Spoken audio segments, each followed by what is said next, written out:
You're sure he'll be safe? Honey, does a bear have a butt in the woods? Before Jimmy Neutron was on TV, there was the movie. We all know that fact. And before the movie, there was the unaired season. What's up, everybody? This is Johnny 2000, and I'm super excited to do one of my first cartoon retrospectives, Jimmy Neutron. Now, I've got quite an exciting lineup for you because as I was realizing and reporting on season 1, I realized that there was a secretly unaired season that is just as prominent to Jimmy Neutron's development as the movie and the entire series. So let's get started on this deep dive. So as we know, the pilot is essentially the movie, and then we have the series after that. But before that, we have a series of small shorts. It's very clear that this is kind of like a pilot product, like trying to figure out what the tone and how the show would go. Kind of like how the Fairly Odd Parents started with a bunch of little test shorts. This is kind of the same thing, where they tried Jimmy Neutron out in a bunch of different ways, and all of these ways ended up inevitably getting repurposed for the movies. Upon further research, I learned that these were kind of like placeholders before the movie to come out to kind of give context to Jimmy Neutron because they anticipated the show coming first and then the movie, but because of production issues, apparently they had to do the movie first, which is kind of cool because the movie serves as another kind of pilot. It's really clear that they're testing things out in this. We start with Runaway Rocket Boy, which is the most obscure because it seems the furthest from what we know as Jimmy Neutron today. It aired in September 7th, 1998, and basically it was a short that started the series, and they liked it so much that they made the film after this initial pitch. It feels more like a pitch video than anything else, and I have this little VHS cover of episode 1, and it's a little comical. Like, look at this little smug smile. It reminds me of Max from Max and Ruby. This is definitely not Jimmy's attitude for the rest of the show. Carl looks more like his father and a little bit more off-putting. I think it was more interesting when he got more nerdy. And it's very clear that this was kind of like the plot that would be recycled for the movie because it had some really high-stakes elements that clearly couldn't be done in just a single episode of TV. This episode's actually featured on the Confusion Fusion DVD in the special features. I guess there was even a pilot before this about Johnny Quasar, because that was initially the plan for the show, but this is like the mark of the beginning of Jimmy Neutron. And then Jimmy's dad gives like him advice, and it's actually really funny because it doesn't go anywhere. Because that's what rockets are. Rockets are flying things.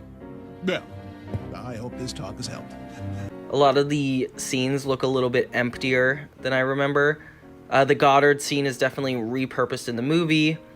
So basically, Jimmy runs away after his parents ground him for launching Carl off the roof. Well, Goddard and I are, we're running away from home. Jimmy Neutron, you march yourself. That's how it's gotta be, son. Your mom and I are gonna miss you.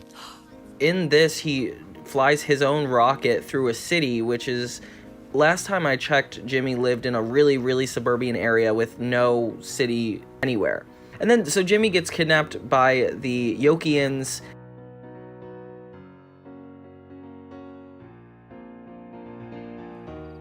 I don't really want to leave.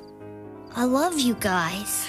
Well, you really got him, Jimmy. You with your really uncomfortable animated cheeks. The animation is definitely its oldest looking here. It actually makes a significant jump when we get to Carl Squared. There's a series of like a bunch of little shorts about 1.5 minutes long, and there's Carl Squared. Anything I can do to help, Jimmy?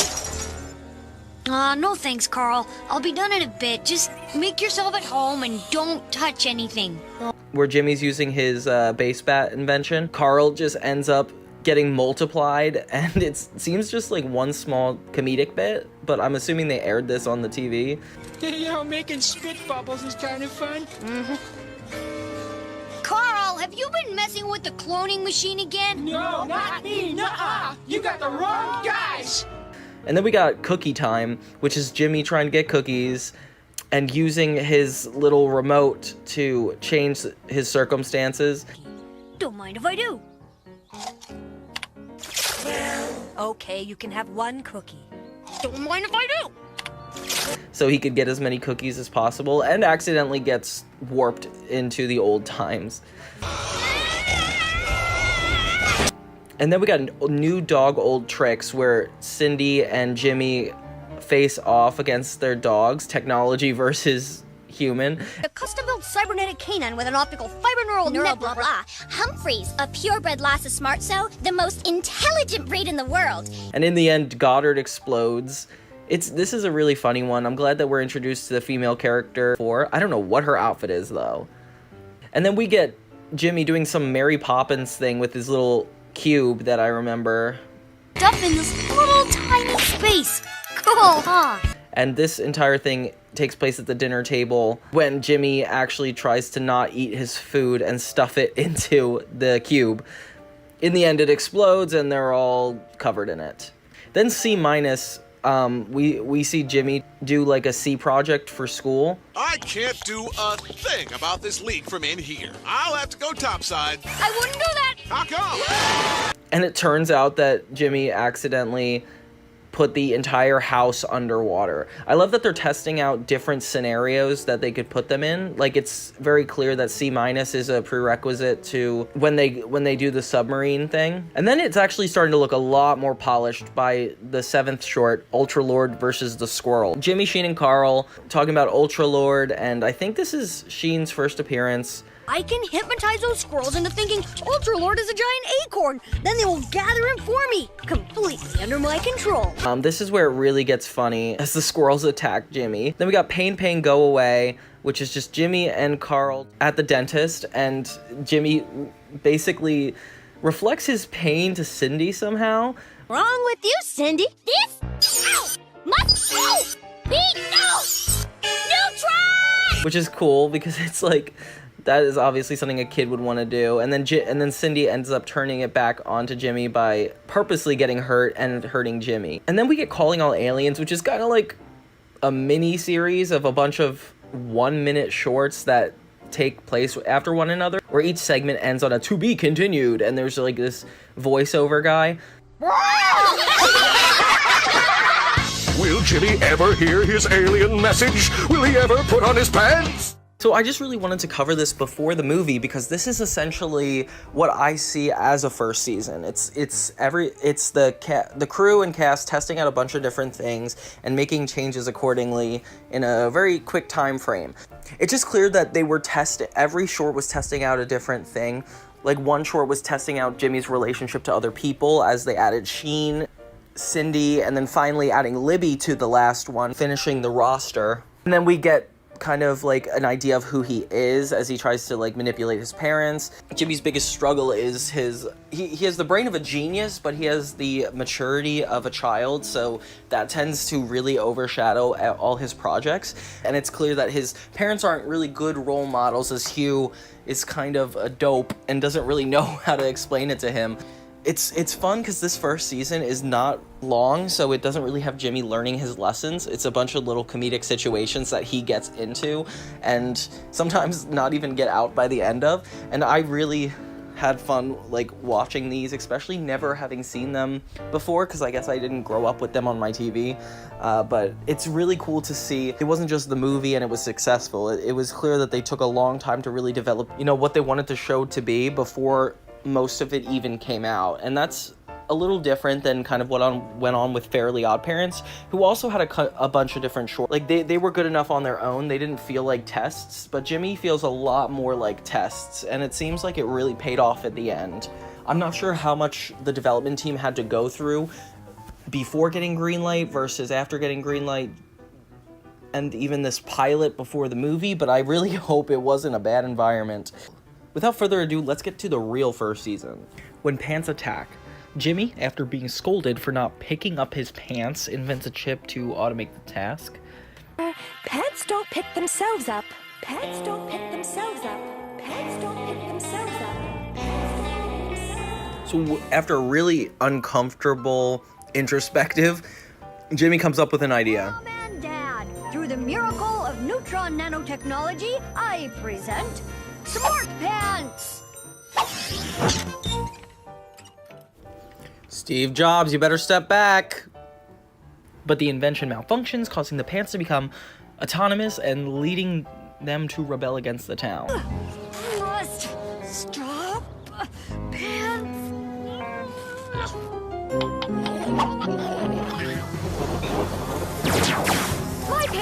infecting the other pants! So in a really, really disturbing display, we see Pants take over Retroville.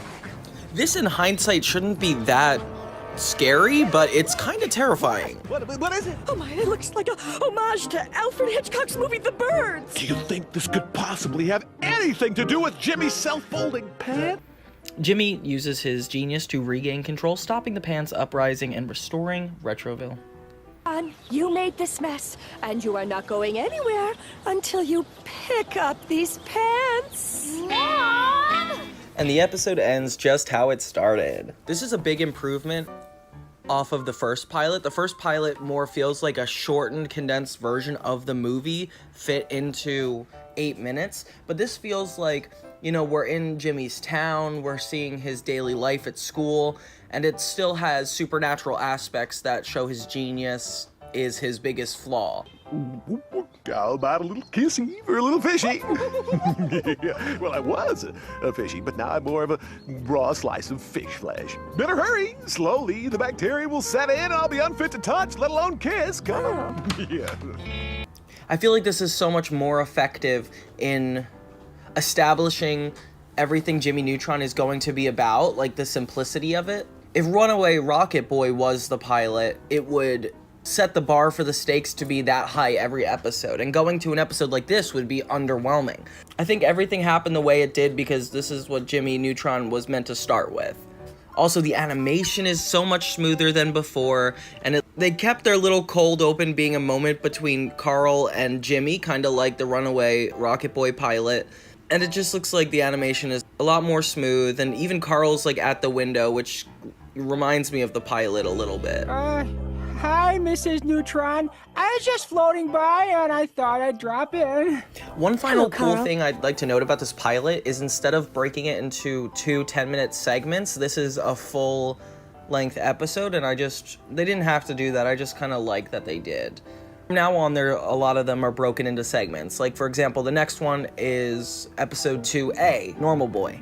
Jimmy's inventions accidentally go a little bit too far, leading his mom to be completely tired of it. I'll clean it up, Mama, I promise. I'll invent a robo-maid and program her to use the vacuum and the... I've had enough of your inventions for one day, young man. Something he didn't realize is that this invention accidentally caused a comet to come toward Earth.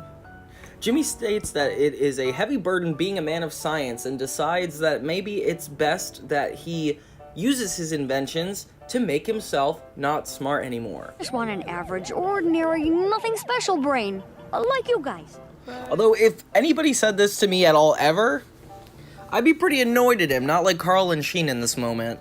Turn it on, turn it on. Initialize brain drain. Jimmy says that if he doesn't like it, he will just go back to his normal brain, which I'm going to tell you right now, he does not account for the fact that he will not have a normal brain. So in a humorous montage, we see how Jimmy has changed from a smart genius to somebody who forgets his nose is there. My nose! My nose! Give him his nose back, Sheen! And of course, over time, it starts to affect his normal everyday life. But when they realize that the meteor is actually putting them in danger, they need Jimmy to be a genius again. So Cindy spearheads this experiment and gets Jimmy his brain back, and he is able to use the rocket to stop the comet from killing them all? Okay, I think we should stop now. Okay, so now episode 2B, Birth of a Salesman. So Jimmy actually makes this really cool invention, gum-shaped like a book that once you've chewed it, you have understood the book, which would really have helped me in school. And then conveniently, Miss Fowl announces a candy-selling contest that, of course, Jimmy and Cindy go head-to-head against each other on. Be the best salesperson win. Don't worry, she will. And of course, somehow Cindy is so good that she even manages to sell to Jimmy's parents. Hey, Jimbo! We just bought some candy from that cute little Cindy Vortex. After Jimmy's candy-selling skills, he realizes that he's not capable of selling this candy, so he decides to make a sales bot invention. Which, tell me this guy doesn't look like he's, like, taken straight out of a horror movie. You look absolutely fabulous. Yes, I agree. It is beautiful out. I don't want to buy nothing. The android starts selling everything in sight, including Jimmy's possessions, spiraling out of control. But you can't just... How much do I hear for this strapping young lad? Large of head, broad of brain. I'll give you 25 cents. And then Jimmy deactivates the android and finds a more straightforward way to handle the contest. It's a tie! Jimmy Neutron and Cindy Vortex. So I guess you'll just have to go to Retroland together. I demand a recount! And that concludes episode 2B. Now we're gonna go to episode 3A. You guys may remember this one. It's also pretty disturbing. Brobot. Jimmy and... Sheen, do you want to play some baseball? We can use Goddard as a pitching with Sheen. Can't. Must play Ultralar versus RoboFiend. Mom, Dad, I want a little brother. Jimmy! Jimbo! Baby making is very complicated. Can we have a TED Talk hosted by Jimmy Neutron on how to make a baby? Baby making is very complicated, believe me. Dad, it's not complicated, really. Well, you don't know It's it. basically conception, right? Then the 9-month gestation period. Jimmy invents a robot brother because his friends are too busy for him. So when he invents his new brother, he's obviously surprised at how hard having a brother could be. Jimmy! You're naked! In the tub! Brobot becomes increasingly annoying and oversteps his boundaries in Jimmy's life. But for some reason, his parents are super in love with him, which is so funny. Brobot's got toothpaste all over his face. Oh, this could be our Christmas card. Jimmy scooched out. Brobot, get in front of Jimmy. Jimmy attempts to get rid of him the old-fashioned way. And when that doesn't work out, he decides himself that he needs to deactivate him. De-wadding me? Well, I'm turning you off. But then we can't play anymore. And you're my big brother. Geez, this is episode 3A? Why not just be the movie? Honestly, this would have been a really interesting movie. When the traditional way does not work, he decides to invent the kid parents. Aw, I think that's nice. Oh, Jimmy, teaching us about AI way too early. The big pinch. Jimmy brings Thomas Edison to the present to prove Cindy wrong. Thomas Edison. Cool! I never met a dead guy before. So not only did Thomas Edison invent the light bulb, he also invented mansplaining as he defends Jimmy in the classroom. So you're Cindy, eh? Well, listen up, Chicky Poo. The radio wasn't invented until 1893. Couldn't have happened without my electricity neither, but did anybody ever send me a thank you note? No, they did not! And then Edison ends up falling for Miss Fowl, complicating Jimmy's plan to return him to his own time. Did it hurt? Did what hurt? Why, when you fell down from heaven. Then we bring back the trope of Goddard suggesting Jimmy things, which is cool because it's essentially the same effectiveness as a character having a conversation with another character going for advice, which is really cute. I love that this happens a lot. So Jimmy uses Goddard to impersonate Thomas Edison and make him so unflattering that Miss Fowl wants to break up with him. Thought you were a gentleman. That's funny. I thought you were a gentleman the first time I saw you. Even though it's proved a failure, Miss Fowl breaks up with him anyway because he's too old for her, and that's where the lesson really is. But Winifred, don't you want to get hitched? Oh, Tom! I will give anybody here $1,000 if they can defend how this is romantic. In the end, Jimmy manages to send Edison back to his time, keeping history intact. Granny baby. Jimmy's parents are leaving for the weekend, so his grandmother comes to babysit. Told you I could get here from the airport in under 50 cents. Jimmy invents a medicine to help Granny Neutron with her ailments while his parents are away. The medicine turns Granny into a baby, and Jimmy and Cindy must take care of her while trying to reverse the effects. Oh, everyone knows babies can't talk. That's right. Because if we could, the video tubbies would be canceled so quick, it'd make their head aerials spin. Jimmy finds an antidote, and Granny returns to normal just before his parents come home.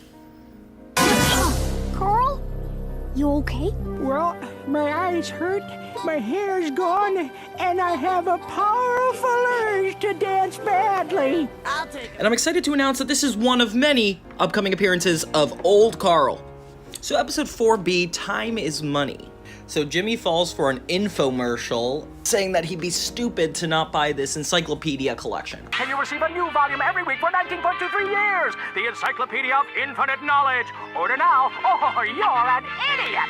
Obviously, he asks his dad to fund it, but his dad lectures him about how he needs to be grateful for what he has, and he's glad he's not rich. You know, years ago I almost invested in McSpanky's Burger Factory. McSpanky's? He offered me a full partnership for $50 of startup money and a back rub. And you didn't do it? Jimmy's referring to the back rub. He's concerned why his father didn't do that. Jimmy travels back in time to convince his dad to invest in McSpanky's. Now, when you meet a man named Hank McSpanky... McSpanky's got some wacky burger scheme that he wants me to invest my last $50 in. And before we leave this scene, I just need to acknowledge what Hugh says here. A marriage is for the older scene, man. Besides, Judy Cake's only lives 5 minutes from here, and Hugh Doggy Dog's a free spirit. We let love rule. The wind is our minister, and true love is our chapel. But yeah, now that you've written that down, Hugh follows Jimmy's advice and Neutrons become rich. My money, after all. If I get him some, I have less. Ow! Be careful! That's my credit card hand! But the Neutrons family's new wealth changes their lives in unexpected and undesirable ways. Hilgo, could you take Jimmy up to his room? He's being all sunnish again. Die! Oh, and So eventually Jimmy undoes his actions in the past, restoring the Neutrons to their normal, non-wealthy lives. And he has a new appreciation for it. Well, that $50 that you didn't invest with McSpanky, what did you spend it on? Well, son, I spent it on your mother's wedding ring. $50 for a wedding ring? Okay, like, that's just ridiculous. I mean, I get that it was his last money, but he had an entire disco setup despite having $50 left. He couldn't have at least sold something? Raise the Uzi Scab. Jimmy, Carl, Sheen, and Cindy team up to search for treasure underwater as a part of the school project. Hey, Jimmy, I found a cool video game starring a thin green guy and his friend Mr. Bleep Bleep. That's the radar, Carl. Oh, well, my mom doesn't let us have radar. If you 3 sea slugs are done fooling around, maybe we can get down to work. As they get in the submarine and go under the ocean, it becomes more of a power play between Jimmy and Cindy as Jimmy is trying to maintain his dominance in this ship and Cindy keeps undermining his skills. You had your chance. Now stand down. What? You can't take over my sub! Oh, no? Miss Fowl made us lab partners. That makes me co-captain. According to the Big Book of Submarines, that gives me the right to relieve you of duty. Throw him in the brig! As they search for treasure in the ocean, Jimmy is essentially locked up until a giant squid comes and actually captures the ship and everybody suddenly needs Jimmy's help. You're the captain. But I don't want to be captain anymore. You be captain. Fine. First admit that I'm a smarter, nicer, all-around better person than you. Forget it. Jimmy uses one of his inventions to actually communicate with the squid, giving him a British accent somehow? I say, who said that? In the end, the squid helps them get the treasure and they return successfully, only to learn that the treasure is actually saltwater taffy. It's an A+. You know, Jimmy, I hear each one of these pieces of taffy is worth over 3 cents. I dream of Jimmy. Carl finds himself falling asleep in really inappropriate situations, prompting Jimmy to ask him what's going on. You were supposed to deploy the anti-gravity parachute at 5,000 feet. Sorry there, Jimmy. I guess I fell asleep again. Carl admits that he's been having nightmares. So Jimmy decides to help Carl by going into his dreams. He invents a dream machine that actually takes Jimmy into an even trippier version of this animation, Carl's fantasy. This is my revolutionary voltage pondalizer. I converted the Hoskababits to the Fluts by putting it through the Hooble Boobler. Ooh, wow. Jimmy learns that in Carl's dreams, everything is backwards, where he is a genius and Jimmy is dumb. After having accidentally touched Carl, which is apparently a sin in this universe, llamas escort him into the void, where they see a giant Sheen who shows him his brain. If I was a mere dream, could I do this?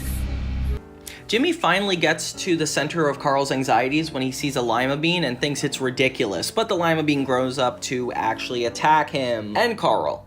In order to fully get out of the dream, Jimmy realizes he has to convince Carl that it is a dream, so he kisses Cindy. Gross. Oh, that couldn't happen in a million years. I must be dreaming.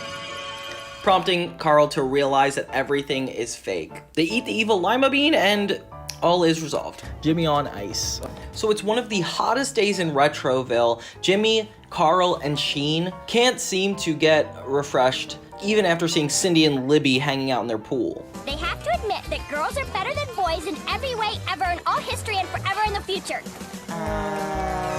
Yeah, why not? Hey, Oh, man. no, hold it, you guys. Jimmy, who would rather die than admit he's wrong, decides to make the cold come to Retroville himself. So he gets sunblock and shoots it into the sky. Intense UV radiation has made me delusional. It makes it snow, and global warming aside, they end up having a great time, with Cindy still staying in her pool. But the next day, things take a turn when Jimmy wakes up and finds out that the entire Retroville is covered in snow. I'm in a run. Me and the other dads are off to hunt caribou. Spotted a big herd up on it. Everybody starts to resent Jimmy for his choices, almost to the point of hunting him down like caribou. There's gonna be caribou chili tonight, boys. Cluck, cluck, yeah. Cluck, cluck, yeah. Ooh, caribou. Cluck, yeah. Jimmy has a brain blast that perspiration will fix the problem, so he gets Carl, the candy guy, and some random extra to sweat off enough for him to spray into the skies, making everything normal again. Battle of the Bands. Jimmy, Carl, and Sheen are having lunch when Cindy and Libby threaten them for the school talent show. They do a river dance that somehow encapsulates the lunchroom, because you know how all middle schoolers love river dances. Actually, our band is going to play. So Jimmy makes band instruments that are scientifically fixed to play every note correctly, giving the boys the edge and actually drawing a crowd in their neighborhood. But somehow the skills go to their head and they start to develop a little bit of resentment toward each other with their egos. Don't tell me what to do, all right? Yeah, Neutron, ever since I started this band, you've been holding me back. Wait, you? No, I started this band. You did You not started start this band. You kids, good luck tonight, and remember, have fun with it. Their egos get even worse as they become more and more like a fictional version of the Beatles. Fine, we don't need you. Right, more time for me drum solo. What's wrong with his throat? It even goes so far that Sheen throws the instruments out the window, giving them no way to perform. You kids, good luck tonight, and remember, have fun with it. Jimmy gets everybody to realize that the reason they started to do this was to have fun, and they need to still do that. So they decide to do something else. The Llama Lords of Science will not be performing. Yeah, I want my money back. Not that I paid or anything. They voluntarily throw the competition by doing something that is fun instead of something that would get them to win, getting an 8th place, but they're still happy. So it's the end. Reunite. Yeah, and I'll do my drum solo. No drum solo. See Jimmy run. So in gym class, they do a relay race, and Jimmy is unable to beat Cindy. You got it, Jimmy. No pressure. But for the love of humanity, don't lose! Jimmy is upset because he's got a lot of last place trophies and has lost a lot. So Jimmy invents shoes that actually allow you to run really, really fast. Ah, sweet revenge. See, my name is Cindy. Chicago is windy. Mario and Dragon won the 500 Indy. So after a lot of failed attempts to get off the shoes, including running up a building and begging his friends, Did you hear something? Yeah, no, not if you didn't. Definitely not if you didn't. Great. They can't see me or hear me. Jimmy finally decides to get on a really spinny ride at a playground. He finally gets the shoes off, but ends up becoming gelatin. And the episode ends there. By the way, that wasn't a ghost. It was me. Trading faces. Jimmy invents something that could actually read your brain, and he shows it off to the class, but Cindy ends up embarrassing him because of it. I now present the musical stylings of my brain. Jimmy realizes that this is the perfect use for the invention, to figure out Cindy's schemes before she acts on them. My fingers look like little pink plums. If I use headphones, Cindy'll never know I'm reading her every thought. Jimmy may be a genius, but I definitely think if you point an invention that size at somebody, even with headphones, it would still be a little obvious. Jimmy tests out the invention by doing the head-on communication approach, where he directly asks Cindy if there's something up. To see if you had any special plans to humiliate me tomorrow. Oh no! Don't tell me! But lightning strikes and the invention actually causes them to switch brains Freaky Friday style. Where is my room? And what happened to my puppy pink nail polish?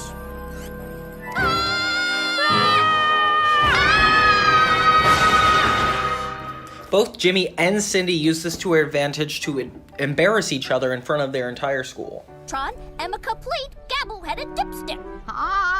But not as big a dipstick as you are, Miss Fowl. And if I don't get a month's worth of detentions for that, you're even dumber than you look. Cindy eventually comes forward saying that they might as well stop trying to hurt each other's reputations and start trying to find a solution. So Jimmy comes up with a plan.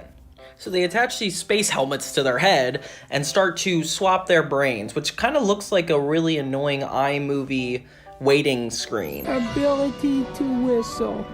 Can Cindy whistle? I don't know. We gave Jimmy rapturous enjoyment of mustard. Let's give Cindy whistling. Sheen, Libby, and Carl watch as the downloading takes forever. But in the end, they switch all the way back their brains, which makes me wonder why this extra sequence of watching them have their brains drained necessary.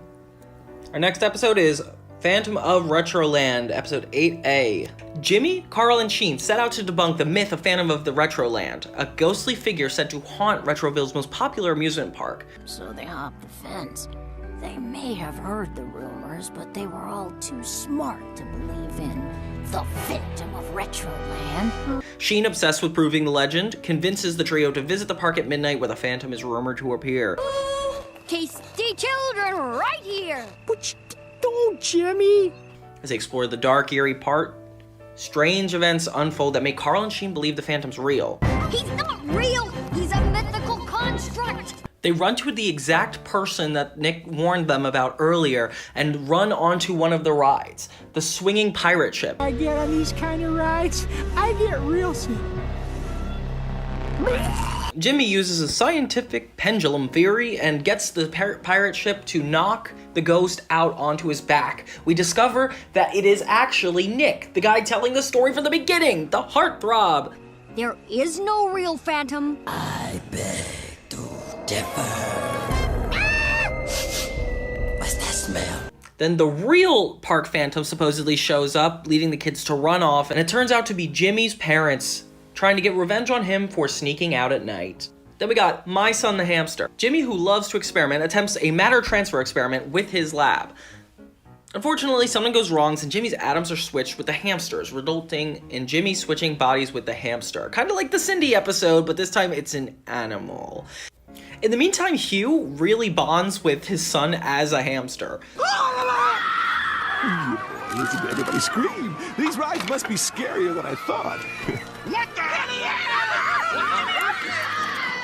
What a bunch of scaredy pants. I dipped the front car. Jimmy finds himself in dangerous situations as he's brought up into a bird's nest and about to be eaten. He tries to contact Goddard, but is cornered by the bird. But just in time, Goddard saves the day.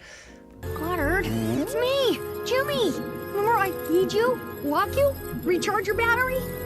Jimmy realizes in order to get back to normal, he has to get his other body, the one with Hugh, into the machine. So he decides to turn his entire lab into a hamster machine, finally getting the hamster into the capsule and getting back to normal. Danny Phantom's unrequested spin-off. I can be Lizard Lord. Behold my tongue of doom and tremble. So in class, Mrs. Fowl assigns a new hall monitor, and it just happens to be Jimmy Neutron. You guessed it. So Jimmy is really upset, and Hugh gives him a good talking to on why not to let the power get to his head. I love these conversations between Jimmy and his dad. It's always good. A man in uniform is a powerful thing. Don't abuse your position, or it could be really, what do they call it? Not good. So then, the principal actually gets Jimmy to get really into it by saying that, Did you know that the old man you like so much with the funny hair and the big brain and the E equals MC squared thingy was a hall monitor? Albert Einstein was a hall monitor? Which is not true. So then the hall monitor job goes to Jimmy's head, and he starts stopping people from doing what they're supposed to do. You have exceeded the amount of llama stickers on your lunchbox. To the point where his friends actually start to resent him for everything he's doing. We gotta get out of here, Carl. But I'm not done yet. No, I mean get out and get help. Neutron, you're out of control. I'm making a citizen's arrest. I want a public defender. I want my music. I want my mommy. Eventually, Jimmy looks back at himself and realizes that his power has gone to his head, alongside with the principal realizing that Einstein actually wasn't a hall monitor. A man in uniform is a powerful thing. Hi, Sonny. Jimmy decides to resign, and all is resolved. The next episode is called Hypno Birthday to You. So Jimmy realizes he wants a board game, but he doesn't have any money.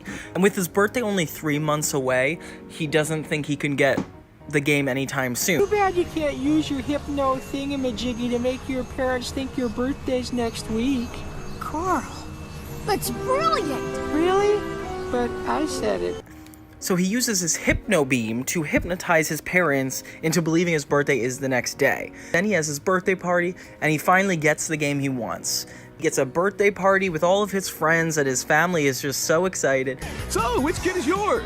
I'm the clown. Oh, I didn't want to assume. Well, in this house, we never judge people by the multicolor of their skin. Then the next day, he wakes up again to his parents singing happy birthday to him. So they think it's his birthday again. It kind of reminds me of that episode of Fairly Odd Parents where Timmy kept waking up and it was Christmas. As time goes on, Jimmy's birthday ends up happening every day, and people show up to his party every day. And eventually, everybody starts to get tired of it. The clown... And now I'm gonna, pull a mysterious label out of my hat. Dry clean only. And eventually the clown even breaks the hypno beam, and he gets stuck in his birthday. Is it okay if I don't have a birthday party today? Well, of course you're not having a birthday party today, Jimbo. You're going off to college. They even let the clown move in? This is the life. Say, could you teach me how to get my hair in that ridiculous shape? We find out that the parents actually were broken from the hypnotism when the hypno beam was smashed. And Jimmy's parents were just messing with him to teach him a lesson, which they do quite often. Next episode is Crunch Time. So Jimmy tests out these doors on Carl to test what people are attracted to. And when the one door electrocutes Carl, he realizes that makes him not want to go in. Then we have the first episode where the boys go to the candy bar. Carl, Jimmy, and Sheen actually have a hard time deciding which kind of candy to get. Jimmy... I wish there was a candy that had all the best tastes. Yeah, it'd be sweet and sour and nutty and gummy and creamy and Donner and Blitzen. A mega This candy, inspires huh? Jimmy to experiment on one of his own candy and actually create something that they would all enjoy. So Jimmy creates this really tasty looking candy. And suddenly it is the best candy ever, and the kids in the school start to crave it. He just happened to be in the neighborhood. Yeah, you got any candy? I'm making some now, but I told you, it takes a while. Everybody craves it to the point where they start kind of acting like dogs and trying to suck up to Jimmy so they can get more of the candy, even his parents. Hey, Jimmy! Down with Jimmy! I can't believe I'm saying that about my own son. That candy is just too darn good. Don't talk, chant! Down with Jimmy! Down with Jimmy! This goes so far as to the candy bar even being shut down because of how in demand his candies are. The only way to stop the craving is to take the door shock method and put it in the candy. When people eat the candy, they'll get shocked and not want it anymore. That last batch was delicious. Also incredibly painful. Hey, do you guys smell smoke?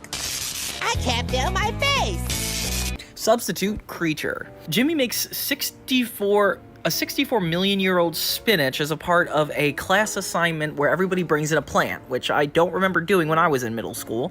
This one got 2 hours of classic R&B a day, while this one got 2 hours of yodeling to the oldies. Nobody likes Jimmy's because it's a little gross and stinky, so he uses an invention to advance its age even more. But then his plan actually eats the teacher and turns Miss Fowl into a monster. I'll take this roof, young man. You can have it back after class. Suddenly, a giant green Miss Fowl is attacking the town kind of King Kong style, and all the kids are freaking out. And even the army gets involved. Green woman marauding through Retroville, sir. Thank you, Captain, but I'm looking for a shorter woman. One who enjoys long strolls in the park and yodeling to the oldies. She's not looking for a date, sir. She's terrorizing the town. Is there a difference? Little levity. Call in the military. Eventually, Jimmy realizes that his shrink ray might be the thing to stop it. So he puts it in a toaster, shoots it at Miss Fowl, and shrinks her back down to her normal size. In the end, Carl eats one of the seeds and becomes a green monster himself, ending the episode. Then we have safety first. So Jimmy's being bullied by this guy at school, so he decides to bring 2 lunches so he doesn't have to lose one of them. His friends out him in front of the bully, and he's once again lunchless. Together? Cry and beg for mercy? No! Put science to work. Worried about his safety, he decides to invent something to help him against this bully. So he creates overprotective little nanobots with their own distinct personalities, red and yellow, and they fly around in a flying saucer to protect Jimmy throughout the school. Would you like to comment on this? He got what was coming to him? Very good. Have a cookie. Oh, thanks. But eventually the nanobots get a little too protective and start to hurt people that aren't harming him, like his friends. The rest of us aren't even fit to wash your underwear. Eventually, Jimmy realizes that self-harm is the solution, so he starts punching himself. We can't get him. He's him. What do we do? You tell me, Captain. I'm just a stewardess, remember? We don't know whether they're supposed to protect him from him or stop him from him. How come you get the parachute? Quiet, or I'll detach my ankle. They decombust, and Jimmy is scot-free. Sounds like our Jimmy has his eyes on a little mamacita. Then we have Crime Sheen. I love the title of this. So basically, Sheen loses Ultra Lord when he's at the park one day. Hey, Jimmy, if you just asked me, I'd have lent you some stupid-looking clothes. So Jimmy decides to play protective and actually help him track down who was at the park that day that could be a suspect. Cindy and Humphrey, Jimmy's mom, a cute little squirrely, and Nick. As he goes down to different people in Retroville, including his mom, Cindy, and more, he uses a lie detector to try to figure out the culprit. I ran home to get my rubber gloves, but your father wouldn't let me have them. A likely story? What would Dad possibly want with your rubber gloves? Hey, boys, look at me. I'm Cocky the Rooster Man. Cock-a-doodle-doo, cock-a-doodle. In the end, after hearing all the stories, we find out... Too bad it's $53. $53? What a coincidence! That's how much this particular Ultra is worth. Really? Well, then I should totally steal it. I never said that. You might as well have. That it's none of them. And then they look into the tree to find out that it is the squirrel who took it. And they took it just to praise it. Like, I guess they're Ultra Lord fans because there's a whole shrine to it. And that's the end of that episode. Okay, then we got Journey to the Center of Carl. So basically, Jimmy uses a sick patch to get out of school, and his parents fall for it. So everybody corners Jimmy because they want a sick patch too. Suddenly, everybody in Retroville is using these sick patches to get out of school. This is terrible. Teaching is the only thing that keeps me alive. In order to get the solution to the sickness, they decide to go into Carl to find a solution. Jimmy, is this legal? In some states, depends what you mean by illegal. And when they find the solution inside Carl, they all start to get attacked by these giant germs. And the germs are very trippy, and I remember them so vividly for some reason. Take it, Sheen. Take it. But I'll pack it, Sheen. Try something else! What am I, a three-ring circus? That's all I got! To get away from the germs, they try to get away from the germs and try to get out of Carl. They decide to get him to sneeze so they could fly out. Once they fly out of Carl, everybody in town gets the remedy and are healed. No more leeches, Mama. No more leeches, Mama. No more leeches, Mama. It's so good to have you all back. Now in the episode Ag Wilderness, takes Jimmy on a trip, but Jimmy blackmails his friends so they could come too. Why do we have to go camping with you? Because if you don't, I'll be forced to publish these photos of you guys playing with Pomona Beach Debbie dolls. Although the rule is no technology. So when they get to the camp setup, they actually get lost. This is the 4th time we've been through this bog. Dad, I think we're lost. Lost, are we all? No. But it turns out that's where Hugh wanted to set up the camp anyway. So Jimmy brings his technological cube that actually makes camping awesome and appears like a fireplace and a couch to relax on, and a hologram butler. May I suggest for the young masters a 72 purple flurp with a plate of hot wings and a video game? Are these outdoors great or what? And then Hugh gets really angry and breaks everything.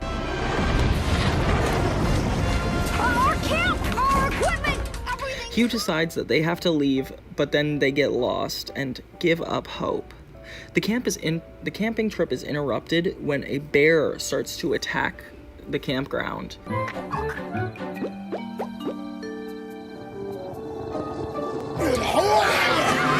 So without technology, but only get cornered by the bear. In the end, to make up for him feeling like a failure, Hugh finally makes a fire to scare off the bear. Now we have Party at Neutrons. In an episode that has never been done before, Jimmy's parents are going away for the night, so Jimmy decides to throw a party. Your parents are gone? You're home alone?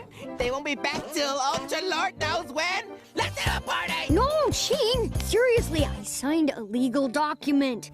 At first, Jimmy doesn't want to do this until Sheen brings up the fact that it could really impress Betty, the girl he has a crush on. First time we see Betty, and it's really interesting to see Jimmy like a girl. We could play Spin the Bottle.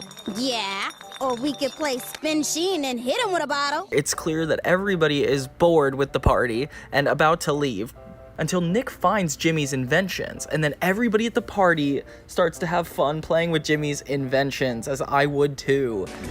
Don't step on me! This party is over. Everybody out! Hey, Jimmy. But Betty shows up during this, so Jimmy invites her in anyway and continues the party. Then he finds out that his parents are actually on their way home, so he needs to speed up the party. So I jumped on stage to fill in, and, well, I accidentally... He destroyed the entire set. It could have happened to anybody. The best way to do this is his speed-up invention, I guess. So time is sped up, so everybody can get partied out a lot quicker. He manages to clean up the party just in time for his parents to get home until Hugh finds the whole party in the closet. Say, I'm gonna hang up my jacket, and then I'm gonna say more nice things about Jimmy. Sugar Booger, how long have we had a raptor in the closet? Then we have Ultra Sheen. So Jimmy invents the coolest invention in the entire series, a pyramid that allows you to go inside of a video game. So Sheen wants to go inside his new Ultra Lord video game. Ultra Lord! Factalize me! They're able to get onto level 1, but Sheen isn't able to get past it. Well, I'm sure he can't possibly lose twice on level 1. Hey, look at me! I'm head growing out of the ground, man! So Jimmy goes in after him. Carl comes in, unaware that the video game has these guys, starts playing the game himself. We're okay as long as Ultra Lord's shields hold. Those shields look kind of strong. I better drain them. That's when Jimmy and Sheen realize that there's no way to get out of the game even if you win. And yet, I feel strangely empty inside. Maybe it's 'cause this game doesn't have any llamas? The villain of the game inevitably comes and even kills Ultra Lord, showing that Jimmy and Sheen are way over their head and probably not going to get out of the game. Eventually, Carl enters the game himself with the llamas from the game he's playing. Sheen is able to save the day by finding a power-up and defeating the enemy that killed Ultra Lord, allowing them all to exit the game. Lactose intolerant! Taste llama milk, Star Destroyer. No! Good thing you came through with those llamas, Carl. You know, we... Carl? Jimmy, look! Llama-palooza! broadcast blues. So basically, there's a broadcast TV coming to Jimmy's middle school. The principal announces that all the kids are going to be able to pitch, and Jimmy is the only one that's excited. Join us now as we voyage into the unknown on Science with Jimmy! Yay! Hey-oh! That's enough, Carl. Sorry. So Jimmy pitches Science with Jimmy, a show where he teaches an educational science class, I guess.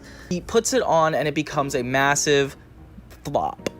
We've decided to retool the format to make it kind of remotely interesting. Really? So instead of canceling the show, the principal decides to allow Cindy to bring in her idea with Jimmy. What happened to my set? Do you love it? Funky jam dance party with some science. You said you were only going to make some tiny changes. And they... So the two combine Science with Jimmy and Cindy's show. The show is not what Jimmy signed up for, and it becomes more of a dance party than a show in general. In today's segment, we'll be taking a look at electron valence orbits. And kick it! As Jimmy becomes bitter, the two fight on live TV, trying to get the audience's attention. Sugar Booger, come quick! Jimmy's new show is funkerific. What's up, Nick? What you doing? I'm gonna style my hair without using my hands. Can I get a drum roll, please? Jimmy uses his invention to sabotage the dance show and causes everybody to be lifted off the ground and thrown to midair. After the huge fiasco, the show gets canceled. Well, then what does he like? We must destroy the giant worm. No, you mustn't. That's my father. Then we have Professor Calamitus, I presume. So this is one with one of the most famous villains in the Jimmy Neutron series, and I'm excited to talk about it. An unknown shadow figure threatens Jimmy.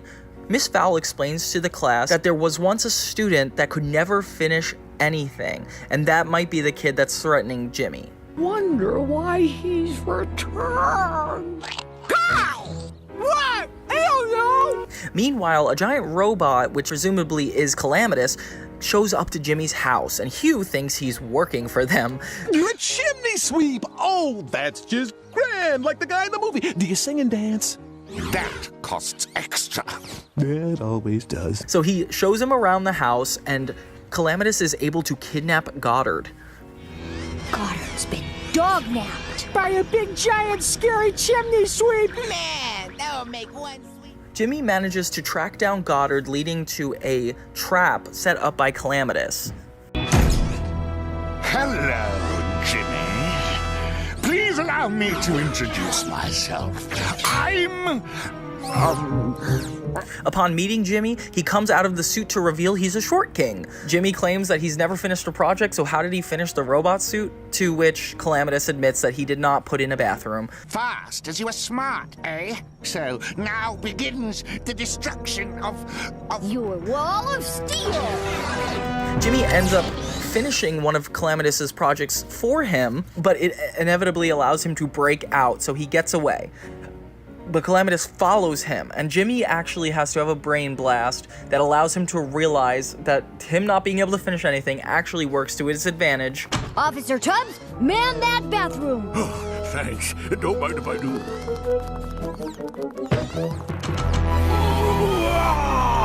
Unable to use the bathroom in his bodysuit, Jimmy traps Calamitus in his own urine as he runs around not being able to go to the bathroom. In the end, Calamitus leaves, and Jimmy had come out victorious. Glad we can help, Jimmy. What are you talking about? You guys didn't do a doggone thing! Now we have the Jimmy Neutron first double-length episode. And I'm not just talking double segment, I'm talking about 2 20-minute episodes. The Eggpire strikes back. So King Goobot and Ooblar are back in Retroville, claiming to have become good, following the events of the movie. We come in peace. Gumballs, you're that King Goobot fella who tried to feed us to a giant chicken, yeah? Well, yes, that happened. But Jimmy suspects something about the Yokians and knows they're up to something evil, especially in revenge to the events of the film. When he tries to tell people that they're lying, the citizens don't listen and the townspeople start to mock Jimmy. No one blames you for being suspicious. Hey, Neutron! Look what the evil Yokians did to me! Yo, Retroville is really disrespectful, especially considering this is the beginning of the episode. Like, I'm assuming this is gonna happen more, and I don't know how much more disrespect these guys can give Jimmy. For somebody who's saved them multiple times in their lives. Space Nicks are people just like you and me. And like people, they deserve a second chance. Especially the ones with huge bags of gifts, right, Beaky? Our new house guest, King Goddard.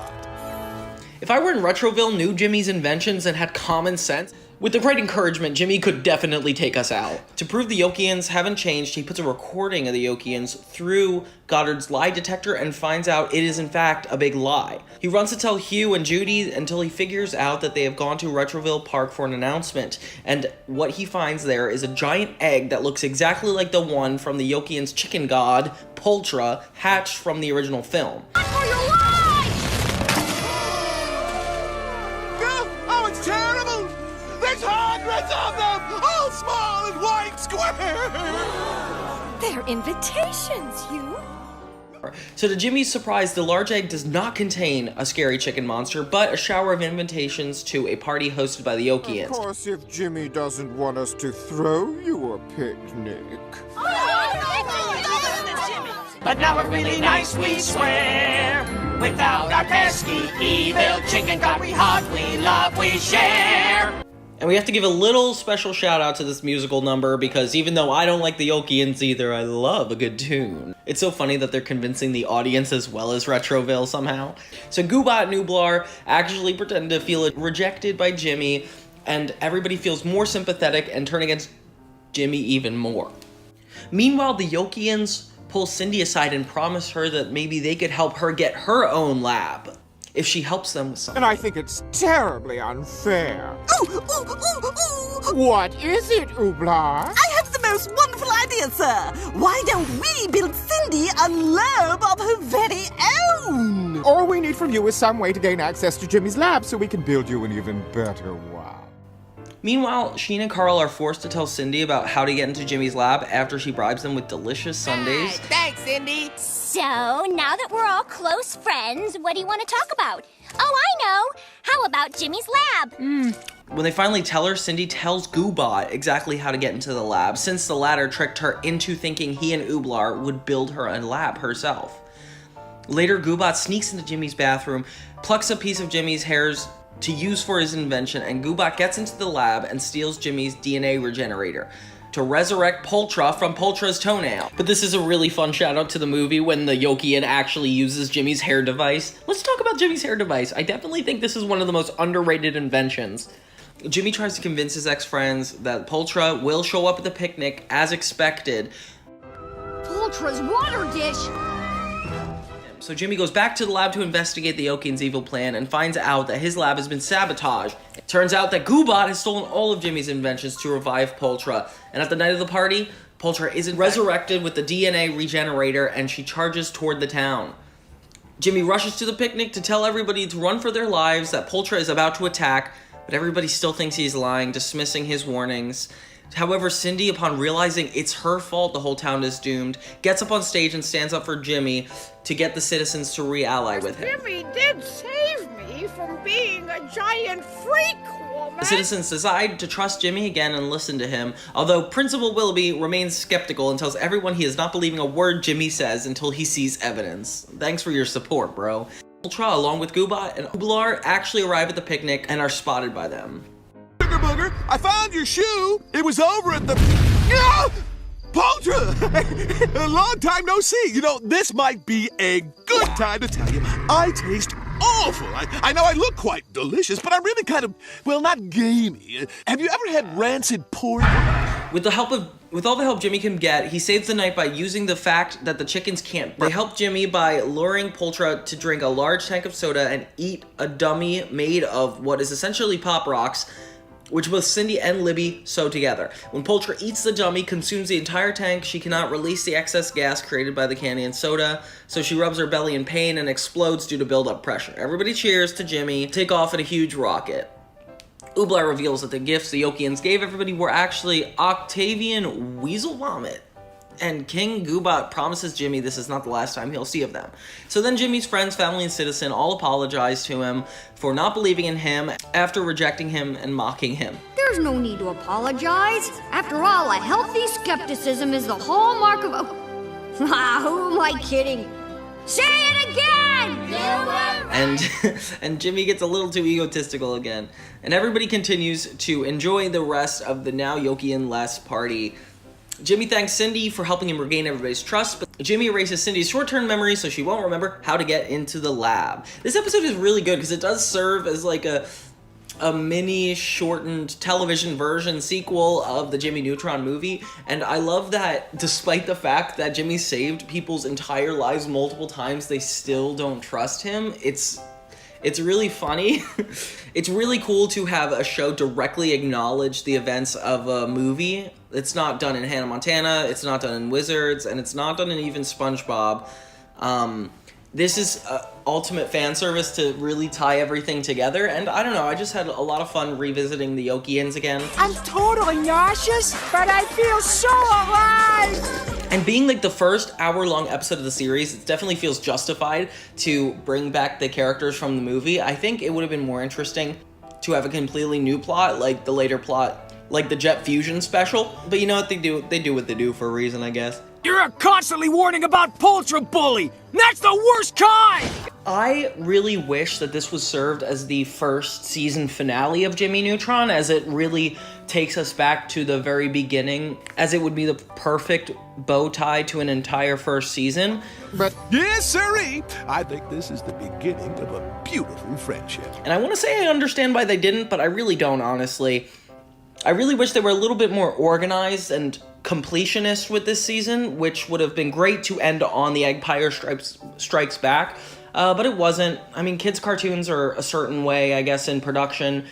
As we transition to the final 2-3 episodes of this season, I want to say there's some really episode lists online that say, sorry, the wrong era is the ending episode of the season, but then others say that that's the first episode of the second season. Same thing with the Mummy episode. I could have sworn that was the second season, but it's the first. So I'm gonna have to make up my own rules here, and we're gonna go to the last 2 episodes of this season. It's time for the parent-child picnic games at Lindbergh Elementary, and the Vortexes always win. Since Jimmy doesn't think Hugh has enough of what it takes to beat Cindy and her mother, he invents a headband to scientifically bring his dad's performance levels up past human standard. Ugh, I wish I had this in gym class. There's no I in team, you know what I mean? You mean we should sublimate our individuality for the good of our combined effort? You will? No, I mean there's no letter I in the word team. There's never a wrong time for a spelling lesson, son. Incoming! Jimmy's dad actually becomes really athletic and really good at the games, bringing them to first place. And I didn't say go. I didn't say go. Not yet, not yet, not yet. But he and his dad are ultimately disqualified for cheating, along with Cindy, who used her Aunt Susie disguised as her mother. This woman is an imposter. What?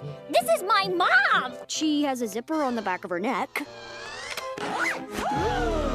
Aunt Susie? Yes, it's me, Olympic champion and Buff Chick magazine foldout, Susie Vortex.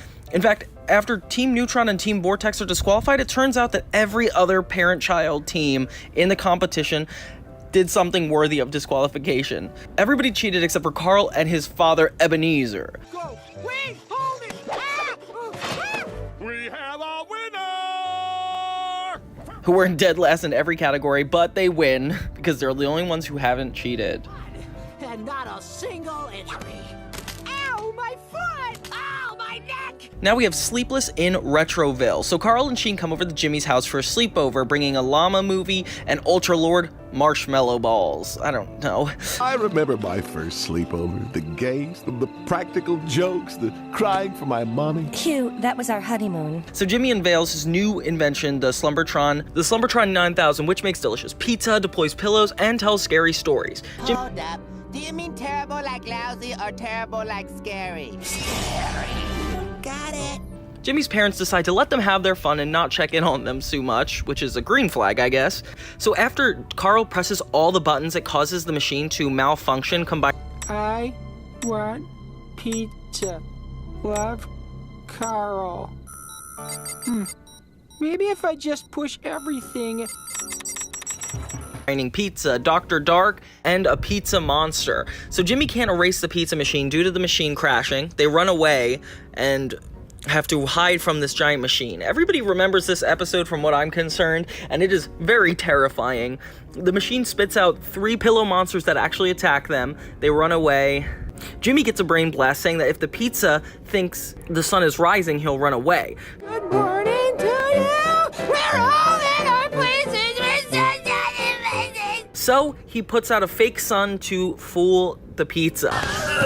Mission accomplished. If only he'd used his anchovies for good instead of evil. His wife wakes up when he screams and calms him down, saying there's no such thing as children. The end. Next we have Make Room for Daddyo.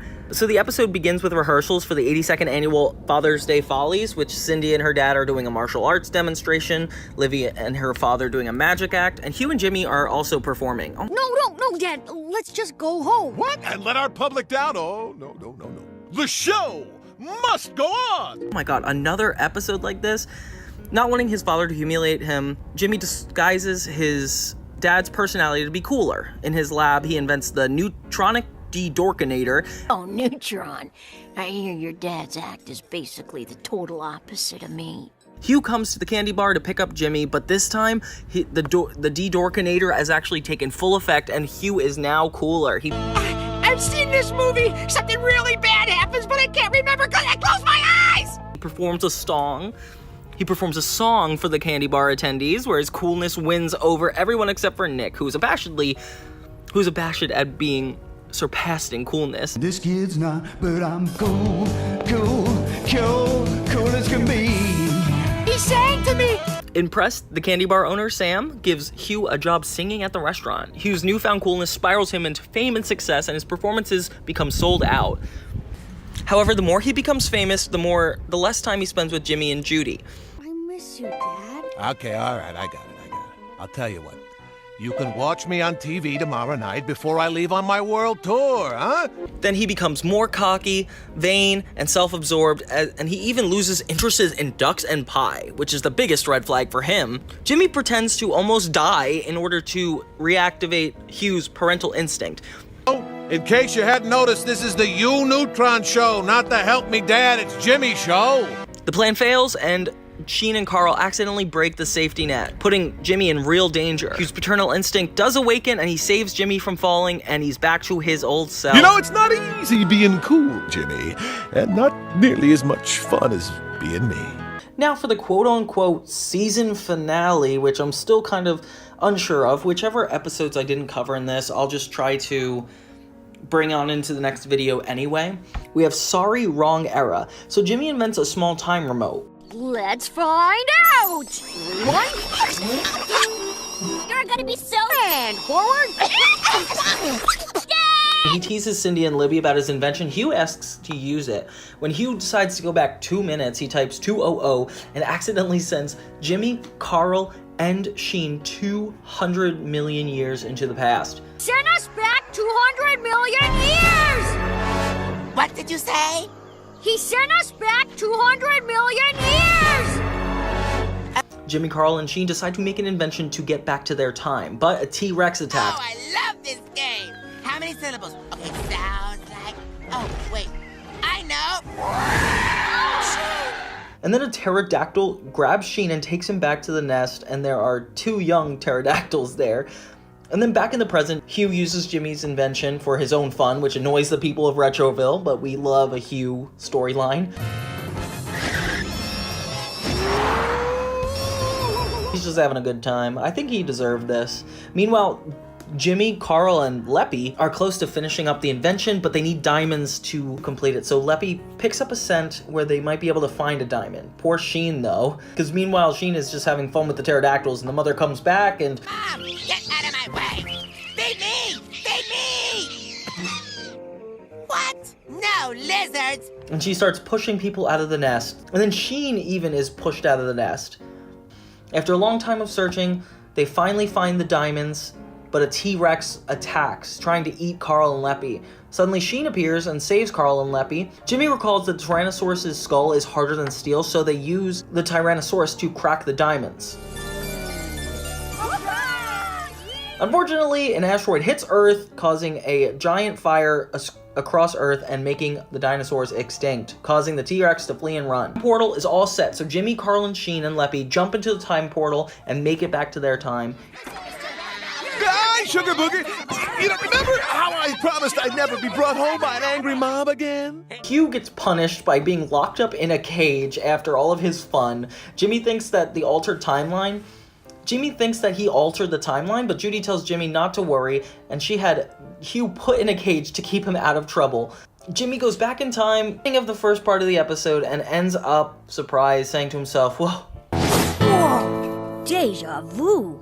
And I'm gonna have that technically be our season 1 conclusion. Thank you guys so much for watching. Overall, the first season of Jimmy Neutron is full of great firsts, whether it was the unaired season to the very beginning episodes when we're seeing most of the characters for the first time. The first season of Jimmy Neutron both develops the characters and sculpts out the town of Retroville in a way that is just incomparable to a lot of series. A science fiction based show is so unique, especially with the Fairly Odd Parents and SpongeBob being on TV. This really gave a chance for the nerds to come through and actually see that learning can be fun, despite the fact we're laughing at Jimmy half the time. It is cool to think that to be an inventor is a job. So I had a fun idea for a segment to do with this Jimmy Neutron video. Jimmy Neutron has so many really cool inventions from season 1, like from simple utilities like the hovercopter and the shrinkway to more complex machines like the DNA accelerator array and the neutronic game pyramid. Many inventions are created with the intention of helping Jimmy, but often malfunction or lead to unintended consequences, demonstrating the recurring theme of Jimmy's genius, but sometimes his maturity getting him in the way of trouble. I'm gonna do it from best to worst, but I'm not going to take it super seriously. I'm not going to rate it based on its practicality, how it translates to real life, but I am going to do based on my personal preference. Like, I guess if this stuff was existing, what I would do with it. I just thought this would be a lot of fun. They do a lot of really specific things, like go back in time or repeat past things that happen, or even the sweatband that allowed Hugh to run fast in the race. There's so many cool uses of these. So let's dive into what I personally would advocate for existing. So Jimmy Neutron has introduced so many inventions since the beginning of its series, and it's one of the best highlights of the show, especially since they're quirky. They more so have to do with Jimmy's interests and helping him through specific things. And I thought it would be really fun to kind of talk about the coolest inventions personally that I liked this season. So number 5 at the best Jimmy Neutron invention from season 1, we got the candy maker from Crunch Time. I love candy. When Jimmy invents the machine that creates different flavors of candy, I wish I was in the show for some reason. The one candy that ends up being the most addictive is the one that actually causes Retroville to become obsessed with it. And there's just something, it has that Krabby Patty essence where it's like, you really want it because it's in a cartoon, but you can't really have it. And I would just love this. The Willy Loman 3000 from Birth of a Salesman. So it's a robot designed to be the ultimate salesman, created by Jimmy to win the sales competition, but the robot becomes troublesome and relentless. Kind of like Brobot, it's really cool to have a counterpart that replicates a human but does something really expertly, and the robot is really funny, so I had to put him at number 4 on this list. I would love a Willy Loman of my own to sell and get me more money than I have. The third invention too, which is also from Birth of a Salesman, is the chewing gum that allows somebody to instantly absorb contents of a book. It's called book gum. So basically in the episode, Jimmy uses it to defeat the overly persistent Willy Loman 3000, but just the idea that you could taste a piece of gum and understand knowledge from an entire book is kind of OP. I'm surprised Jimmy hasn't used this since then. It definitely is a really cool idea. Okay, then number 2, we got the hover car. A vehicle that Jimmy uses to travel around Retroville and beyond. It's one of Jimmy's most frequently used inventions. I just want this so bad. It was introduced in When Pants Attack, and it was used all throughout the series. It just looks like such a cool vehicle, and just the fact that Jimmy can't drive, but he could use a hover car, I don't know, that just seems really cool to me. So I put this at number 2, the hover car. Then at number 1, from the episode Ultra Sheen, we have the Neutronic Game Pyramid. It should be no surprise that I put this as number 1, because I would just love to go inside of a video game. It stinks that Jimmy Neutron doesn't have a lot of great video games based on it, but the episode based on the game is really cool. In the episode, you know, Sheen gets taken into the video game and Jimmy goes in with him, but like a gaming system that allows, I don't know, it's just a really cool idea for an invention, and if I had that, I feel like that would be the most useful invention to me, at least. Now I kind of want to talk about the most pointless inventions this season. So this is just not going to be in any particular order. We're just going to talk about it. We got the Hall Pass Authenticator. I'm just thinking, like, how often in life would we need to use a Hall Pass Authenticator? Even for the people in school. Like, some schools don't even have hall monitors. It's from the episode Hall Monster, where Jimmy becomes the hall monitor, and it's a device that scans and verifies hall passes to ensure students are where they're supposed to be. Even if this did exist, did somebody have the desire to instill this rule that much? Then we have the Pant Eliminator from When Pants Attack. I just thought that if we had an invention that specifically eliminated pants, it wouldn't be useful for more than one specific thing. That's why it's on this list. It shoots clothespins to disable pants and that have gone out of control due to nanochips. Yeah, like why would that need to happen often? So that one's definitely a pointless one.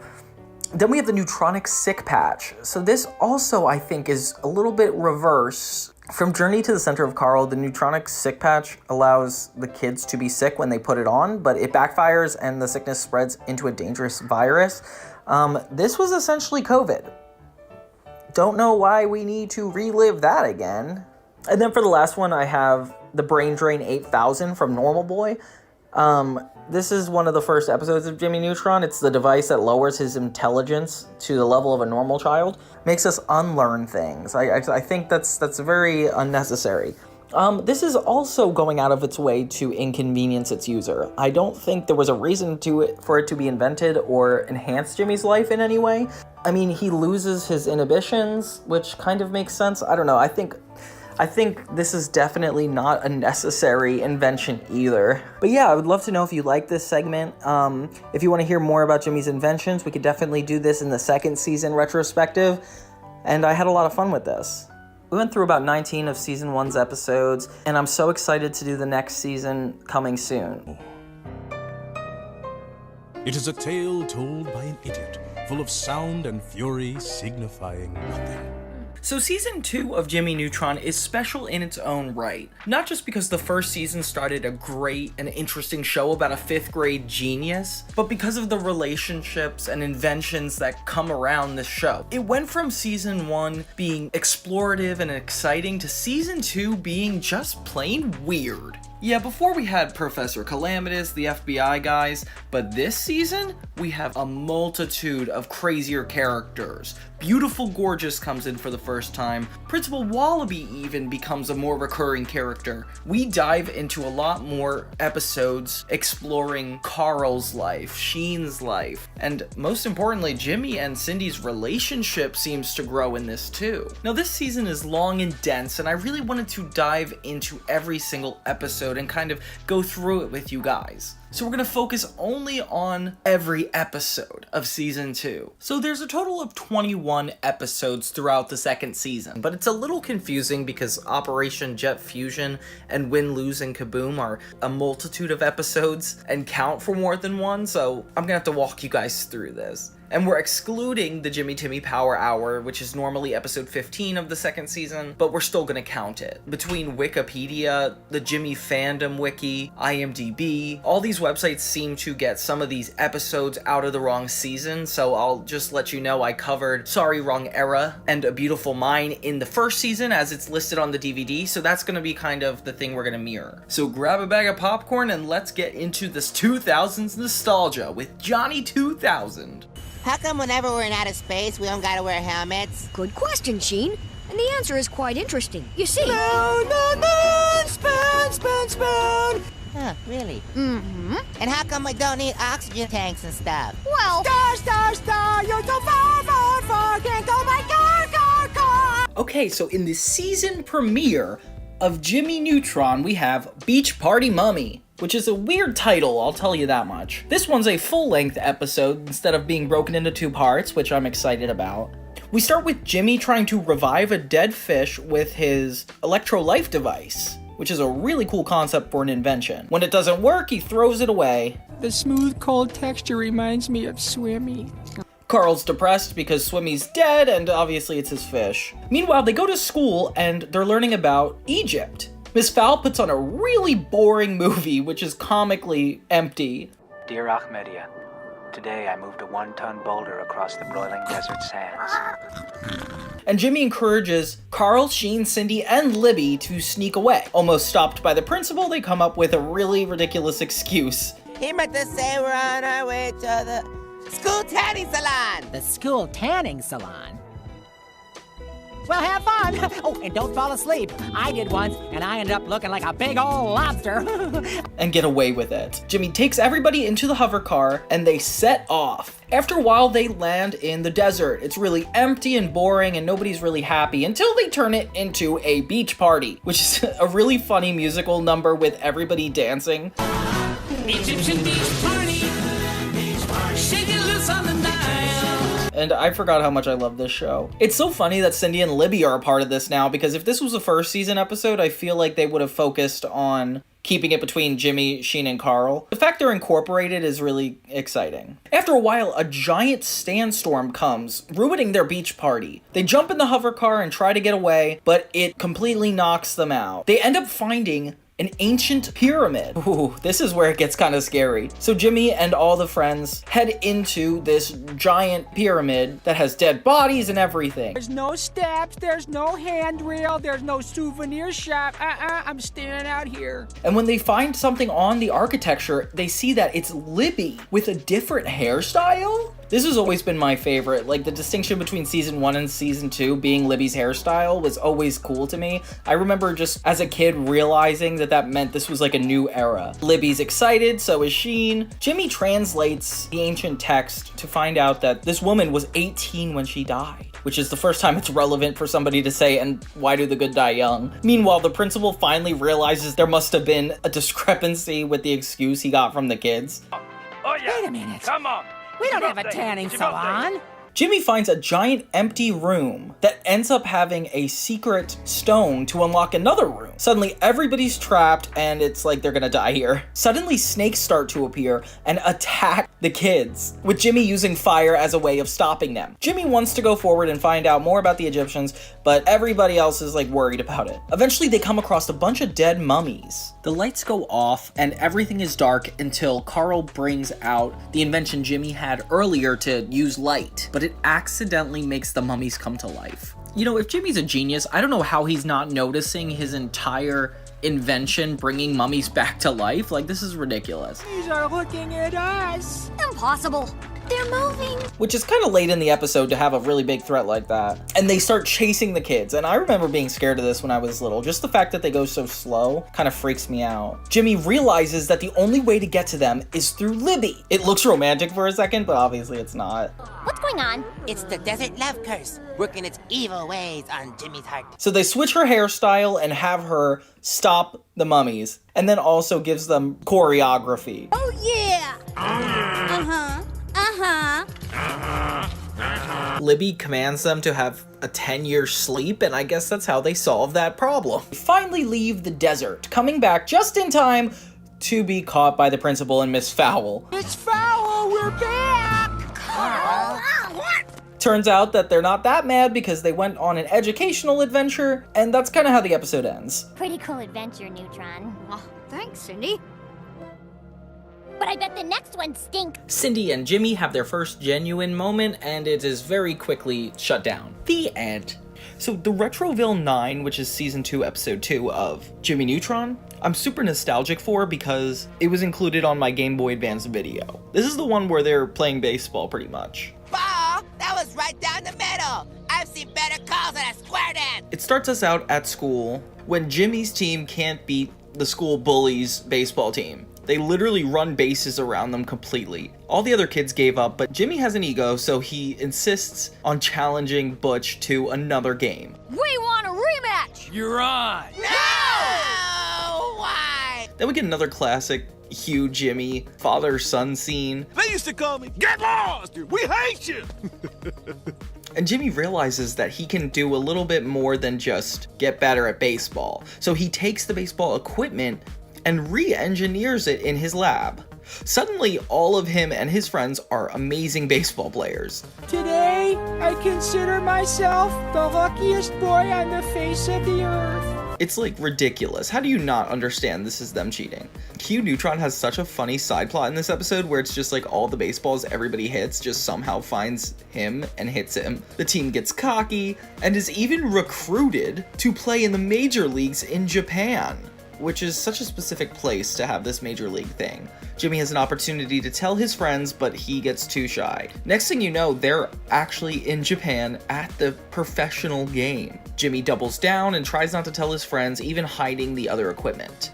A famous baseball player impresses Sheen with his Ultra Lord knowledge. Well, if he uses Retroblast powers and Proton Ball like he did in Ultra Lord versus the Gravity Suckers, it'd be pretty hard. Suddenly, Jimmy realizes it's time to come clean, and he tells his friends about the equipment and gives them a long speech about how they need to believe in themselves, and that's how they'll win. Now, who wants to go out there and win this game? And you see on the sign it says super dedicated work team and then Retroville 9, which is cool because it means like the writers actually get that they're not doing the right thing. It kind of ends on a bittersweet moment where they just lose, and that's kind of the end. But they learn their lesson, and that's what matters. Next we have Grumpy Young Man. So Jimmy, Carl, and Sheen are at the video game store trying to rent Doombringer 2, but it's rated M for mature. And obviously the kids aren't old enough, and even the cashier at the place refuses to sell it to them. We're highly mature. I demand my constitutional rights. They get kicked out of the store, which is kind of funny, and Sheen gets ice cream in his face. This is like one of those classic episodes where it's like kids wishing that they were older than they were, which is super relatable. If anything, I'm surprised this isn't in the first season. I know Timmy Turner did an episode of this where he became older too. It's called The Big Problem. Suppose, theoretically, a person could accelerate his metabolism to make himself 18, but it would be highly unethical. You mean the only thing standing between us and hot multiplayer action is the difference between right and wrong? So Jimmy hooks up his portal for everybody to walk into and come out mature old men. Oh wait, but it doesn't work. They are the same. Which one of you guys wants to help me comb my back hair? Or not.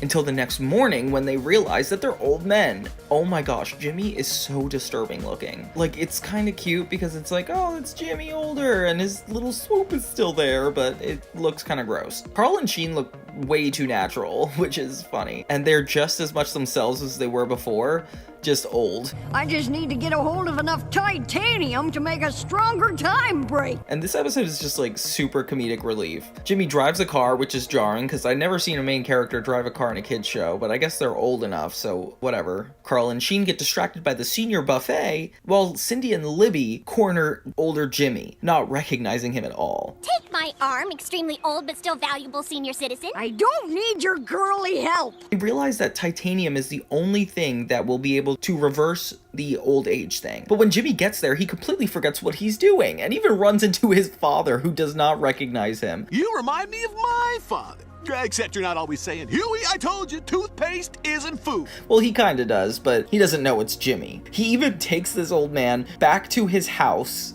against Jimmy's will. And it's funny because it's like, I wonder if this is actually how old people are treated. Like, they're just taken around by younger people like Cindy and Libby and Hugh. And even at the restaurant, Carl and Sheen get bombarded by this old married couple who think they're trying to hit on them, but really they're just there for the special. I don't even like girls yet. I challenge you to a dance-off. He accepts! Jimmy has dinner with his parents as an old person and tries to tell them what's wrong, but they do not believe him, and it's really funny. I think they just left their car at the candy shop though. Later, Sheen pulls Carl on a gurney. Oh my god, are they gonna die?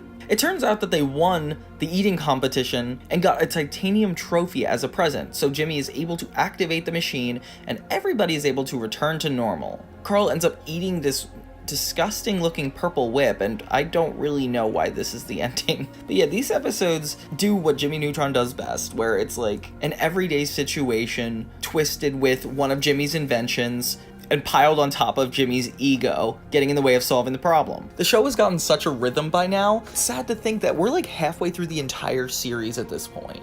Jimmy Neutron had it all. He has the brains, the adventure, but now he's a spy?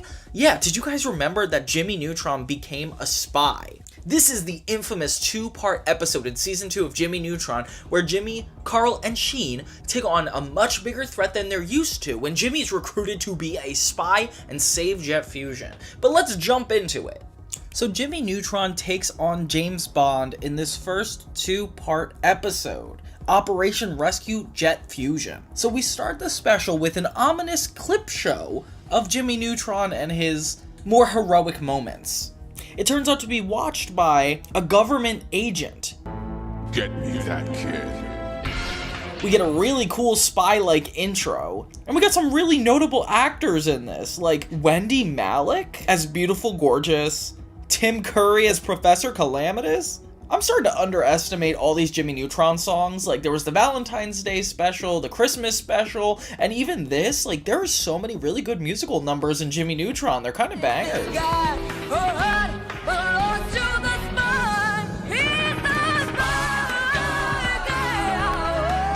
So Jimmy, Carl, and Sheen are in line to see the new movie Die Again Tomorrow? Forever, which is a really ominous name.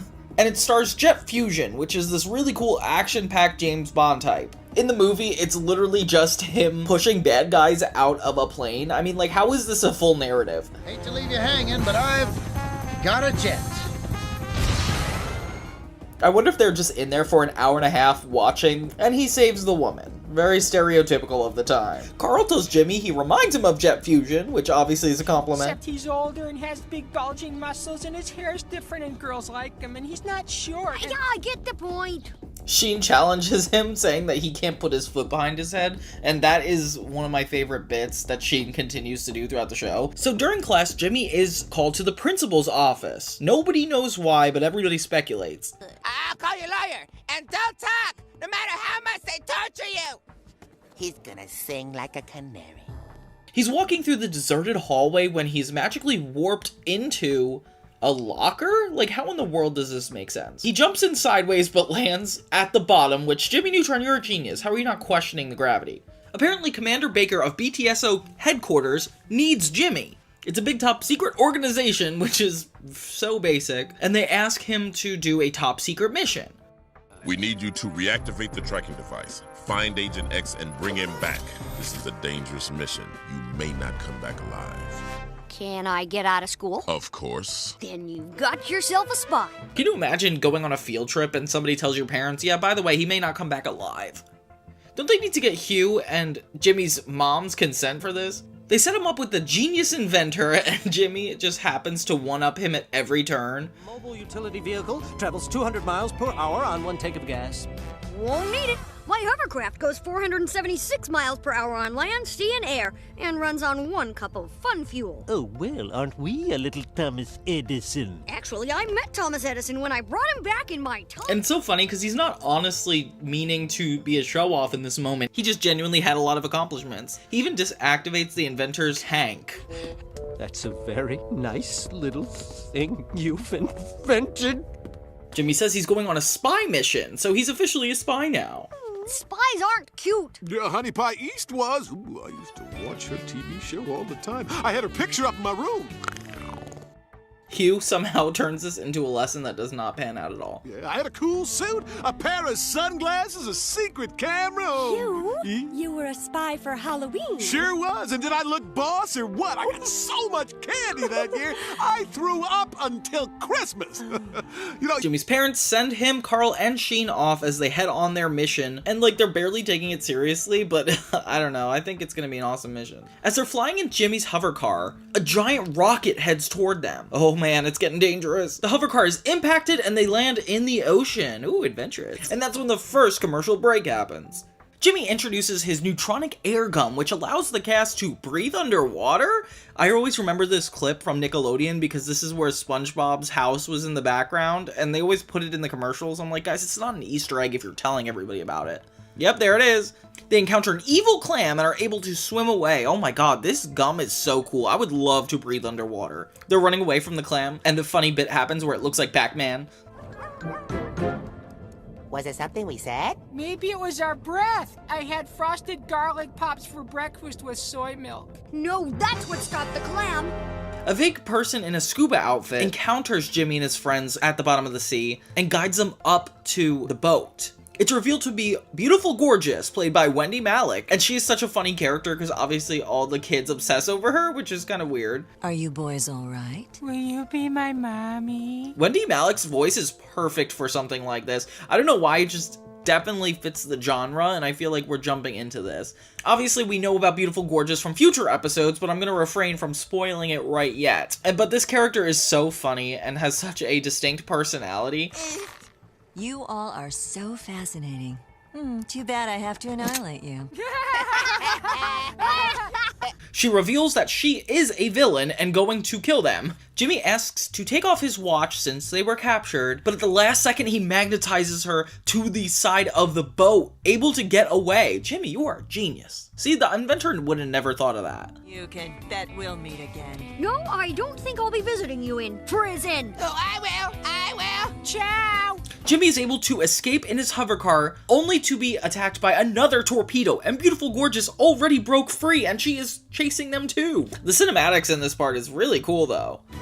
Doesn't her hair look beautiful blowing in the breeze? And they continue their adventure up Mount Everest. Jimmy, Carl, and Sheen fall off the mountain, just barely holding on. Oh my gosh, this is so risky. Right before they fall down the entire mountain, Carl and Sheen land on the ground, but Jimmy lands in a tree and falls into a giant sewer-like hole in the ground. Carl and Sheen are separated as they're approached by these guys in really dark robes. Oh my gosh, it's gonna be a cult.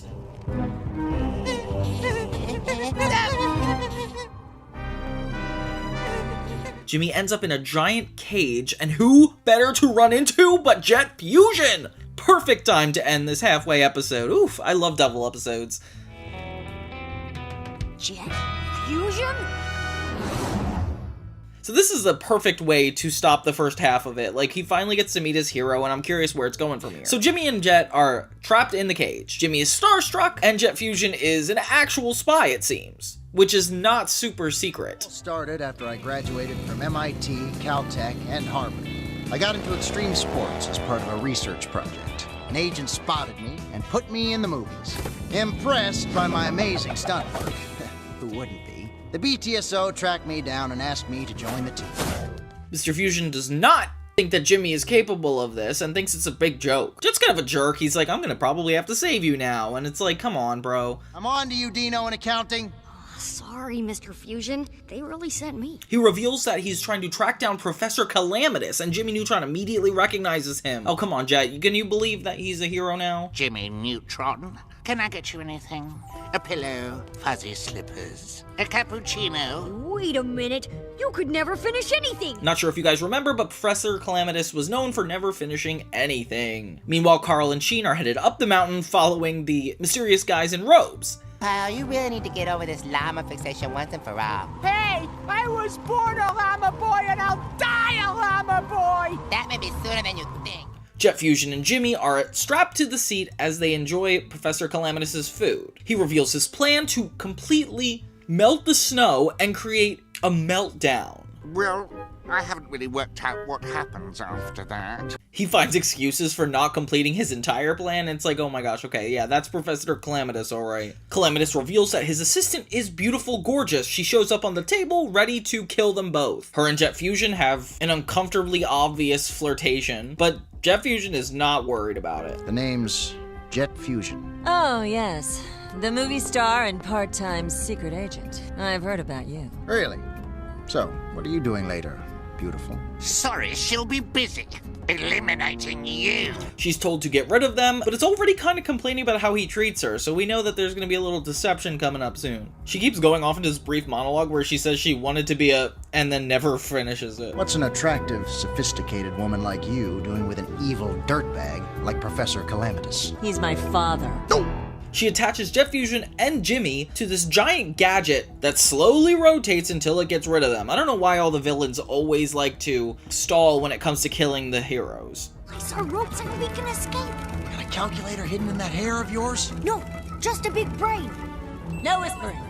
Jimmy uses his genius to help Jet Fusion jump off the blade and stop Beautiful Gorgeous long enough for him to get out. While Jet and Beautiful Gorgeous fight, Jimmy tries to disarm the Invention. But obviously Jimmy is fanboying over the fight before he can get to the contraption, and uses his Confuse Ray to confuse Beautiful Gorgeous. Meanwhile, Sheen and Carl apparently are taken to the Promised Land. Toss us over and we'll fall on the sharp, pointy rocks we missed earlier. Or not. So long, Carl. I'm sorry I occasionally made fun of llamas. Deep down, I think they're quite adorable. And it's like paradise. Like, meanwhile, Jimmy is doing this top secret mission, which is so normal for this show. Jimmy and Jet get to Calamitus' machine right after he goes to the bathroom. Think I can destroy Calamitus' device without harming the delicate Tibetan ecosystem. Just blow it up, kid. We're not here to save the whales. Jimmy manages to stop the bomb, but instead redirects it to the lab where they all are. So quickly, they have to get out. Jimmy uses Jet's catchphrase, Got it, Jet! Sorry. Hey, if this works, you can use my catchphrase anytime you like. And they leave Beautiful Gorgeous and Calamitus behind. They get into a big argument, not knowing that this place is about to blow, while Jimmy and Jet use the door of the lab to ski their way down the mountain. Calamitus and Beautiful Gorgeous realize what's about to happen, so they hurry out as quickly as possible, resentful at each other and continuing to fight. No, let's just sit here and watch them escape. Are you being sarcastic again? Explosion happens, the villains are rolled into a snowball and fall down the mountain, literally about to attack Jimmy and Jet. Finally, Jimmy uses his jetpack to safely land with Jet. Professor Calamitus and Beautiful Gorgeous also land in the same place, this giant llama paradise where Sheen and Carl have been this whole time. Sheen? Oh, you mean the chosen one. The chosen one?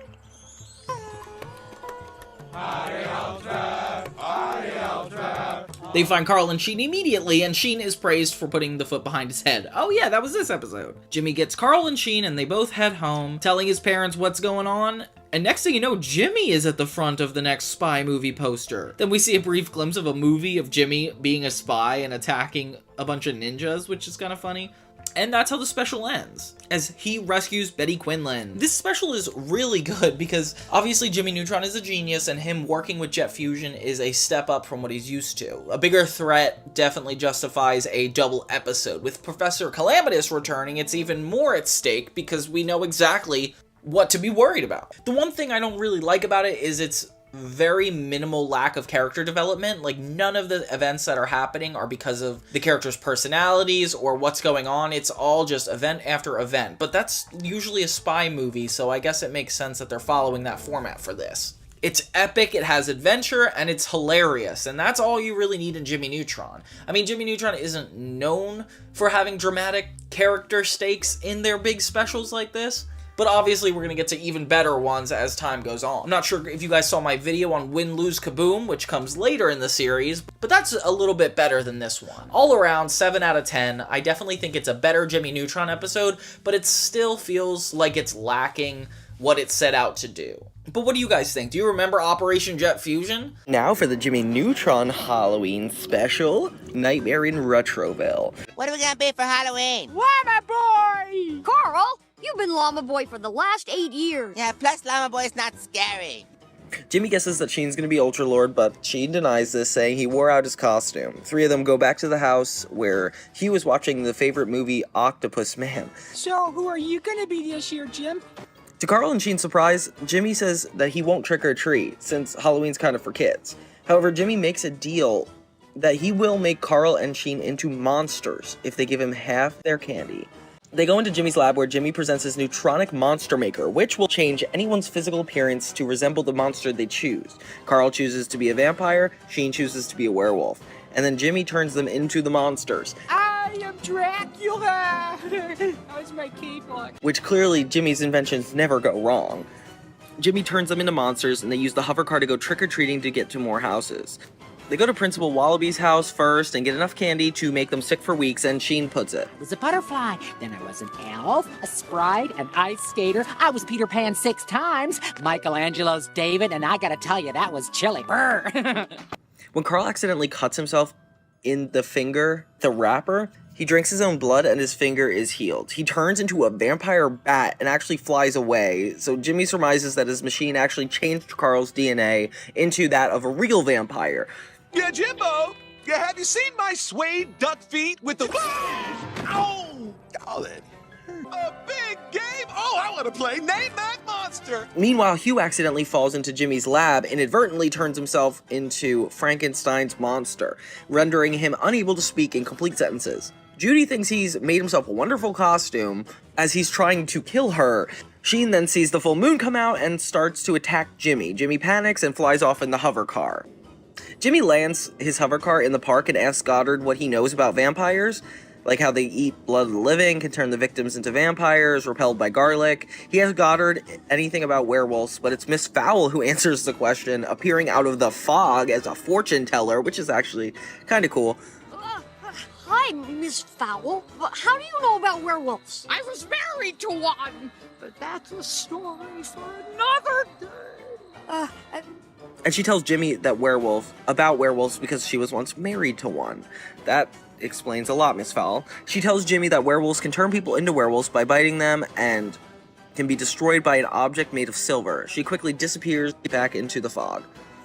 Carl finds Cindy, hypnotizes her, bites her, and turns her into a real emo vampire like him. I mean, look at his getup. It's definitely like emo vibes. I need meat. Well, don't look at me. I'm a vegetarian. I knew it. Carl owes me $2. He thought you were a Republican. Sheen finds Libby and bites her, turning her into a werewolf like him. Jimmy and Goddard try to run back to the hover car, but Carl and Cindy do a big flip over him and land in front of the hover car, blocking his path. He and Goddard go into the alley to sneak back to the hover car, where Sheen and Libby sneak behind him. Jimmy runs across the street to get silver from the Hi-Ho Silver Jewelry store. Then Hugh, holding Judy, comes to the sidewalk running into Jimmy. Jimmy realizes his dad probably got into the lab and turned himself to a monster himself. And full of blood. Why, thank you, What? Look into my eyes, please. She mine! Sheen and Carl attack Hugh while Cindy and Libby start fighting, and then Judy breaks up the fights, telling them all to work amongst themselves. When they work things out, the monsters conclude that they shouldn't fight each other and instead decide to scare the townspeople. Meanwhile, Jimmy returns to the lab and turns himself into a monster, but lowering the settings so that his DNA, unlike the others, won't change. The monsters go to the candy bar where an alarmed Sam and Miss Fowl call up an angry mob armed with silver, garlic, and fire. They chase the monsters into a mini golf course and they all have to hide. What is that? It's horrible. It's hideous. It's Jimmy? No, it's... They then see Jimmy coming from the sky as a giant octopus, which Hugh admires. And so Jimmy grabs all of them with his tentacles, takes them back home, and turns them back to normal. Whew! This one was a special, very, very special. I don't know what this was about. This one was actually really interesting. They definitely worked in the premise of Jimmy Neutron to make it really natural, as opposed to a lot of the other shows that just have to break the fourth wall and go crazy for an episode. This feels like a Jimmy Neutron episode, which I really like. So Monster Hunt to me is a pretty forgettable episode, but rewatching it, there's a lot of really funny moments. It starts us off in the lake with a Jaws type scene of Mrs. Fowl swimming with Sam, the candy bar guy. It's very romantic. I didn't realize they were in a relationship until like right now. Miss Fowl is attacked by a giant sea monster, leaving Sam alone at sea. The town is furious, with the mayor trying to figure out what's going on with this lake. Cindy and Libby are pretty certain that it is a lake monster. Ladies and gentlemen, I give you the lake monster. but Jimmy likes to stand up in front of everybody and try to discredit them, which is kind of disrespectful, Jimmy. Like, they're trying to give a presentation. The mayor is kind of like not understanding anything Jimmy says, but Jimmy is determined. He says he's going to go out there himself with his invention and Carl and Sheen and prove that this lake monster is not a real thing. Meanwhile, Carl kind of tells us a story about his pet turtle that he released into the ocean way back when, and it kind of feels irrelevant. They get on the boat with this senile old man with a giant chunk in his hat. This guy seems like he's seen bigger things than what we're about to deal with. Eyes black as pitch, like a doll's eyes. They prefer to be called action figures. And his hand completely detaches, which is horrifying. They finally set off into the ocean and bond with this old man while Jimmy is trying to get all his work done. Another pass or two and I think we're done here. Are you out of your mind? He tells him the story about how his monkeys were attacked, I guess? And that's why they call me Betty. And there's more and more proof as the episode goes on that this thing is real without actually scientific proof, so then Jimmy doesn't count it. Chilean monster could possibly exist in a man-made freshwater ecosystem. Yohoy, Jimbo! Dad? Hi there, sport! Just dumping some of the runoff from your lab. They find Hugh Neutron in a boat pouring out highly contaminated goo into the ocean from Jimmy's lab. Jimmy's like, what the heck are you doing, Dad? And finally, we have an explanation. A giant turtle comes from the ground, kind of looks like Bowser, and attacks the ship. It's exactly like Carl's little turtle. So it turns out all this goo that Mr. Neutron is dropping into the ocean must have transformed him. So technically, this is Jimmy's fault. I think it's working. Once we get Snappy encased in ice, I'll feed him this demutation pellet. Which, how did you know you needed that, Jimmy? As the giant monster attacks the boat. Eventually, it even starts to sink as they end up stranded in the ocean. Finally managed to demutate the giant turtle, and Carl's little pet is back, but he's still allergic. Look. Nicely done, Chiefy. Captain Betty, you're alive! They swim off back to shore, singing a song, and that's kind of the end of the episode. The next episode is Jimmy for President. So this is one of those classic election episodes where the main characters are running up against each other to try to get class president for the power of the entire grade. Very stereotypical of a TV show to do when they're in school. Jimmy essentially is like, oh, I can't wait to bring learning as a class president. And Jimmy, I would not vote for you either. You seem like you would do a lot of boring rules.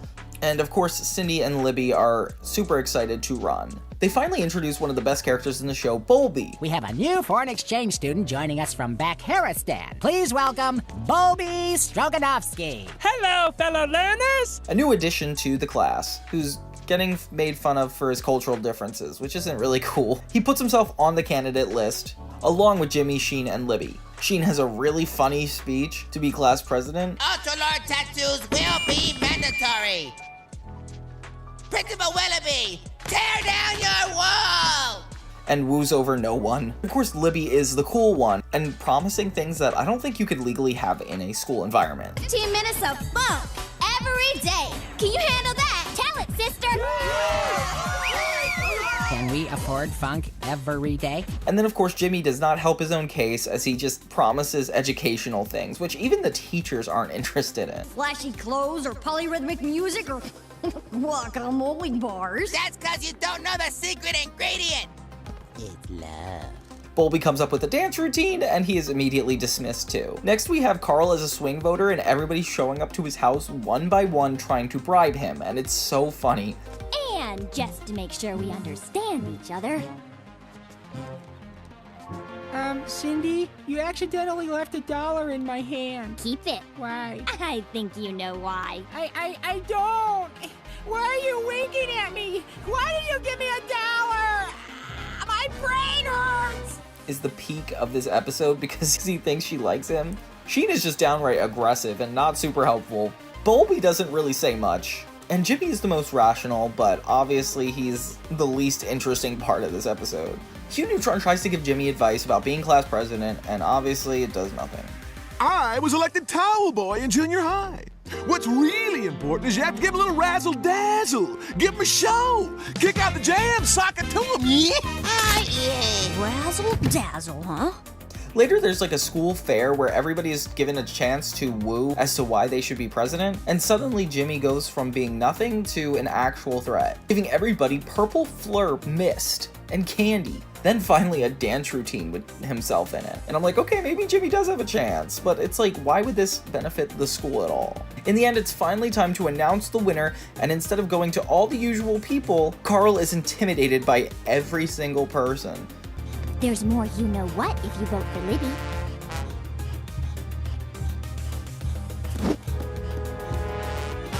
It's up to him who becomes class president, which is ridiculous. He ends up choosing Bulby, which is the only fair way to get out of this plot that the writers have driven them into. Like, who else could have won without it having to have a lasting impact on the entire series and change the episodes from now on? Like, obviously you have to have Bulby do it. Obviously the kids can't get mad at each other because Carl didn't choose them.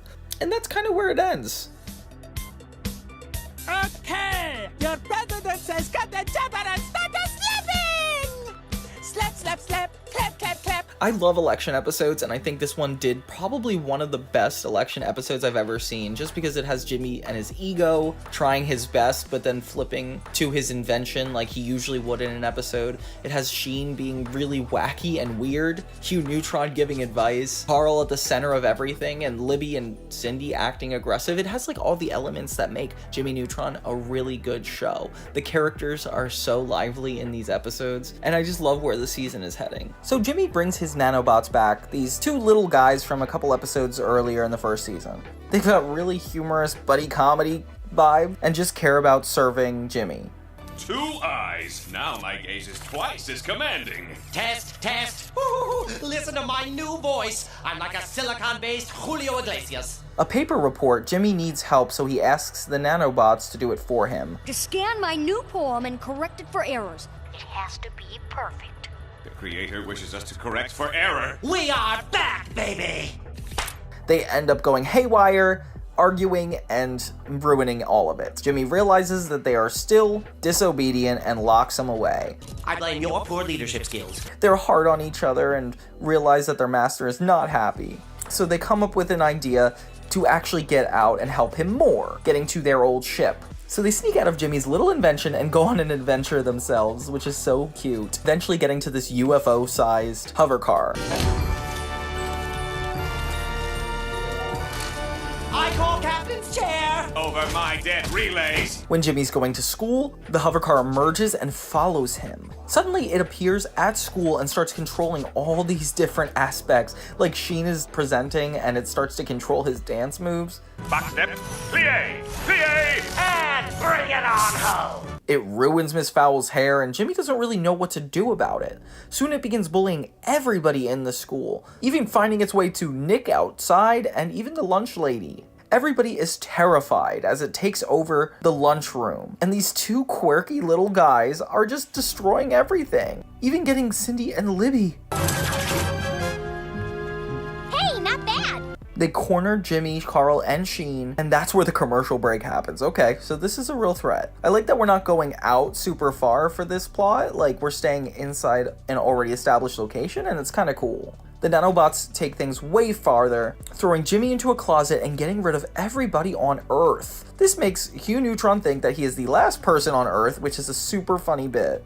Maybe they got together and formed an angry mob! Wait up, everybody! I want to be in the mob, too!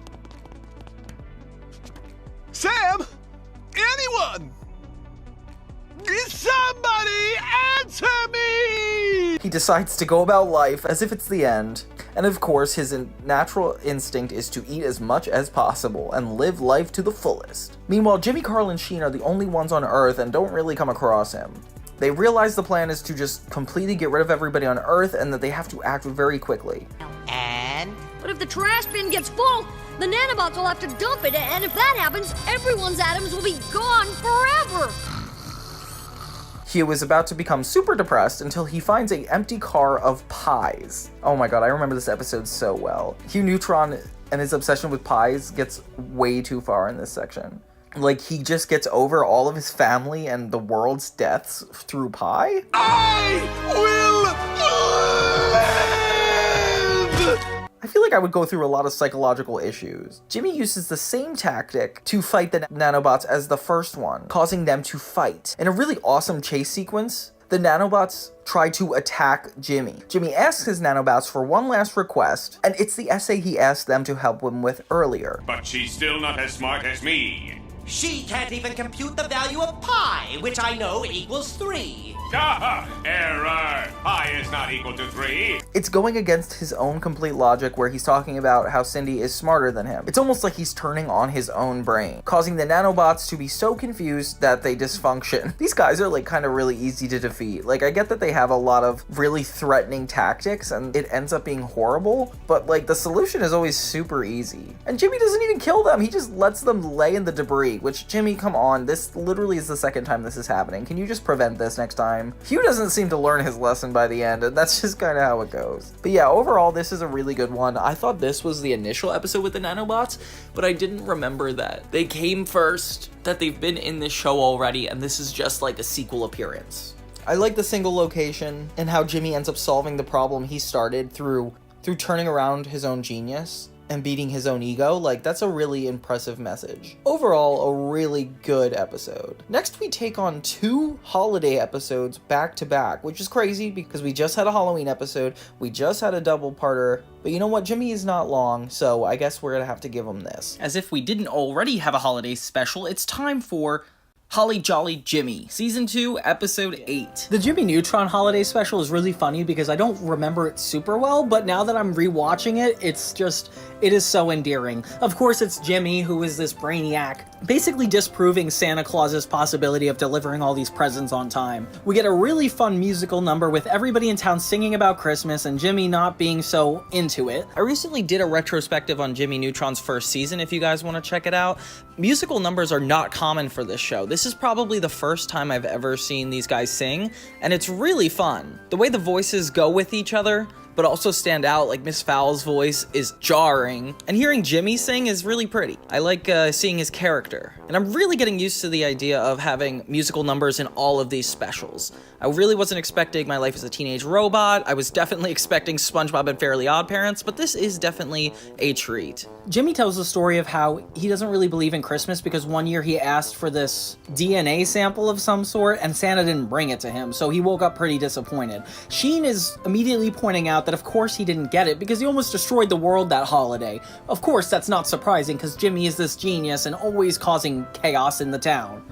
Jimmy's really defensive because of course he deserved that present, but we kind of get insight onto why he doesn't believe in Santa. So Jimmy's a buzzkill as usual, and they eventually get to the point where they're like, let's travel to the North Pole and prove that he's real. So they pack up everything, get into Jimmy's rocket, and head to the North Pole. Before they head on the trip, Cindy and Libby are trying to get back at Jimmy, but accidentally get sucked into his hypercube. So on this entire trip, Cindy and Libby are floating in this vast, empty void, waiting for it. When they reach the North Pole, they see a bunch of elves packaging the Christmas presents, and it's really fun to see a Christmas episode that's in the style of Jimmy Neutron's CGI animation. Like, I think Jimmy Neutron is definitely a good universe to see Christmas in. It gives me a lot of nostalgic vibes for those old Christmas CG animated things. When they get to the North Pole, they find out that Jimmy accidentally broke Santa, which I didn't realize was possible, so the elves get really mad at him, and they're upset because nobody's able to deliver the toys in time for Christmas. Meanwhile, Mr. Neutron is trying to invent his own holiday with pie, and I think this is the beginning of his obsession with pies. In order to make up for hurting Santa Claus, Jimmy tries to make an invention that allows him to be able to deliver all the presents via his rocket. With Goddard having a reindeer nose, which is adorable, Jimmy sets off to deliver all the presents, and Hugh becomes the new mascot for his Christmas holiday, which is like Pie Day. While I wasn't expecting the first musical number, the second musical number took me by more surprise. It's sweet watching the parents sing because these characters aren't in it much anyway, so like just having them have a moment to shine as 2 really funny characters is cute. Definitely relevant to the Christmas special. And they sing a nice little Christmas number about pie as he wears this duck hat. So Jimmy and his dad spread holiday cheer, both in their own way. It's funny because Jimmy spends all this time trying to disprove what Santa is able to do, and yet he is trying to figure out a way to realistically do it within this Christmas time. Jimmy finally meets Santa, who actually helps him deliver the presents, and Jimmy learns that he's actually a lot more scientific than he initially believed. So Jimmy actually starts to like Santa Claus. In the end, Santa Claus gives Jimmy exactly what he asked for Christmas, restoring his belief in the holiday. Every cast member of this show gets their own best present that they deserve, and we end on a nice little closing shot of Jimmy's house. And then happy holidays, everybody. The Jimmy Neutron holiday special was definitely forgotten, but I feel like it's worth remembering with all the musical numbers and Jimmy and his dad's aspirations to bring the holidays back despite scientific differences. I mean, this is such a good one, especially opposing the Fairly Odd Parents one. Season 2, Episode 9 is now the Valentine's Day episode. I love you, Sydney Vortex! Vortex! Vortex! So we know about holiday episodes. I've done some Christmas ones, I've done some Halloween ones, but there's some holidays that are a little bit more obscure. I would say B and C tier, like Thanksgiving or, wait, Valentine's Day, yep. Tomorrow is Valentine's Day, children. All the Valentine's Day specials are really cute because they take the characters into this love-like trance and change it up for a little bit. It's usually a bottle episode with the events not lasting. And while I think the same is with this Jimmy Neutron episode, it does a little bit more than a normal holiday episode should. The episode's called Love Potion 976/J, and while the title card is extremely not in character of the episode, like unless this is the 4th of July special, but this is the episode where we finally get to see Jimmy, Carl, and Sheen have their potential loves introduced. And so much more. I can't wait to get in with you guys about how the Jimmy Neutron Valentine's Day episode is the craziest holiday episode I've seen. So let's see Jimmy Neutron, Season 2, Episode 10, Love Potion. Okay, so the story begins with Jimmy's homeroom making Valentine's Day gifts. Don't see a lot of shows that do this specific thing where it's like everybody's celebrating this one holiday, and Almost done. I just need my mom's lawyer to look them over so I'm not obligated to pursue a relationship. And we see Jimmy say that he will never fall in love, but like, haven't you been in love with Betty, like at that house party episode? But I guess Betty Quinlan isn't something he would like admit out loud to the class, so maybe like for being a genius with his ego, this is normal. So Jimmy notices Oleander, which is this kid I don't really know super well. He kind of acts a lot like Carl. He's being controlled by his girlfriend, and Jimmy is like, oh my god, how could this kid stoop so low by being in a relationship? Miss Fowl says that it's only a matter of time until Jimmy is falling in love himself. Jimmy then starts to contemplate what Miss Fowl said, and doing as he usually does, he creates an invention. So it's the pheromone number 976/J, and it's a hormone that causes any boy under its influence to fall in love with the first girl he sees, and vice versa. Ooh, I always loved this plot. I think it's definitely more in wizard-related shows, but I like the idea of a concoction that allows you to fall in love. That's funny. Once Jimmy explains what the pheromone is, Sheen tries to destroy it with an axe. Jimmy stops him and explains that he's gonna use the love potion to make an anti-love vaccine instead. Oh, Jimmy, we need a lot of vaccines. Jimmy then continues to store the hormone in an air-sealed vacuum, like storage space. Carl asks Jimmy to use his computer and check his email for cheese, and accidentally unleashes the experiment that Jimmy just made. Somehow it affects them all without them noticing, like real love. They leave the lab running into Libby and Cindy, and after being bullied by them, Jimmy turns towards Sydney and instantly falls in love with her. He starts to see her as a really famous scientist and gets all googly-eyed. And then meanwhile, Sheen sees the same thing in Libby, but instead of being a scientist, she is an ultra-lord queen. Something that would make both boys really enticed to want to be with these girls. And out of all moments, why when they're like pointing and laughing at them, do they fall in love with them?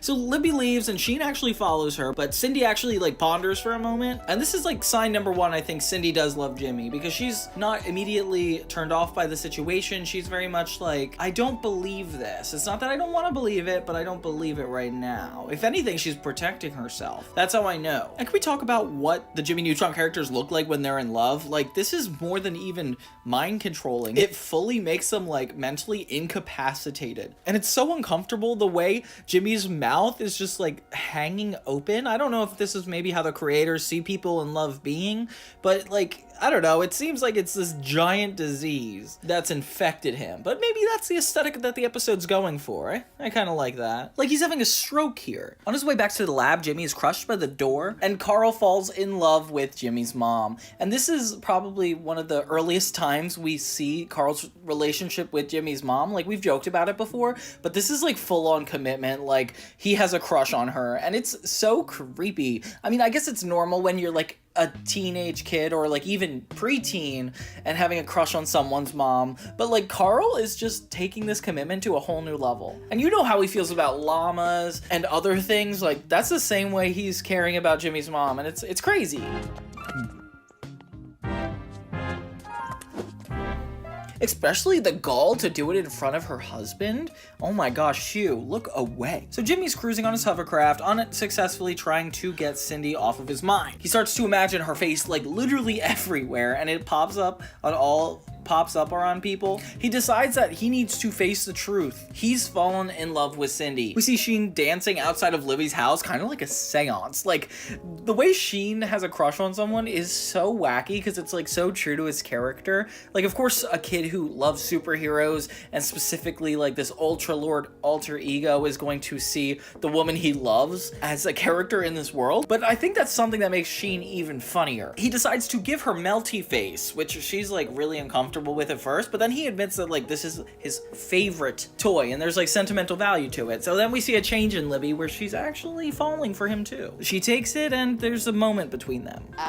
Would you do me the honor of going out with me tomorrow night on Valentine's Day? Actually, I have to go do... Sure, why not?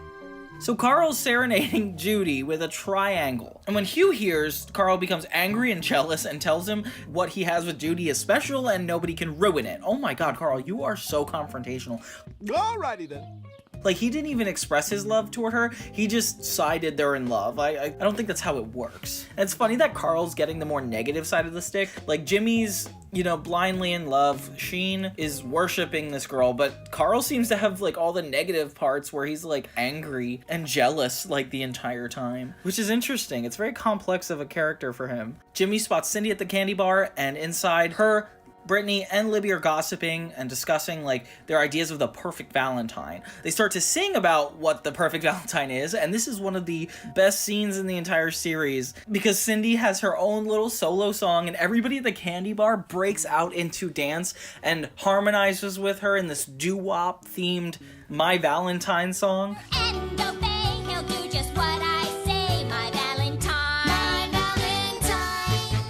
He'll hold you in his arms. I'll show him moves he's never seen. He'll woo you with his charm. He'll know his Cindy is supreme. He'll honor and obey. He'll do just what you say, your Valentine. My Valentine. It's a parody of a real-life song. We'll talk about that later. The characters are so well choreographed together, and it's so cute. In the end, she's like, never settle for anyone, and just as she says that, Jimmy crashes into a building, runs into the candy bar, and confesses his love to Cindy. Oh my gosh, it's so embarrassing. Everybody at the candy bar starts laughing, and it's really uncomfortable, especially as somebody who knows Jimmy so well. Like, the audience is so off-put by this, which is nice because there's a reasonable excuse. You know, there's a love potion. It's not like his character's just randomly in love, but it does add a layer of complexity that we haven't really seen on the show before. Cindy throws ice cream in his face and everybody continues to laugh at him, and he is actually kicked out of the candy bar. You messy little hooligan! I just cleaned that floor 8 months ago. You're out of here. Yeah. Libby points out that maybe this is a genuine love for somebody, and Cindy is totally into it. Like, she's like, okay. And then she shows up when Jimmy is walking home alone and actually... So you like me, huh? Well, what are you prepared to do about it? Tries to prove that it's wrong, and she's noticing that he's actually committed to this idea, and he even asks her to go on a date the next night. Seems like both Jimmy and Cindy are just as confused as their relationship jumps into this like new realm, and it's kind of really sweet. When he realizes he finally got the date, he's like excited, but then starts freaking out because he just made a date with Cindy. And that's where the act ends. It's like really dramatic. Meanwhile, Sheen is leading a blindfolded Libby down the street, takes off the blindfold, and there is a shrine made out to her with all this Ultra Lord stuff. It's like this really geeky shrine to her. And he asks her to be his Valentine and sits her down, and they gaze into each other's eyes. And it's actually really sweet. Sure, Sheen. Of course I'll be your Valentine. Unlike the next part where it's Hugh and Judy trying to enjoy a nice picnic, when Carl shows up with a dancing monkey and music box. Carl, this is such an outdated attempt. He like tries to serenade her, but ends up distracting Hugh with the monkey and tries to get a moment with her. Jimmy is really actually concerned about his date with Cindy because he really wants to impress her, so he goes to his lab, and it's actually kind of a mess, so he decides to change his clothes, his entire personality, and really fit into this new love version of Jimmy. And it's kind of cool because, you know, I remember in the movie we got to see him change hairstyles and everything, but seeing a completely different side of Jimmy that's like suave and rich, I guess. It looks like his place is just rich, that everybody is, and Jimmy's into it. So when Cindy actually arrives at his place, she's self-conscious about it already, and it's just the fact that these guys already are acting so guilty just shows that they really do like each other. Wow, Neutron, you clean up good. Oh, well, thanks, Purple Flurp. Yeah, thanks. Jimmy's even nervous and asks Cindy if she is. He replies that he's never really felt this way before, and the two kind of have one more confrontation to test if this is really true. They gaze at each other for a moment and cut to Sheen and Libby again. Meanwhile, Sheen sets up Libby to prepare to take down her rivals as like a part of like some vow thing, and Libby's actually like really weirded out. And so Libby's very weirded out by all of this, and she tells him that they need to work on their friendship and asks to go out slowly. She kisses him on the cheek, and this is a genuine relationship. This is gonna be a long holiday. Then we get back to Carl and Judy. So Carl then gives Judy a suggestive card with a picture of himself shirtless and posing. And it's like, oh my god, Carl is so committed to this. He's like trying to duel Hugh at every opportunity he gets. When Hugh returns, he's just snippy one more time. And I feel like he's really trying to get her to cheat. And I'm like, Judy Neutron would never do that, right?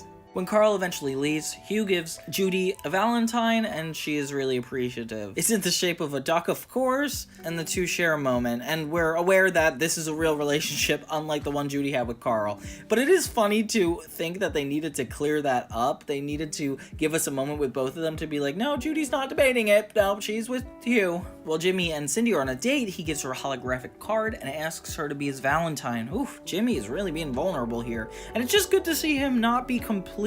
I'm just glad that didn't go on the entire episode. He starts to swing her around to kiss, and I don't like the animation here. It looks like he just pushed her, and that's just weird. And right as they're about to kiss, Jimmy admits that he only wants to be with her because of the pheromone. Cindy gets genuinely hurt in the final and third reason why I'm sure that Cindy has a crush on Jimmy, because she thinks he is playing a cruel prank on her, when really, in a way, he kind of is. He just isn't aware of it. He needs to counteract the pheromone, and what could actually work with that? And they realize that Carl's Gouda feta cheese could be so stinky it could take them out of a sense like that. No way that's gonna work. The next day, the guys sit down and sigh out of relief that Jimmy figured out how to stop the hormones from making them do unwanted things anymore. This kind of feels like The Giver, where like they're suppressing their emotions. I mean, but they are in 5th grade, like they're not quite ready for whatever they're trying to start here. But it is sweet to see this sentimental side of all of them, actually. Sheen and Libby turn to each other, and we even see that they're going to continue their relationship, which I didn't realize this was the episode that solidified something like that. Sheen ends up prancing around happily, and the whole thing ends. I like how there's not a lot of like progressing of the plot. It's just Jimmy, Sheen, and Carl being in love, and then Jimmy last minute being like, actually I need to change this, makes an effort to smell the cheese. I wonder what it would be like if earlier he was making an effort but fighting with himself, with Cindy throughout the episode. Although now that I think about it, that would give Cindy reason to not go through with it. It's a really tricky episode because it's like, how do you really portray young love? Like young love that's so young, it's like when you're in crush mode, not like full relationship, but innocent puppy dog love. And that's the best part of Valentine's Day, isn't it? And this show really did a good job at taking me down a Valentine's Day episode. I mean, I know we had the SpongeBob one, we definitely had Fairly Odd Parents. There's been a lot, but this one has done the absolute best job. The other shows are just another episode in the series. It's might as well be a holiday episode. But Jimmy Neutron actually incorporated really pivotal character moments in this specific episode that if this episode wasn't around, this entire show would be like wacky. Like it would be off its track, and we couldn't dial in Libby and Sheen's relationship. We couldn't entertain Carl's crush on Mrs. Neutron, and we couldn't see how guilty Jimmy and Cindy acted toward each other when they thought they were in love, and they are and I feel like even though they don't end up together in this, we are sure that that's what the writers wanted to do. They really did want us to think they were going to inevitably be together, and there's nothing wrong with that. I'm really excited to see this pan out. I feel like it's a very mature plot line to make. But what did you guys think? Do you guys remember this episode? Okay, now we're gonna take a break from the full specials and just do a normal 20-minute episode. This one's called Sheen's Brain. So Jimmy, Carl, and Sheen come out of class. Apparently they had a really hard history test. Everybody but Sheen is disappointed in their performance, which is like, why, Sheen, are you so excited? My grandma's chihuahua could have aced it. I've done connect the dot drawings that were harder. Sheen! Miss Fowl pulls him aside to tell him that he actually is failing the class now because of this. And I love that Sheen actually put Ultra Lord as some of the answers to the history test, and he was still confident about it. So Jimmy encourages Sheen that the three of them are gonna study and he's going to pass this math test. They go back to Jimmy's house and Jimmy asks him how he'll study, but he just turns on Ultra Lord and prays to it. Jimmy turns off the TV and says they have to get to studying. How many raisins will Tom have? What sort of idiot would trade bubblegum for raisins? That's not the point. What is he, some kind of health nut? If you ask me, Tom needs counseling. And what kind of name is Ida? What's it short for? Ida preferred a different name? And Sheen is literally like flipping out. It's so weird to see him like this. Like, I guess I've never seen a Sheen-centric episode to have to see this side of him, and it's kind of dark. And this boy has the nerve to run back to the TV. Jimmy ends up using electric shock negative reinforcement on Sheen. Jimmy decides to use his brain drain helmet as a tool and turns it into the brain gain helmet, which is cool that we're bringing back an old invention. I like that concept. I just realized this is kind of like the sister episode to that. After several disorienting minutes under that hat. Pretty stupid. Oh well. Can't say we didn't try. No, I mean pretty stupid of you to forget the binomial expansion of a negative prime number yields its equal and opposite trigonometric value. He spoke math! He spoke math! And Sheen suddenly talks like a scientist, like a genius. We get like a Scottish dance musical number of Sheen just being a genius, and it's just him winning at board games and playing the violin. But it's cool because it's like this character never gets a win, and seeing him at the forefront is kind of cool. Jimmy Neutron is really funny when it decides to incorporate its musical sequences. So they're handed out the math test, and Sheen immediately completes it to perfection. Okay, so the first goal is solved. He pretty much shows off for the entire classroom, making everybody essentially hate him. Let alone this slack-jawed collection of nitwits. Hey, my doctor says my jaw's only slightly slack. Yeah, Ultra Dork. Since when did you become Lord of the Smarts? Sheen then starts to evil laugh and uses his genius to trick Miss Fowl into letting him leave the classroom. So Sheen is going overboard immediately. Didn't see that coming. May I not be unexcused? Yes? Psych! Jimmy quickly fixes the brain drain helmet and goes to meet Carl at the candy bar, where Sheen is actually getting into a fight with Sam. I told you, I used a complex algorithm based on the dimensions of the jar. Yesterday you thought seashells were money. Today you're using algorithms. I like that Sheen's head physically grows as he gets more egotistical. Like, it's cool to use animation as like a exaggerated medium and actually lean into the cartooniness of it all. He's convinced that everybody loves the new him, which is so funny because everybody keeps saying no. Like, Sheen is so delusional still. Everyone loves the new me! No, we don't! Silence! He says, "You disappoint me, Jimmy," when everybody has to hold him down, and then laughs evilly. This is like terrifying. I like that it's going on between the three boys though. It makes it such an intimate plot. So Sheen's brain becomes so big that he essentially takes over the entire town and is suddenly able to fly. He crowns Libby to be his queen? And now for my queen. I shall choose the fairest and most beautiful of the town's females. I'm afraid of commitment! I didn't mean you! And just basically plays around the town with like a jerk. Jimmy and Carl attempt to trick him to put on the brain drain helmet like a crown, and it doesn't work. Sheen could read Carl's thoughts, which apparently a genius can do, and it spoils the plan. Carl. Baby llama's in the meadow. Baby llama's in the meadow. Oh no, one of them's escaping. He's heading towards town. Town rhymes with crown. Jimmy and I disguised the brain drain helmet as a crown. I heard that. Sheen. Turns out if they don't get the brain drain helmet onto him, he could explode because of him being so smart. Jimmy and Carl realize the only way to get to him is to get to the old him, find an Ultra Lord costume and pretty much stow away in it and use it to trick Sheen. And it works. He immediately is excited to meet Ultra Lord, but is a little suspicious. How do I know you're not an imposter? I see your point. Well, I guess I'll be on my way. Wait, don't go. He asks the boys a series of questions, which they try to answer very quickly with the Ultra Lord sight. Sheen then uses his genius to zap Ultra Lord, knocking out Jimmy and Carl. Seeing that he hurt his two friends, he realizes that he has gone way too far, and he actually seeks out the helmet. He puts it on and returns back to normal. So how long you get to keep the costume? Ow, that hurt. Ow, that hurt. Maybe it's worn out by now. Ow, that hurt. Ow, that hurt! Matron knows best. It all starts at the Neutron dinner table where Hugh is reading fun duck facts and Jimmy is hard at work on a new gadget. But both guys are too wrapped up in their own worlds, so she serves creative meals like mac and cheese shaped like a train for Hugh and mashed potatoes molded like Einstein for Jimmy. But chaos hits when her hydraulic cuckoo clock causes a toilet mishap, soaking Judy. Bullbuck is true, every non-prime integer must be equidistant from 2 primes. My arm's been sucked into the U-bend. Judy decides she needs a vacation. The next morning, Judy leaves with a suitcase and a lengthy chore list, while Jimmy and Hugh dream of a mom-free paradise. Or make us leave the lab and come to dinner? Get no one to tell us you can't have pizza for every meal, or say, Hugh, put down that duck and talk to me for once. They try a few chores, but quickly decide they need help, so Jimmy creates a robot version of Judy to take over. She just wants it done. She doesn't care who or what does it. At first, the robot Judy seems perfect, mowing the lawn, feeding Goddard, and handling the chores, while Jimmy and Hugh relax with popcorn, but things quickly turn weird when she refuses to go into sleep mode and starts scrubbing them scalding baths.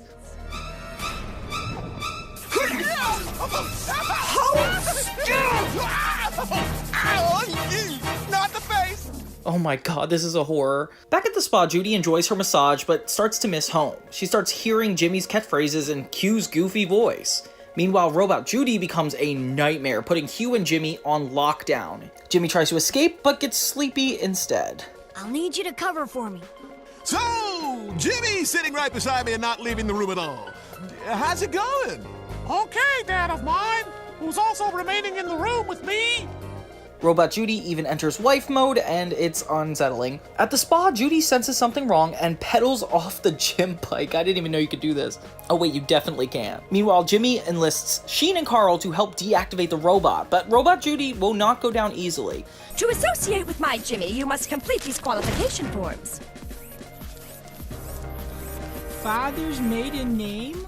Tying up Hugh and Jimmy and forcing them to eat nutritious meals, which you cannot pay me to do now. Just when things look hopeless, real Judy bursts in, only to get tied up herself when the robot realizes she's been replaced. That's the last straw. Judy snaps into the action, grabs cleaning gear as a weapon, and ultimately blasts Robot Judy with a molecular ray, taking her down for good. When the house is finally safe again, Judy flips the script. Now she's getting pampered. Hugh and Jimmy give her the spa treatment she deserves, and it's a lot more sweet. Meanwhile, poor Carl and Sheen are still stuck inside Jimmy's lab, desperately trying to finish the never-ending qualification forms for the robot, who's now just a pile of nuts and bolts. Then we have send in the clones. So Jimmy's ready to blast into space to collect rare ice crystals for his freeze ray, but Judy stops him. Chores come first. Oh, here we go. He has to mail a letter, sit with Grandma, drop off a pie, grab Dad's shoes, and deliver a book to Cindy's mom. With no time to spare, Goddard suggests cloning himself. Jimmy agrees, but due to the high-speed process, 6 clones form, each with a wildly different personality. You call this a great day? I should have stayed in bed. Ah, but romance is in the air, huh? It is a beautiful day to fall in love, n'est-ce pas? Hey, everybody! It's great to be here. If I'm lying, I'm dying. Hey, have you seen that Cindy Vortex? Talk about the Wicked Witch of the Elementary. But seriously, these are the jokes, folks. Come on, laugh with me. And these guys are so funny. There's cool, happy, gloomy, romantic, and funny. They each take on a task and do it horribly. And do your chores, boys. But I've never mailed a letter. What if I get my hand stuck in the box? Hey, turn that frown upside down, Mr. Gloomy Gus. Everything's gonna be terrific. Happy Jimmy sits with Grandma. Gloomy Jimmy mails a letter and gets stuck in the mailbox and convinces Carl to be depressed. We're all just dust in the wind. Okay, I don't want to be dust in the wind. Cool Jimmy gets the badminton shoes, flirts with Betty, and shows off against Nick. And meanwhile, Jimmy is up in space with Goddard, unaware of the mess downstairs. Funny Jimmy visits Sheen, but mocks Ultra Lord, upsetting him. Romantic Jimmy delivers the book, but sings to Cindy instead, causing her to faint. Evil Jimmy is tasked with dropping off a pie, but instead throws it into somebody's face because he thinks it's funny. When Jimmy returns to Retroville, his whole neighborhood is complaining. He busted my skateboard, dude. He said I was gonna be dust in the wind. He made me smile and my dentures fell out. He mocked Ultra Lord's family. He made my heart sing and... I mean, he said things to me so vile and despicable, I cannot repeat them in mixed company. Each clone has caused chaos. As they gather all the clones, they learn that Evil Jimmy is missing. They finally find him switching bathroom signs as a prank, which is kind of funny. However, Evil Jimmy alters his appearance to look like the real Jimmy, causing a confusion in the clones, which usually happens in these types of episodes. Jimmy tries to prove who he is, but the clones side with Evil Jimmy. With no choice, Jimmy freezes them all in a giant block, saving the day. After you such sweet... That is cold. Yo, give me your best shot, punk. Oh, this is how it ends, as ice cubes. I've always wanted to be frozen. This is a dream come true. Though he loses the freeze ray in the process. And it kind of ends with Evil Jimmy getting away with it. And it's kind of insane. Like, I did not expect a bad ending from this. But, I mean, all the funny clones are the best part. And I forgot how much of a delight this episode was, because it's, like, mostly comedic, but it's just so funny how wrong it gets. Then we have the Great Egg Heist. Then how do I know you're really Cindy and Libby? Okay, stop. I believe you. You're Libby. But how do I know you're Cindy? Just open the stupid door! Jimmy is contacted by a well-dressed Asian lady known as Princess Queen Shisu, last heir of the Qin dynasty, but her friends call her Peggy. She tells him that Jimmy must retrieve an egg drop jade that has an unstable atomic structure which can channel near infinite levels of raw energy. Oof. Her brother Sue has built a doomsday device and wishes to use it to enslave the world. So the egg is in the Retroville Museum, heavily guarded. Jimmy must secure the egg before Peggy's evil brother steals it and has his friends help him. Like, Sheen distracts the security guards while the rest break in. Then Libby uses her high note to shatter the glass and freeze the alarm system. Cindy deactivates the laser tripwire, and Goddard is unable to lower Jimmy down because his circuits were damaged due to Libby's high note. They also have Carl sent in to replace the egg with a fake one rather than Jimmy. Uh-oh, Carl sneezes and switches the eggs, which how much do you want to bet that they got the wrong one? Ultra Lord's on TV now! Hey, where's Ultra Lord? Every channel has the same stupid show. Intruders on level 3. Sheen accidentally alerts the guards that he was supposed to be distracting to the presence of the group. Oh, come on, Sheen. Goddard disables one of the guards, and they catch up to Libby, who was almost about to pass out from substaining her high note, and the group finally escapes. When they return what they believe to be the real egg to the princess, she reveals herself to be Professor Calamitus. Phase 1 of my doomsday plan is now complete. Phase 2 hasn't really been worked out yet, but... Uh-oh, now I don't feel bad that the egg might be wrong. He attempts to use the egg, but finds out that it's actually the fake one, causing a catastrophic meltdown like all the common crystals he had previously tried using, and sends him flying through the air. The end. And I really like a heist-themed episode. Like, it's so clear how this team works well together, and I like that it feels like a kind of break-in like movie. Something very unique for Jimmy Neutron that I didn't expect to be so good. So in 13B The Feud, Jimmy and Carl are playing basketball when Hugh spots Crabgrass. The defiler of beloved lawns everywhere. My response must be swift and brutal. He confronts the Weezers over his missing lawnmower. They argue and even insult each other's lawn decorations. Carl's dad's name is Ebenezer, which is kind of weird. He accidentally breaks Hugh's beloved gnome, Sir Quaxalot. The two become sworn enemies, dragging Jimmy and Carl into the feud. Carl, this feud can't last forever.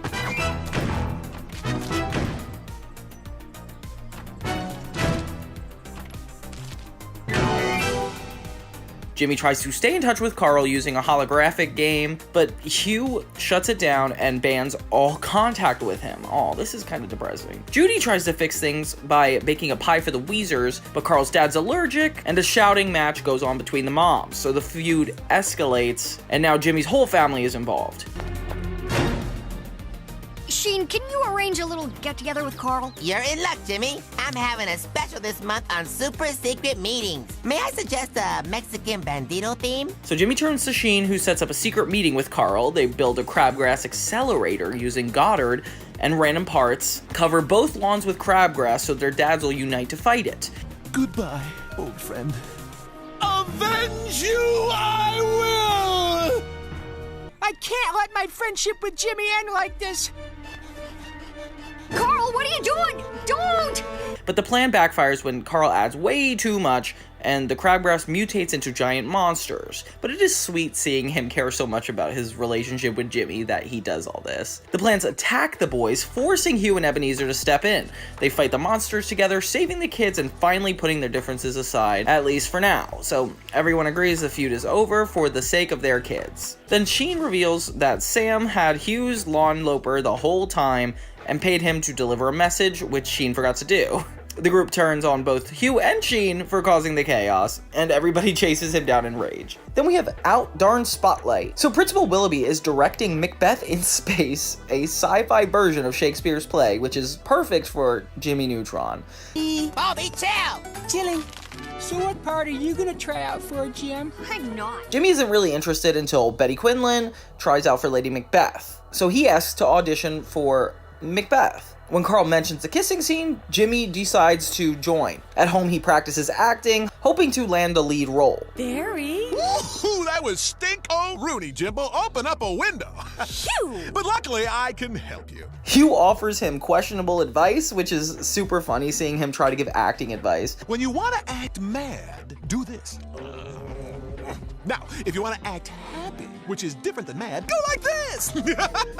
Now, if an anvil drops on your head, you'd go, ah, there's an anvil on my head. Ow, it hurts. In the end, Jimmy doesn't really get a part. Like, Nick impresses Willoughby and gets cast as Macbeth, Betty lands the role as Lady Macbeth, and everybody else gets a different part. She said it would be good for my self-esteem! Ladies and gentlemen, we found our first witch. Thank you. Night, I prefer long-stem roses with the thorns removed, of course. We And found our second witch. A lousy soldier? No way! Forget it, I'm out of here! He gets to carry a laser spear. Laser spear? Principal Willoughby is actually really rude to Sheen. Like, he hates him and he's not apologetic about it, and it's very concerning. And Bowlby does a phenomenal performance, and for some reason he doesn't get a good part. I don't get the casting process. It is a tale told by an idiot, full of sound and fury signifying nothing. Yeah, sorry, don't see it. Jimmy doesn't even get a part. He's hired to create special effects on stage crew, and I don't know why there's bashing stage crew here. He agrees, especially when Betty says it sounds cool. But during the romantic rehearsal scene, Jimmy disrupts it with effects, jealous of Nick. Ooh, Jimmy. Right before showtime, Nick actually breaks his leg. Here comes Nick on his skateboard going really fast and doing some extremely dangerous tricks that could cause him to... And Jimmy is the only one who knows the lines. He didn't actually want this until Betty encourages him to take it. Sheen, as soldier number 5, forgets a single line and covers it by calling a dramatic pause, which is super funny. I love all the references to Drama Club. Like, this is a really fun concept when shows do this. Meanwhile, Cindy tries to impress a visiting TV producer, Corky Shimizu, by offering a cappuccino during the show, which is not possible. You can't do that. The play continues with a space-themed twist. Macbeth duels Rangun the Space Pirate. As the final scenes approach, Cindy sets off fireworks to show off, and Sheen activates a special effect tornado that spins completely out of control. The tornado wrecks the stage and begins lifting the school into the air, which it becomes a high-stakes stress situation. which is perfect for Jimmy Neutron. Jimmy regains control and lands the school safely. Willing Big scolds Jimmy for ruining the show, but the audience gives a standing ovation. Betty thanks Jimmy with a kiss, making up for the one they missed in the play, and everybody celebrates. Although the school ends up on the top of a snowy mountain, which nobody realized. And this is a weird way to end it. I like how Jimmy Season 2 has a lot more negative endings. Then we have the junk band Cometh. So Jimmy, Carl, and Sheen are watching wrestling when Brobot appears on the TV. You remember Brobot from Season 1, Jimmy's little brother that he tried to murder? Yeah, that was him. He claims that the Mooney Men are attacking and begging Jimmy to help. Carl and Sheen push Jimmy to actually go because he doesn't really want to. Come on, Jimmy, that's not nice. Robot can take care of himself. I provided him with state-of-the-art self-preservation circuitry. Jimmy, I forgot to tell you, they've disabled my self-preservation circuitry. Carl and Sheen only agree to go when they realize they can't use the TV while he's gone. All of them take off in Jimmy's rocket, but Carl and Sheen beg to stay inside once they reach the moon.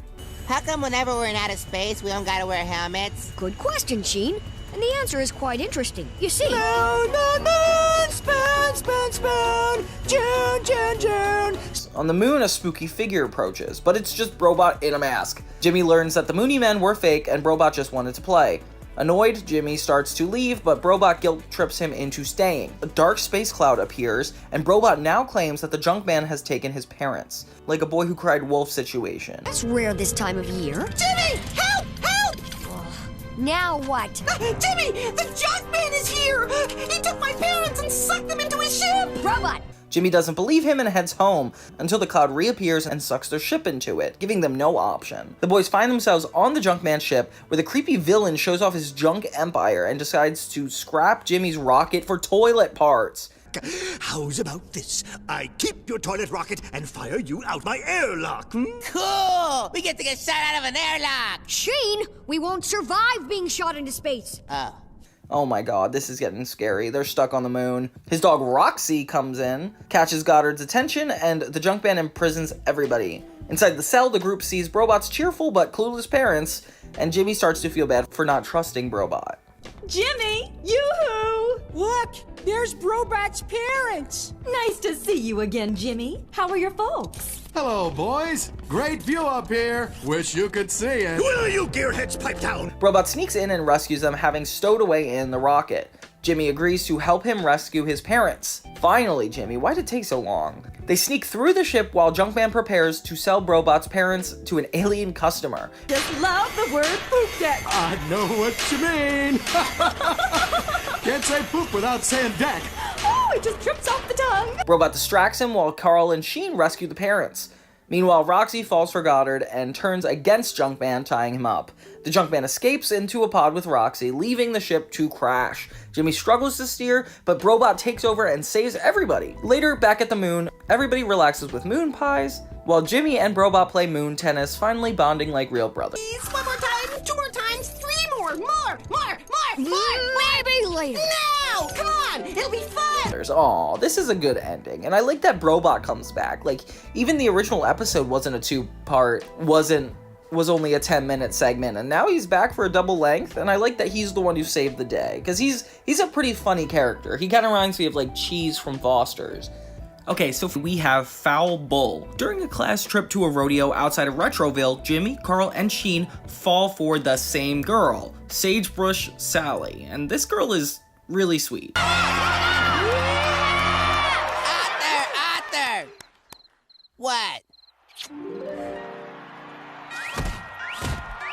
To prove themselves worthy of Sally's heart, each of the boys set out to master a specific rodeo talent, because she's into cowboys. Sheen turns himself into a rodeo clown, Carl wrestles a pig, who easily beats him, but it's Jimmy who actually comes out on top, with his impressive bull riding and foolproof robotic bull, of course. Sheen, wait! That's not your ball! Showtime! Ah! Less pretending! Sit! Once the bull malfunctions, Sheen tries to ride it out of jealousy, but the boys need the help of a real cowpoke to save the day. Then that turns out to be Miss Fowl. What's not safe? Yeah!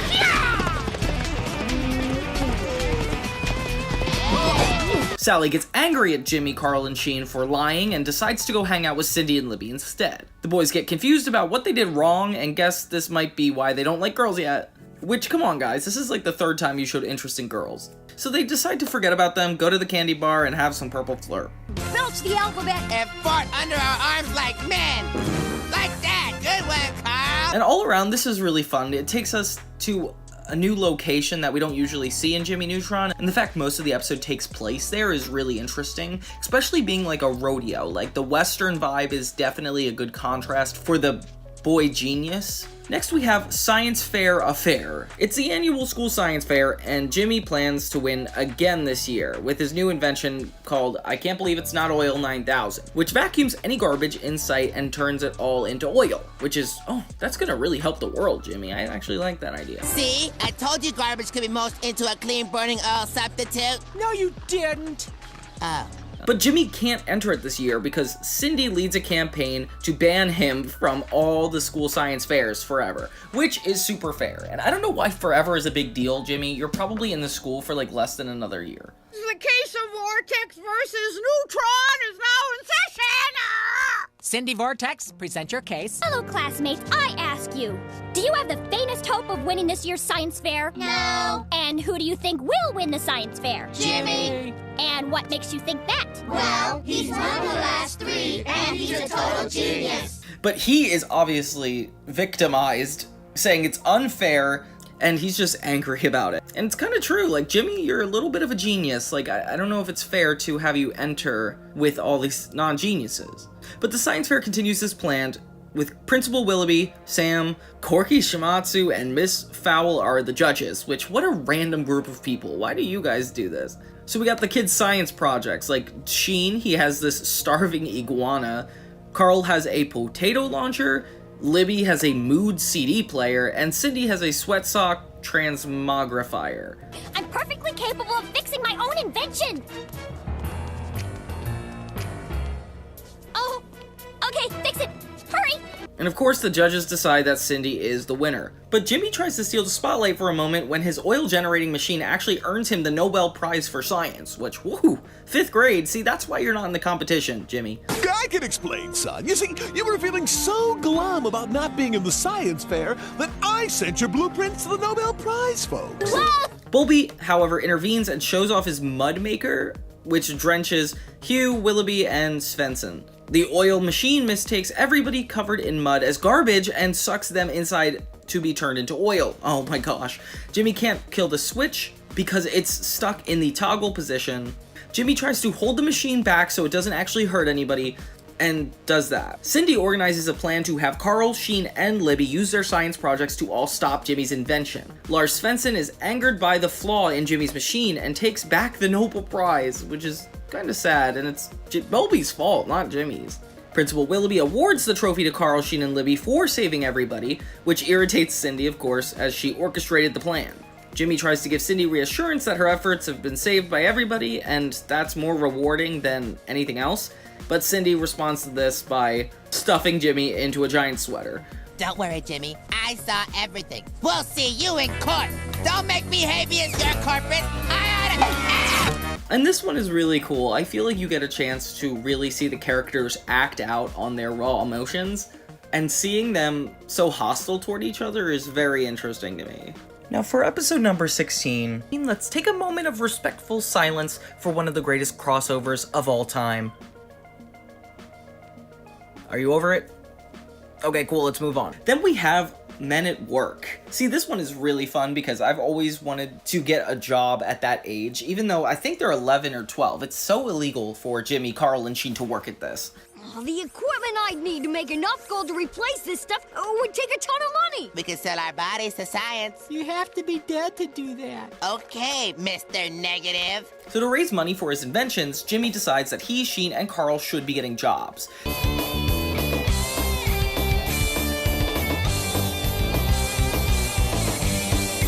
Skeet, who is an employee at the month and a manager at McSpanky's, hires Sheen and Carl, but doesn't think Jimmy's the McSpanky type. Ooh, disrespectful.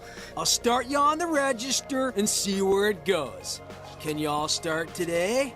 Yeah! Now about our pay. Minimum. We'll take it!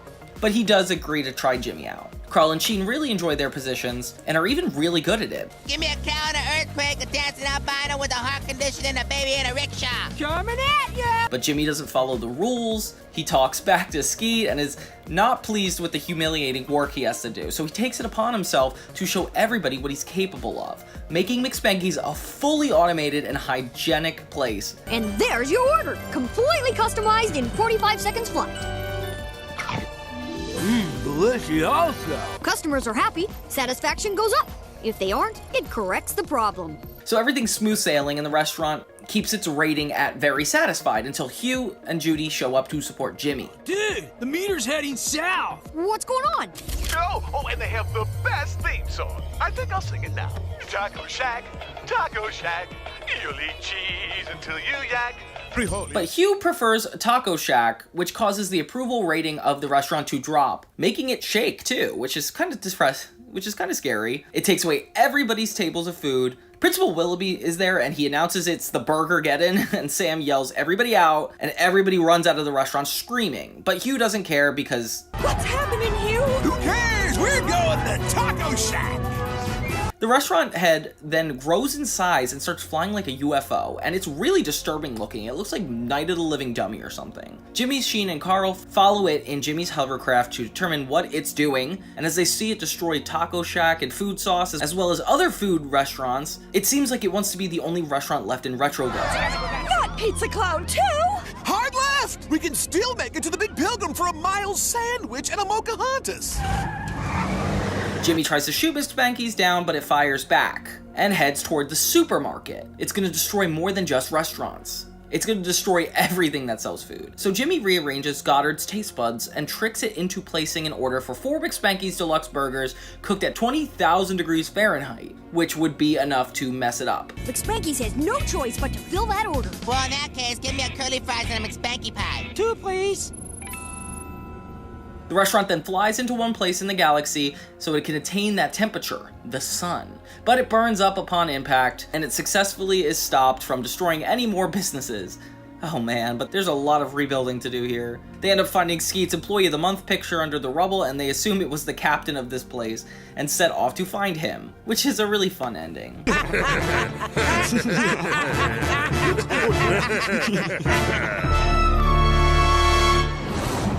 Okay, so in this one, the episode starts with Hugh and Judy packing up to go to the Burning Duck Festival, which sounds like a really dark gathering. They tell Jimmy that he has to stay at the Weezers.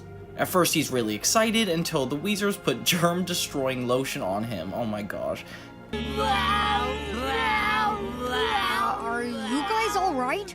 Just limbering up the old GI tract, Jimbo. It keeps your digestion loose and gas-free. So then they start doing a lot of stuff that Jimmy thinks is just like plain boring. And then when it's time to go for bed, Jimmy can't sleep because it's like super early at night. Boys, sleep tight now. But it's only 7:30. Nah, Jimmy. Early to bed, early to rise makes a man less prone to bronchial infection. Night, kids. And then the Weezers snore super loudly. So Jimmy goes to his lab to create a pill that will stop them from snoring, but that's not the only thing it does. So when Carl wakes up, he discovers he doesn't need his glasses, and he can do finger push-ups, and Carl's parents are super strong now. So it's like they essentially turned into superheroes. Chow down, son. It's fabulous.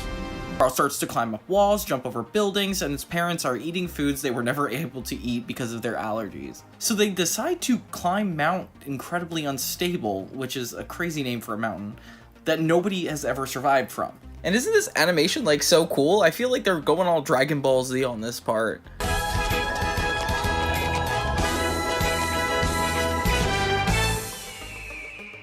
When they reach the top of the mountain, the pill wears off and they start to fall in actual danger. Jimmy saves them, but the rock they were standing on rolls down the hill and is about to destroy everyone at the Burning Duck Festival. Jimmy uses his tractor beam and has Sheen tilt the hovercraft so the desert sand blows in the face of the Weezers, who are allergic to salt, and their sneezes will actually stop the rock just in time from crashing and ruining the festival.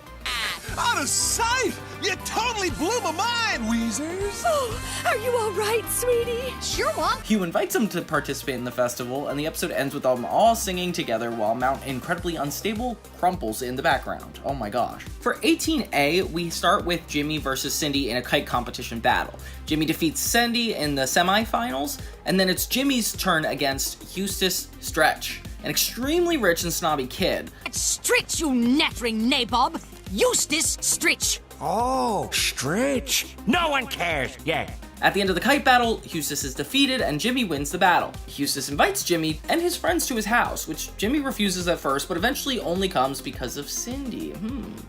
Make the necessary preparations. We'll need to entertain this rebel properly. Also, Hugh deems it rude for Jimmy not to accept, so whatever. Little did they know, this is a part of an evil plan for Eustace to get back at Jimmy. Glad to know you. Glad to know you. Say, you look like a golf man. Nope, I'm more of a duck guy. I love ducks.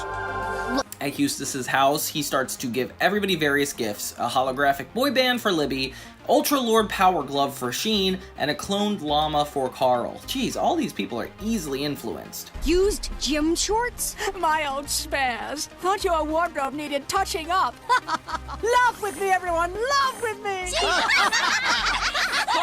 Which makes him very angry as everybody laughs at him. Aww. Meanwhile, Hugh is having purple flirt with Eustace's dad, who admits that he's a horrible dad and lives in fear of his son. But Hugh gives Mr. Stretch a few pointers, most notably setting limits and continuing. We find it helps to set limits, like no space travel on school nights, or no teleporting your mother. And that works? Incredible. Tell me more about these limits. Sure. When they challenge him to a robot battle, he doesn't have the guts to use Goddard against Eustace's RA multi-unit, which is like a robotic cat. So then of course he keeps pushing Jimmy until he accepts. You're on, Stretch. Don't worry, boy. You'll beat him easy. Let the game begin! The robot pets fight, and Goddard takes out an antenna-like weapon. To everybody's surprise, the robot takes out the exact same weapon, and Jimmy is like, oh my gosh, it can copy any weapon and hurl it back tenfold. You can't do this! Be gone! I've no further use for Neutrons. Squeeze. So Jimmy orders Goddard to run, but it begins to fly as well. So Goddard's in danger. Jimmy realizes what he must do to win the battle and tells Goddard to play dead. So Goddard does so via blowing himself up. And he didn't account for that Eustace's was not planned for that. So he actually blows up. Goddard then reassembles himself, and Eustace is out a kitty, and it remains destroyed. Yeah, good boy, Jimmy! No! For this Neutron, I will pursue you with everlasting vengeance! Eustace promises to pursue Jimmy with everlasting vengeance. However, his father steps in and takes Hugh's advice, giving his son a timeout. Now you'll pay. Uh-oh, that's a timeout. Right. Let's take Eustace to his room so he can, think. Which is the beginning of something new for this family. And this is a really sweet episode because Jimmy's apologizing to Goddard for using him, and Hugh's advice actually makes a difference in someone else's life, as opposed to the advice he keeps giving to Jimmy, which is not helpful. And all around, just a really fun episode with a really interesting villain. I almost like him a little bit better than the rich kid in Fairly Odd Parents. But yeah, those were a majority of season 2. Now, the final 3 episodes are all combined, so let's get into it. Jimmy Neutron is a really great show. Despite only having 3 seasons, they actually had a numerous amount of specials. And it's weird because Nickelodeon would do this thing where they'd have a season of quote-unquote 20 episodes, but 3 or 4 of those would be 2 or even 3-part episodes. A good example would be Danny Phantom's second season had 2 or 3 of the 20 episodes being specials. And it's not so different from Jimmy Neutron. We've unpacked a lot in the first season retrospective, but the second season is where things get really intense, and for the most part becomes more relationship heavy, and not in a bad way. Like, Jimmy still keeps his inventions, he still keeps the funny comedic moments, and it just gets better and better as it goes along. And this special is no exception, because not only is it a special, it's a 3-part special, which, as you know, I qualify as essentially a movie, despite the fact it's not in theaters. It's got all the elements of a really good movie, a great script, fun comedic beats, relationship development, and even a guest star? Tim Allen is in this. Why? Oh yeah, because it's a good movie. But without spoiling any more, let's dive into the second season finale, Jimmy Neutron's Win, Lose, or Kaboom. What's up, everybody? It's Johnny 2000, focusing on TV, music, media, and everything that has to do with the 2000s. And today we're jumping in to Jimmy Neutron. Now, before we jump into the entire plot, I wish I could just riff for hours about this opening sequence. Like, I just love that it's just a space rock going through space, and all the credits are getting listed. It definitely gives me the feel of a realistic movie. Otherwise, why would you waste the first 2 minutes of this thing saying who's involved? Unless you're really proud of it. Okay, mysterious space rocks are falling into several different planets. All these different species are being interrupted by this message, supposedly. One falls on Earth. We're interrupting a moment where him and Cindy are going over their friend contracts. Simply says that while you may be a genius, I wipe the floor with you in things like people skills and taekwondo. And this is such a funny start. And we also get a really cute moment between Sheen and Libby, who have actually got their relationship together, so they deserve to be acknowledged for it. Sheen, do you have a temperature? Yes, I'm a red hot tamale ever since I sent away with this booklet in the back of Dingo Man Comics. I feel like they're one of the more cuter cartoon couples because they've kind of led up to this moment, and just these two toward each other are very supportive. Like, Libby is very entertained by Sheen's stupidity, and Sheen is very appreciative of Libby, so it's nice to see something not toxic. As Timmy's about to sign this treaty with Cindy, there is a blaring alarm to show that something is wrong, so Jimmy has to gather Sheen and Carl and quickly head back to his lab. Hugh Neutron tries to go with them, but he's very clearly left out. You better let me come along, son. It could be dangerous. Sorry, no can do. The extra weight'll slow down my rocket. Yeah, but what? And as Jimmy is heading to figure out what's up, entire US military is also trying to figure it out. And they kind of belittle Jimmy as they're both flying in their rockets trying to see the discrepancy from space. This is Jimmy Neutron. Don't shoot that rock! Out of the way, flyboy. No, you don't understand. It contains an important message for Earth. Yeah, well, here's my message. Eat lead, space rock! And I love the dynamic between this little kid and the entire US government. It's just something that, like, you really relate to when you're watching it as a kid, and then also, like, as an adult, really respect the fact that he is not condescending, despite the fact the adults are kind of condescending to Jimmy. The space rock is actually about to crash into Jimmy's house when Hugh comes outside, and luckily he stops it just in time. Honey, call the chiropractor. But that's not the end of the government. Nope, they have a town hall in Retroville where they're discussing what to do about this foreign space rock. Well, the mayor asks what they should do with it. Most agree on destroying it, but Jimmy shows up in time and explains the history of the rock. Carl, Sheen, show the first slide. Ow, Sheen, I'm right next to you! Apparently, since 1511, rocks with strange symbols have fallen from the sky. Every rock that landed on Earth over the last 500 years was destroyed before science had a chance to study them. Although Cindy feels like nobody should mess with it, as they learn from the Yokian incident not to talk to intergalactic strangers. Neutron, I thought you agreed I have valuable contributions to make. Yeah, but thanks. You won't be sorry. Fellow townspeople, my friend Jimmy is a genius, and his plan makes a lot of sense. But I'm not convinced. Although initially complied with the idea of studying the rock, the town instead votes, with Cindy's encouragement. Jesus, Cindy, why? You guys were just trying to be friends.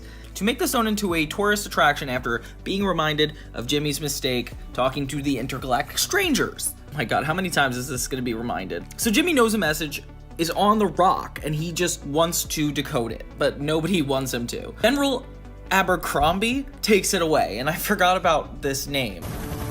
Jimmy Neutron, this is General Abercrombie, and I order you to step away from the rock! Well, generally, it's a message to us from space. I don't care if you're gonna dress it up and take it slow dancing. It's strange and unfamiliar, so we have to destroy it! Abercrombie & Fitch is such a popular clothing brand. It's just so funny to think that there's a general of whatever police force that's named after the retail brand.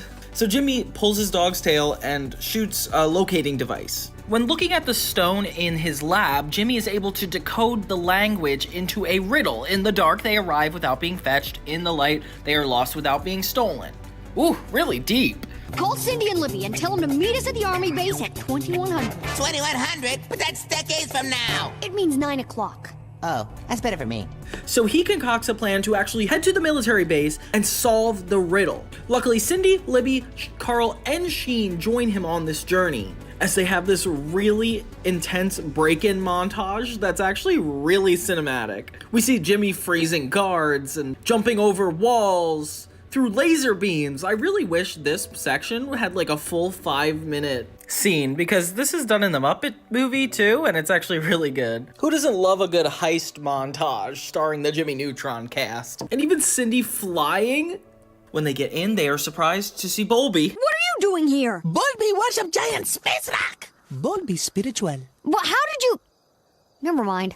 Once Jimmy decodes the message and answers its riddle, the military come just in time to stop him. But just when we think that's the biggest threat, he and his friends are abducted and taken into the depths of space. Later, the cast find themselves in this alien-like chasm, only to find out that this is a game show. A spotlight comes on and we have a game show host, played by Tim Allen, come in. A life-threatening game show, Intergalactic Showdown, hosted by Meldar Prime. The rock indicated a cultured, highly advanced society. Whoop, whoop, whoop, booyah! So Meldar is played by Tim Allen, and he is threatening to blow up whichever planet loses. Earth is one of the people. The first opponents are the Gorloks. The host announces the first game to be Smorgasball. The rules are surprisingly similar to that game in Harry Potter.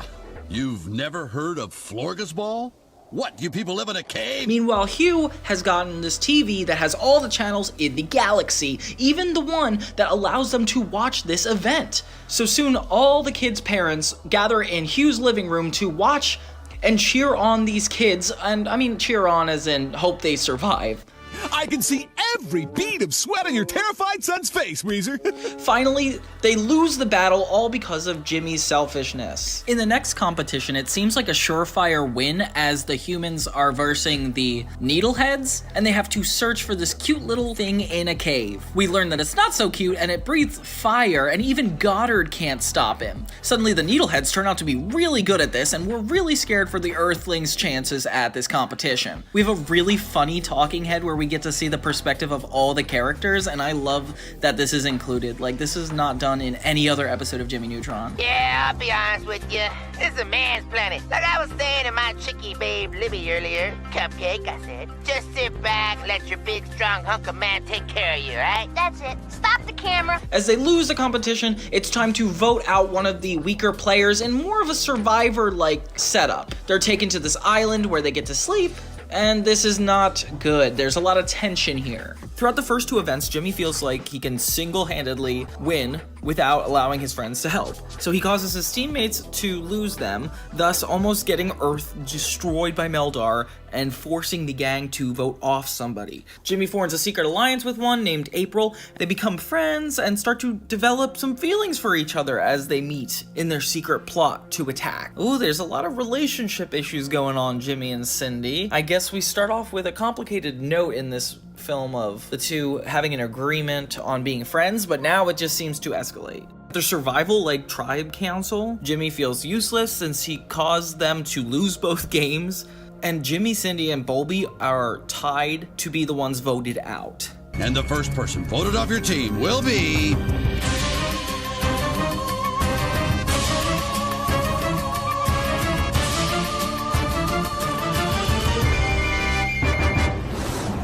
In the end, Bulby is eliminated in a 2-2-3 vote, and they are surprised to see that Bulby voted himself out.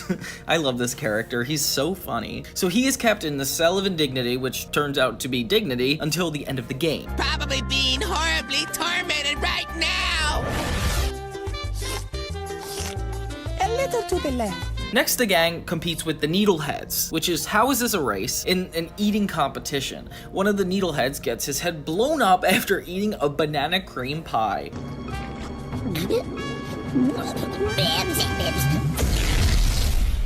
Jimmy wants to go for his team, confident that he can get the wheel to stop on a banana cream pie again, but the others convince him to send Carl because he can stomach anything. All right, I'll do it for the llamas and Jimmy's mom. Carl gets an alien dish, and he actually likes it, and it's disturbing because this is disgusting. Team Earth wins. This is wonderful. The special is really good at making us feel like we are on a desolate island in space, and I'm like rooting for our characters because our planet feels so small, and to think that it would be in the hands of like 5 elementary school kids is really concerning. Keep watching, Hugh. We need to know what's happening with the children. You can count on me. Just as soon as I make some bean dip. So after the event, April and Jimmy meet, and Jimmy decides to help April stop Meldar from destroying all the planets. April kisses Jimmy. Oh my gosh, the first shot of an actual relationship on this show. This is crazy. Which is a sign of trust in her culture. Which, oh my gosh, can you imagine? Like, if that was your culture, like, I would be so uncomfortable going to school. Like, saying hi to the teachers, the faculty. Oh my god, weird. Cindy misinterprets this as them making out and gets actually pretty jealous. She prepares to actually start a fight, but is interrupted by April's father. Are you alright, Cindy? Like you care! Go check on your green girlfriend! She's not my girlfriend! We're tearing each other apart! Then the next game is a race against the brains. And these guys are already making me really uncomfortable. Like, look at the way they're expressing themselves. Goddard's disqualified from the race as Meldar forbids the teams to cheat. Even though they let brains do it, it's not fair. The gang runs to see a shortcut sign, which leads to the finish line. Cindy asks why there would be such a clearly labeled shortcut, but Jimmy dismisses her, says, trust me. Okay, Jimmy, this is not off to a positive start. They foolishly run to the shortcut and are instantly zapped back to their hometown, but it's not really hometown. It's Retroville, but it's like a really purgatory dream world Retroville. The whole town is empty. Guys, check out the street signs. They're blank. All of them. But at least the new daytime moon is pretty. They're sent back to their city and everything looks different and unusual. They notice that Bulby and Goddard are still missing from the team. They hear voices that are haunted and strange in the candy bar. Oh my god, this feels like actually Five Nights at Freddy's. Is anybody getting that vibe? Which are the voices of their parents calling their children's names. Oh my gosh. Their parents emerge from behind the counter of the store and their eyes are delirious and wild. And then they start to chant this word, eat and forget, and it's really uncomfortable.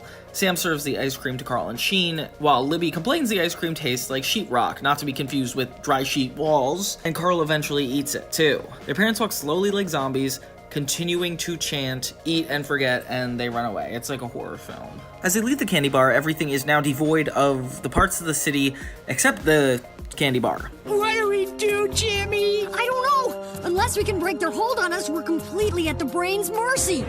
Forget.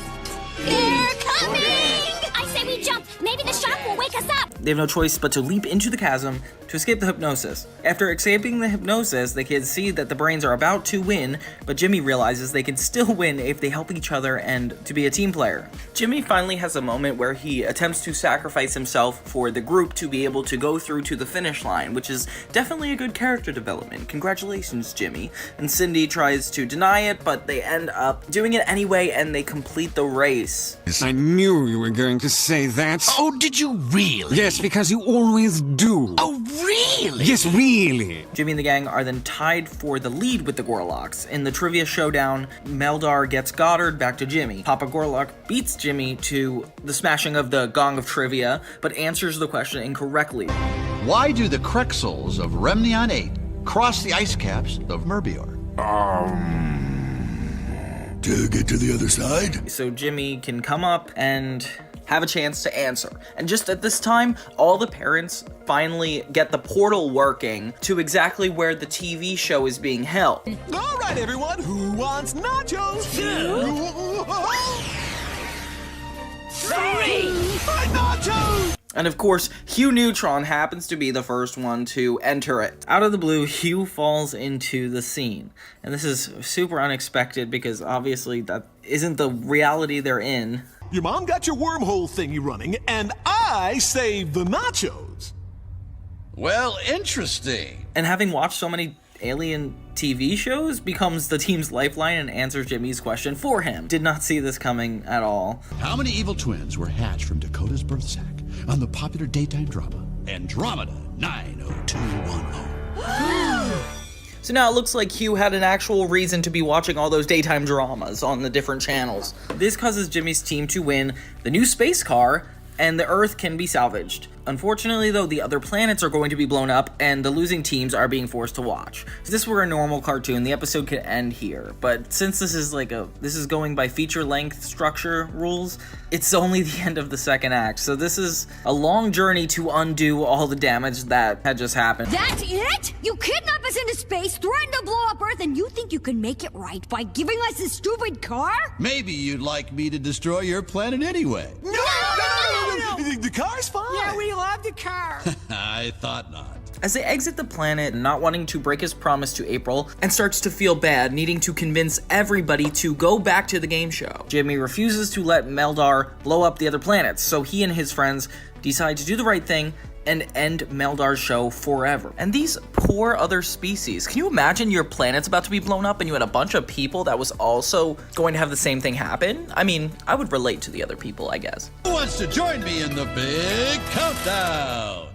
This guy is destructive. I can't see any redeeming qualities for this game show host, and I kind of want to hear his backstory. It's just interesting how Tim Allen can play such a heartless, ruthless alien game show host. Like, why is he doing it so well? It's almost a red flag. Sheen interrupts the big video feed. Really nonsensical hand puppet. Fellow aliens, attention!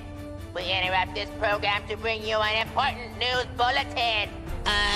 After using Goddard to interfere with Meldar's technology, Jimmy's space car shoots a blue missile at Meldar, seemingly crushing him, but he returns momentarily and summons an army of robots, to Flarguy and Vandana to prevent them from doing anything to his show. Jimmy gives a really empowering speech on why everybody needs to work together, and if they could just shut down the mainframe, they could stop the entire show. But obviously everybody kind of wants to seek help for themselves. But it's good that Jimmy actually came back, like he won, so you guys need to be more considerate. Like, he's able to give up his home planet to help the greater good. Why aren't you guys? I am with the Earth Boy! Who's up for putting Intergalactic Showdown out of business? I'm in.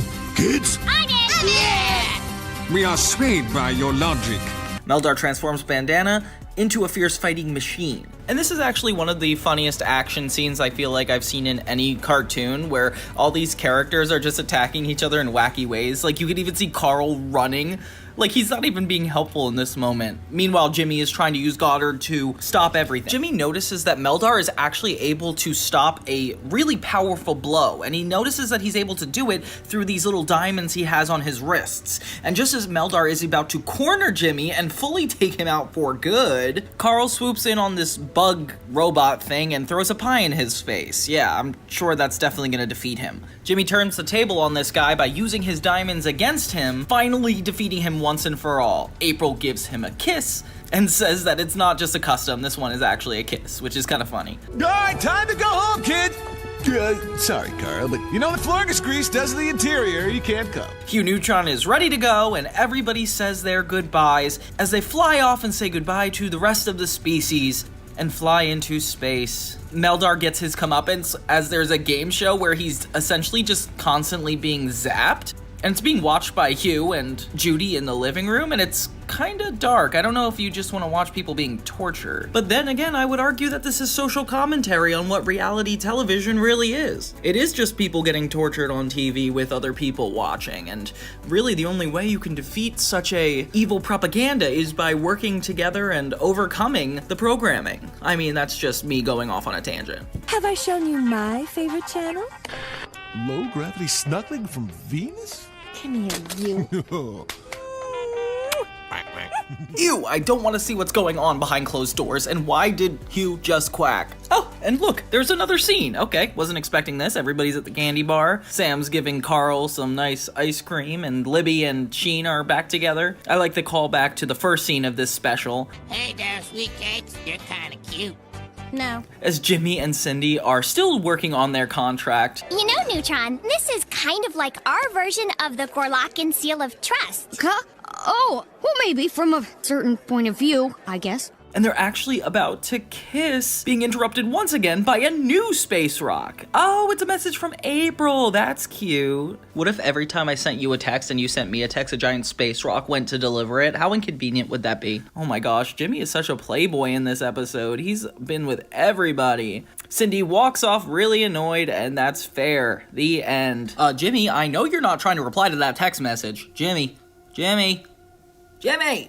So this episode was produced in season 3, but it was later tacked on in season 2 instead. The last challenge of the show is a parody of Who Wants to Be a Millionaire, and the contestant screen resembles the original interface from that actual show. And there were even more fun references to really cool reality TV shows in addition to game shows, like that Survivor reference where the kids are voting each other out. Like, I thought that was super fun. Not only is this 3-part special super fun and follow a really clear and well put together screenplay format, but it's also super funny, entertaining, and they're able to fit in so much character development. Like, everything that was introduced in that Valentine's Day episode we talked about a while ago is continued here, and it's obvious that it was supposed to be in the 3rd season. And Hugh playing a big part in this special even just solidifies how good the show is. It seems like the writers and producers of Jimmy Neutron figured out everything that worked and crammed it into this one specific special. Unlike the original movie and everything, like,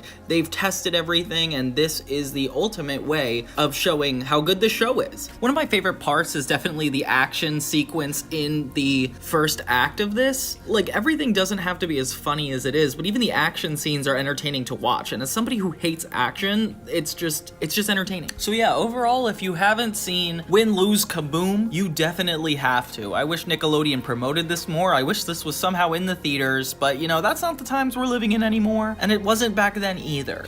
Well, that was a really interesting season. We got introduced to some of the best villains in all of television, in my opinion. Like, Eustace was really interesting. We got those 3 alien dudes that came in. There were just so many surprises, twists, and turns. But more importantly, a lot of laughs and a lot of weird things happening. Jimmy Neutron took a turn this season that I never expected it to take. Whether it was his inventions, his relationships with the Weezers and Sheen, or even just dealing with his own ego. Like, Jimmy Neutron was peak in this season. I remember all these episodes like the back of my hand. And I would say even the strongest episodes throughout this whole thing. But yeah, what did you guys remember from this season of Jimmy Neutron? Remember, there's only one more season after this. Like, this show was really not that long, and this was the bulkiest part of the series. So we're about to wind down on the complete Jimmy Neutron retrospectives.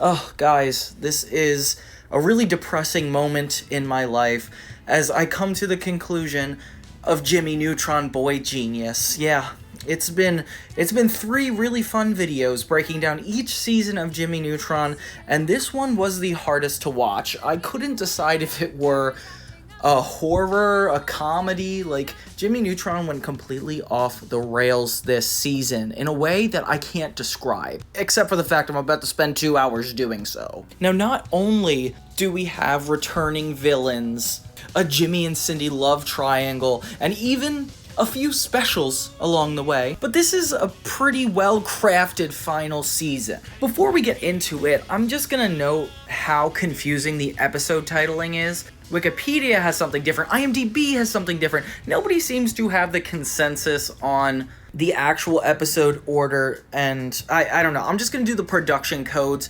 from the Jimmy Neutron fandom page and the DVD. But I want you guys to think about the finale before we see this whole season. Now, we will leave Jimmy Neutron with a full attack from all the villains from the past. See if Jimmy can take them on. Along the way, we end up with Jimmy and Cindy in a relationship. But you know what? Let's see how we get there. And what makes this season of Jimmy Neutron the most nuts, but also greatest season of all television.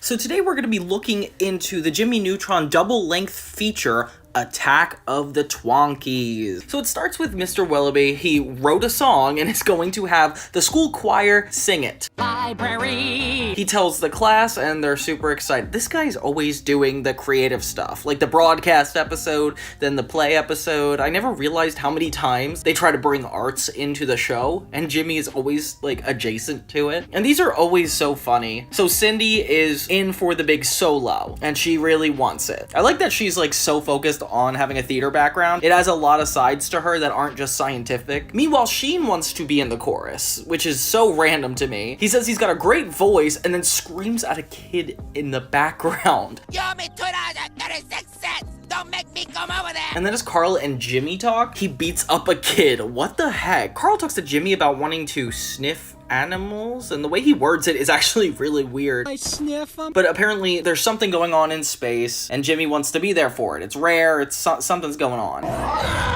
So he goes to space. Meanwhile, Hugh is about to go to the grocery store and wants a ride from his son. I don't know if I ever trust my 5th grade son to drop me off at the grocery store. Anyway, he grabs on the rocket and is pretty much going along with Jimmy. Jimmy's like not worried that his dad is probably gonna die this way. He just keeps going and then eventually drops him off at the grocery store. He gets inspired by a dummy in the store, and I can already see where this B-plot is going. So then Jimmy gets to space and a scary giant monster is about to attack his ship. I assume this is like one of the Twonkies. And I like his little shovel invention. Like, how cool is that? It kind of looks like a lightsaber, but if it were a shovel. They managed to get to the rocket and off the planet safely. Then we find Carl with his dad looking to get a pet. Both of them are extremely allergic to everything, so I don't know what they expect to get. He can't even get a frozen fish because apparently the dad is allergic to ice, which how? How are you allergic to ice? That's water. That's what's in your body. So Carl's pretty disappointed. So then Cindy auditions and is already in the chorus, which is a funny joke. Like, apparently she doesn't have to audition, she just did it for fun. And Mr. Willoughby and Miss Fowl are unnecessarily cruel to Sheen. He tries to sing Home on the Range, and look at the way they bully him. You see, Sheen, your voice. How shall I put this? Your voice scares small children. Miss Fowl, please. Look, Sheen, as chorus master, I know talent. And that's what you have. No talent. I love that he mentions he has an Ultra Lord support group here, like it's so funny. And we've set up a lot so far. So Hugh ends up coming home with, instead of groceries, a dummy. And Judy recognizes this as a really irresponsible thing to do, because it is. Hugh makes him talk and he's really funny, and I am excited for where this is about to go. Hey there, dollface. What do you say we ditch the dead wood and go make some trouble? Although poor Mrs. Neutron. So Libby tries to get people into Greystar. What is she, like their manager? Like, it's just this band she listens to and she's promoting. Like, I think they could promote themselves. And she's at the fountain that we haven't seen since the shorts that were before the Jimmy Neutron show. Like, Jimmy and Cindy had both of their dogs fighting here at this location, which is a fun throwback. So Jimmy returns to his lab and Carl and Sheen are pretty depressed and they talk about how they got there, and Jimmy's like, how did you get in? And they're like, oh, we just have a bag of your hair. And I guess that's just normal for them. Jimmy's like, what? But it's fair because Jimmy doesn't really care about what they went through and just bulldozes their stories and tells them what happened in space, which is rude. And then he finds a Twonky, apparently one of the first animals that Carl isn't allergic to. I sniff them. Okay, so this little Twonky's gonna solve their problems. I like that. Jimmy says to only keep it for 24 hours because then they have to head back. He tries to dismiss doing this at all by saying it's a violation of science protocol, which sounds smart, but I don't know if there's science protocol as a general thing. Then Sheen comes back, tries to sing again, and the teachers laugh at him again. He comes dressed with a mustache, and they mention Bulby, but he hasn't come yet, so this is weird that it's in season 3. Carl brings the Twonkies to class, and everybody wants to be near them because they're super cute, and they try to get closer to Carl, which has never happened. And then it starts to puke up other little babies like it. Aw. And Nick is like, I could use them to practice my hair products.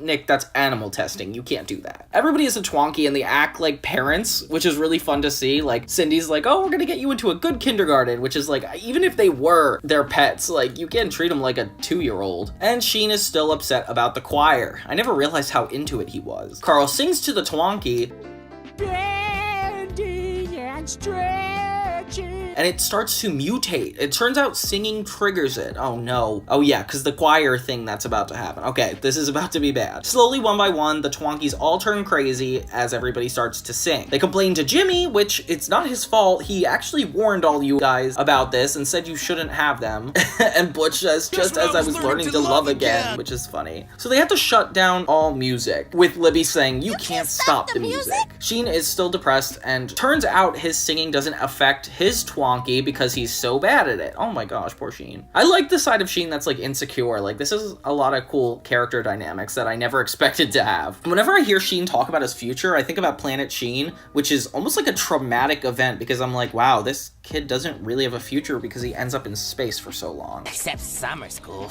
Trust me. What? So Jimmy's like, okay, we have to shut down all the music in town, get these Twonkies out of here, because after 24 hours, they're gonna be stuck here for a year. Wow, that would suck. That's like me every birthday. The boy band Greystar shows up looking for Libby, and they decide to just play to nothing, triggering the Twonkies. Oh my gosh, Jet Fusion is still in theaters. I like that it's on the marquee. And the Twonkies are really funny in the theater, lol. So the Twonkies are attacking the town, and Carl and Jimmy get a giant vacuum to suck them all up. They attack Greystar, and Libby's like, sorry for attacking you. And they're like, it's okay, we play at colleges, which is really funny.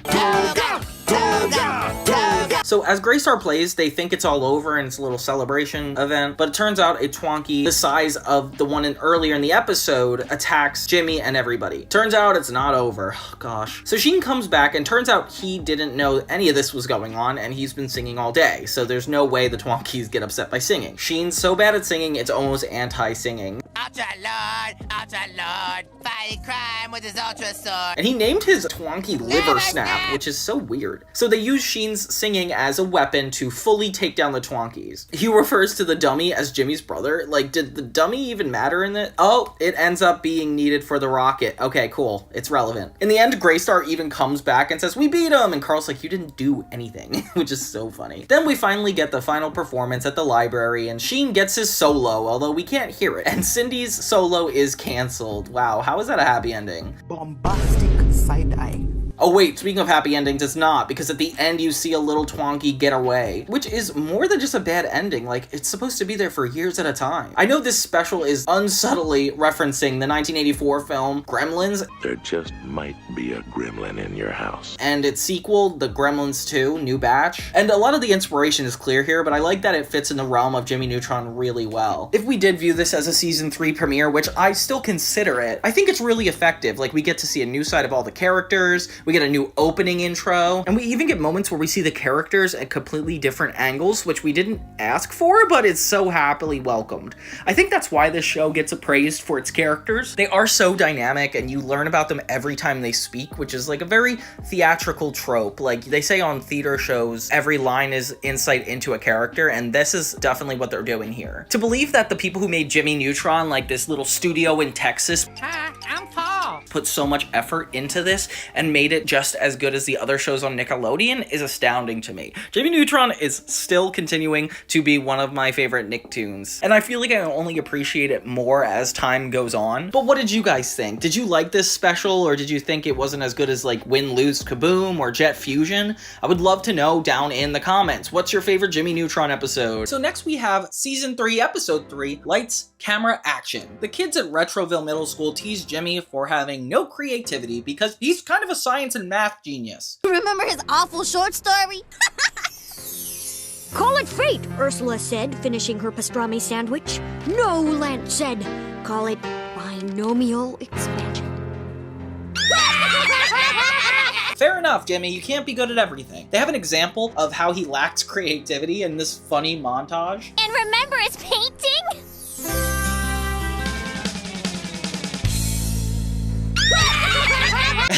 And apparently the last one is so bad, the kids can't even say it. And remember his opera? Don't even! That was horrible! Yeah, don't go there. I don't know what that could possibly mean. I like that the whole premise is wrapped around a Hollywood screenplay contest that the kids want to enter, because obviously show business is always ironic when it's in a show. So Jimmy attempts to write a script to prove that he can be creative. Oh my gosh, can you imagine being a kindergartner? Apparently it's so good that a notable movie director comes in town to shoot it. We don't know who this guy is. His name is Quentin Smithy or something. I don't know how you get a name that's more film producer than that. And he kind of makes Jimmy like a spectacle and poses with with him in front of the whole town and announces that the movie is going to be shot right then and there, with the unpaid townsfolk making up of the crew. Wow, this must be how real film is. This is how real film is gonna have to be if we want to save money and actually keep it going. So it's clear that the director Quentin is not gonna do the script how Jimmy intended. Mr. Smithy, this scene is supposed to take place on a ship in the Atlantic Ocean. And we just kind of get a glimpse of him taking Jimmy's movie to life. I like how it's kind of the parody of the egoism of a filmmaker. Like, it's so much more different than the ego of somebody like Jimmy Neutron, who has science and math. And why are creative people sometimes more egotistical than the people with logistical knowledge? I think it's not fair. I think this Smithy guy knows what he's doing. Oh, of course he does. You guys just don't know how true artists work. Jimmy says, and it's clear that his whole thing is he has to be a genius at everything. It's the perfect flaw. It's worked for 2 seasons so far, and it's definitely a good motivation for this character to want his screenplay to be good. So he's just not going to admit that this is going terribly. Hugh, in the meantime, keeps trying to insist that he's an actor on the film to Quentin Smithy, and he keeps dismissing him as the donut boy. But Hugh literally does such a good job at turning around everything Quentin says and assuming it's an acting direction. You go jump in a lake.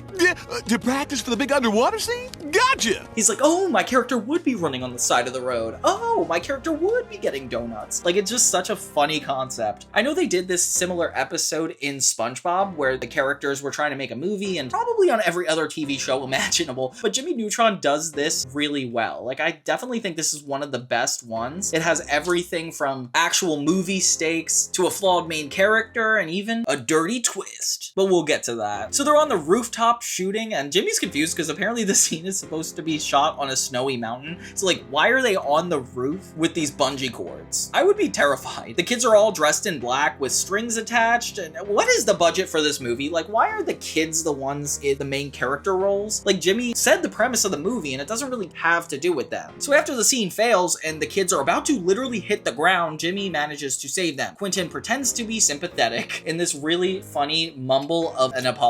Are you alright? I feel horrible, just terrible. How could that happen? What a shame. Too bad. So glad no one got hurt. Accidents will happen. Isn't movie making thrilling? Okay, moving on. Next scene. Which seems very Hollywood, and he clearly doesn't care. Jimmy finds himself defending the director as much as he can, because obviously if this guy's not real, it would mean his script wasn't actually good, and his friends would be right, so obviously Jimmy needs to keep this going. Scene after scene, Jimmy's script is further from his intention, and they're put in a roller coaster this time. And apparently there's supposed to be a kiss between him and Cindy, but it's crazy how far this is going off the rails. Literally, they're on a roller coaster, and they nearly get killed. Doesn't even matter that they're supposed to be a kiss. I don't know how they casually put these kids in the movie. The kids end up getting suspicious of Smithy and actually ask Jimmy to look into it, but they can't find anything, which they actually realize is really suspicious, but Jimmy's gonna keep defending it. Then we later learn that Quentin Smithy, alone in his trailer, comes out as Professor Finbar Calamitus. It's clear his intention is to put Jimmy and his friends in danger, which is a theme for this season a lot. I just don't know why this can't be like another villain. Like, why does it have to be Calamitus mostly acting as other villains that seemingly are interesting at first? Like when they had that great egg heist and he was that Chinese lady, like I don't know why he has to be the one. And something super unexpected, they break out into a musical number. It's kind of like a parody of the show Chicago or some jazz show. I just can't believe how good Jimmy Neutron is at doing musical numbers. Like this is a crazy coincidence. Even Hugh partakes in a solo himself.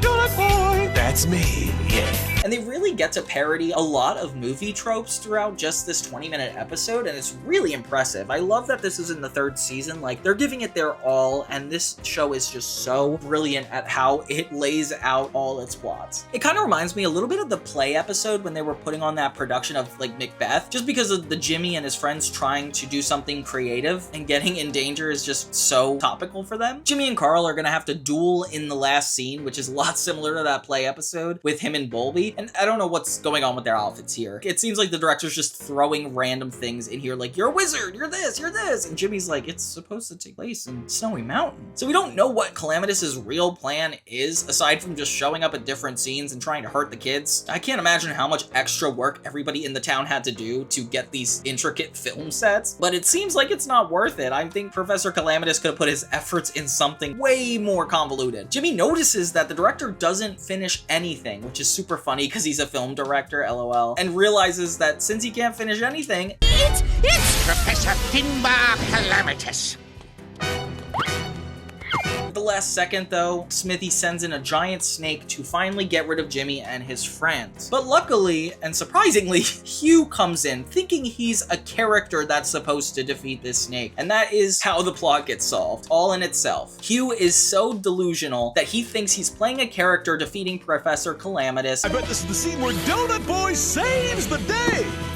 And actually does and saves all the kids and takes all Jimmy's suggestions as acting notes, which is so funny. So Hugh saves the day and the kids agree that Jimmy is not creative. He apologizes and admits that his script wasn't good, and they end up doing the version of the movie that everybody else wanted to do and kind of bothered Jimmy to do the whole time, which is definitely fair. It should be more of a team effort. And the movie is so funny because they're in their normal clothes the whole time. Like, they got changed for all the scenes they were gonna do in Jimmy's movie, but here I guess they're playing themselves in these crazy locations. I mean, not a single costume could be seen. Like, I don't even know. They had costumes in their musical scene, for God's sake. I guess the moral of the story is anybody can make a movie. I command you all to dance! Dance, I say! Dance!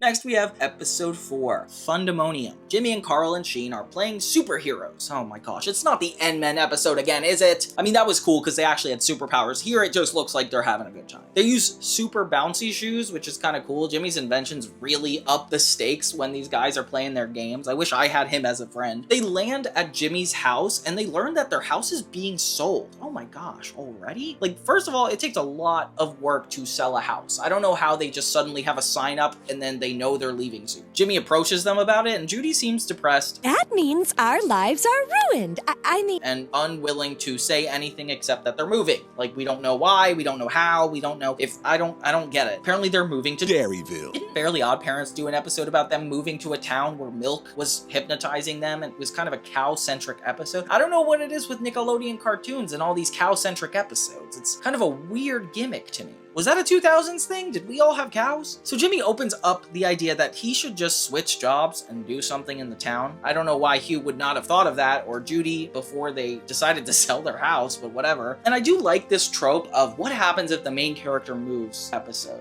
Like, Jimmy Neutron is not a show that you would expect to do it, but I like that they have its own Jimmy Neutron twist on it. iCarly's done it, Hannah Montana's done it. It's just such a topical episode choice. It's clear that the stakes are really high because Jimmy would not want to leave behind his friends, or even his lab. Like, how would he recreate that anywhere else? So Jimmy suggests Hugh goes for a toy inventor job he finds in the paper. Aw, that's cute. Like, people read the paper. Jimmy tells him he has a great imagination, which invites a hilarious line from Hugh. But I do occasionally talk to Bing Bing, a giant invisible panda.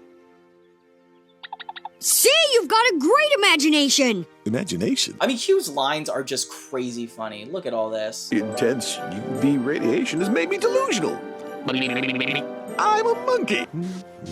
Don't tell the others, but you're my favorite. Hey, boys! Look at me! I'm Cocky the Rooster Man! Cock-a-doodle-doo! Cock-a-doodle-doo! Hey, mother hen. Want to have a peckin' party? He is such a good character. Moments later, he makes a terrifying dummy with the head of a duck and a doll body. It looks like a horror movie, like worse than Annabelle. Jimmy knows it's terrible, so he takes the doll and invents it to be incredible, have a cool superpower like how he had shoes at the beginning of this episode. This way, he can assure that his dad will get hired. Oh, we get a quick cameo from the Nanobots. They want their time of jail to be over soon, so they're trying to do favors for Jimmy as he goes in and out of his lab. I feel bad for these guys. Meanwhile, Hugh goes to the meeting with Baby Quacker, and the toy destroys the meeting room. It's crazy, and it seems like it didn't work until we get to the next scene. Hugh literally announces that he is the next new toy inventor. First off, how in the world, with what you just showed me, would Hugh be qualified to be the next toy inventor? I mean, I get it. It was cool, but like, he destroyed the office. That's not a red flag for you. Like, if you're hiring an employee, like, if he quits, I don't know if I would trust this guy in my workplace. Meanwhile, Carl and Sheen are trying to replace Jimmy pretty quickly. Like, he didn't even leave yet, guys. And they try to use Bolby instead, but he's the butt of the joke, and it's funny because he's just so different that he doesn't understand what any of the other kids are doing in their role play of these superheroes. But he's kind of funny. He takes on this persona of Kebab Boy or Kebab Man. I don't know. It's just really funny. Justice! Let Batman tremble at my powerful lamb kebab! It's gonna be a long childhood. Let's see that lamb kebab. Leave me alone! The Nanobots consistently bother Jimmy to let him out, and he just keeps denying them. Are they gonna be in this episode more? I don't remember this. So apparently, in order to keep this job, Hugh is going to have to Come up with a new toy design every day for the rest of my life. Oh my god, what? That is like working somebody to the bone. So now Jimmy has to make a new invention every day for his father, or he can't stay in Retroville, which sucks because obviously he wants to stay with his friends, but it looks like he's gonna have to take on a full-time job. We get a fun montage of Hugh inventing a bunch of stupid stuff, and it's like, how in the world would Jimmy turn these two objects around to be a good toy? And it just keeps happening. Like, Jimmy is a genius. These montages just remind me that Jimmy is one of the coolest characters ever, because his genius actually helps him help other people. And oh my gosh, this song, listen to this.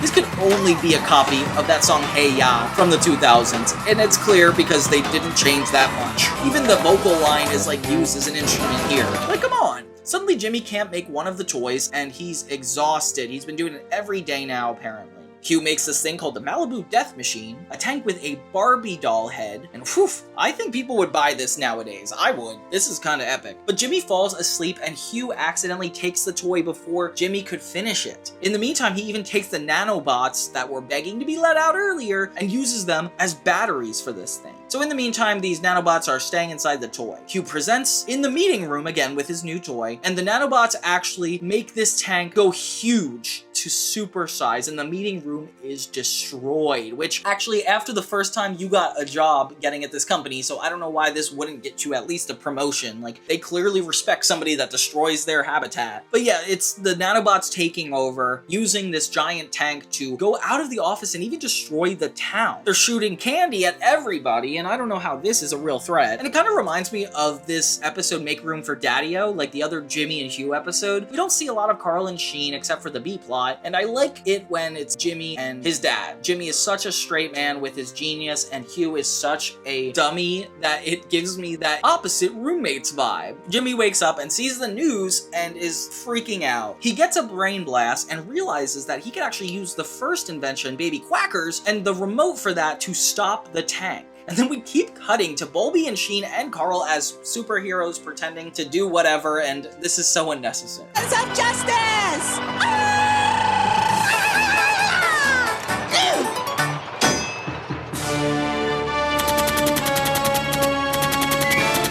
I have candy in the wrong places. Oh wait, it's not. Jimmy asks for Carl and Sheen's help, and it's perfect because they miss Jimmy so much even though he didn't move yet. So with help, they actually managed to get the tank to pee on the street?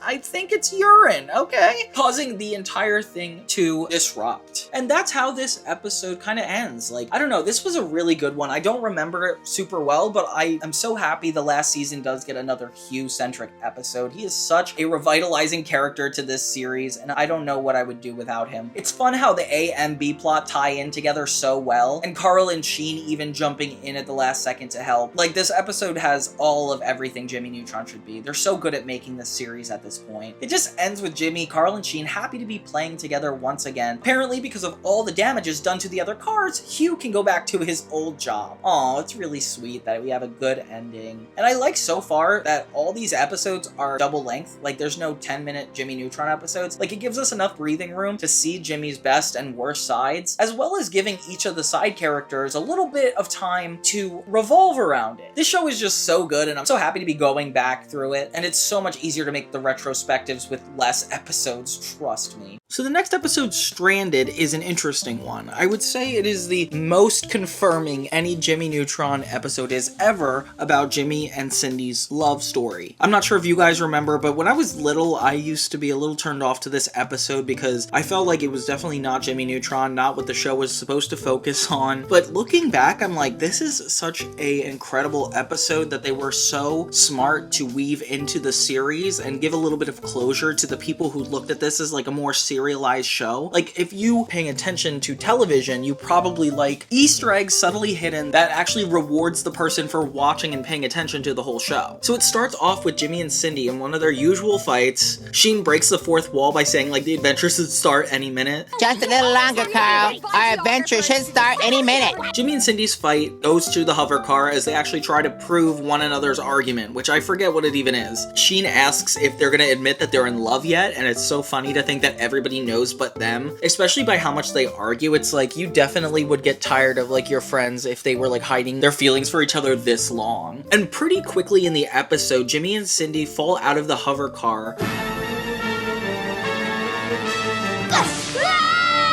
And since Sheen, Libby, and Carl don't really know how to work it, they're left stranded on this island. It's clear right from the get-go that they can only go so far with arguing all the time, and the fact that nobody else is around really makes it not valuable. Like, you guys are just focused on surviving at this point. Like, stop worried about fighting any more than you already are. Look, Cindy, I'm not any happier about this than you are, but if we're gonna be stuck here together, we shouldn't squander our energy fighting.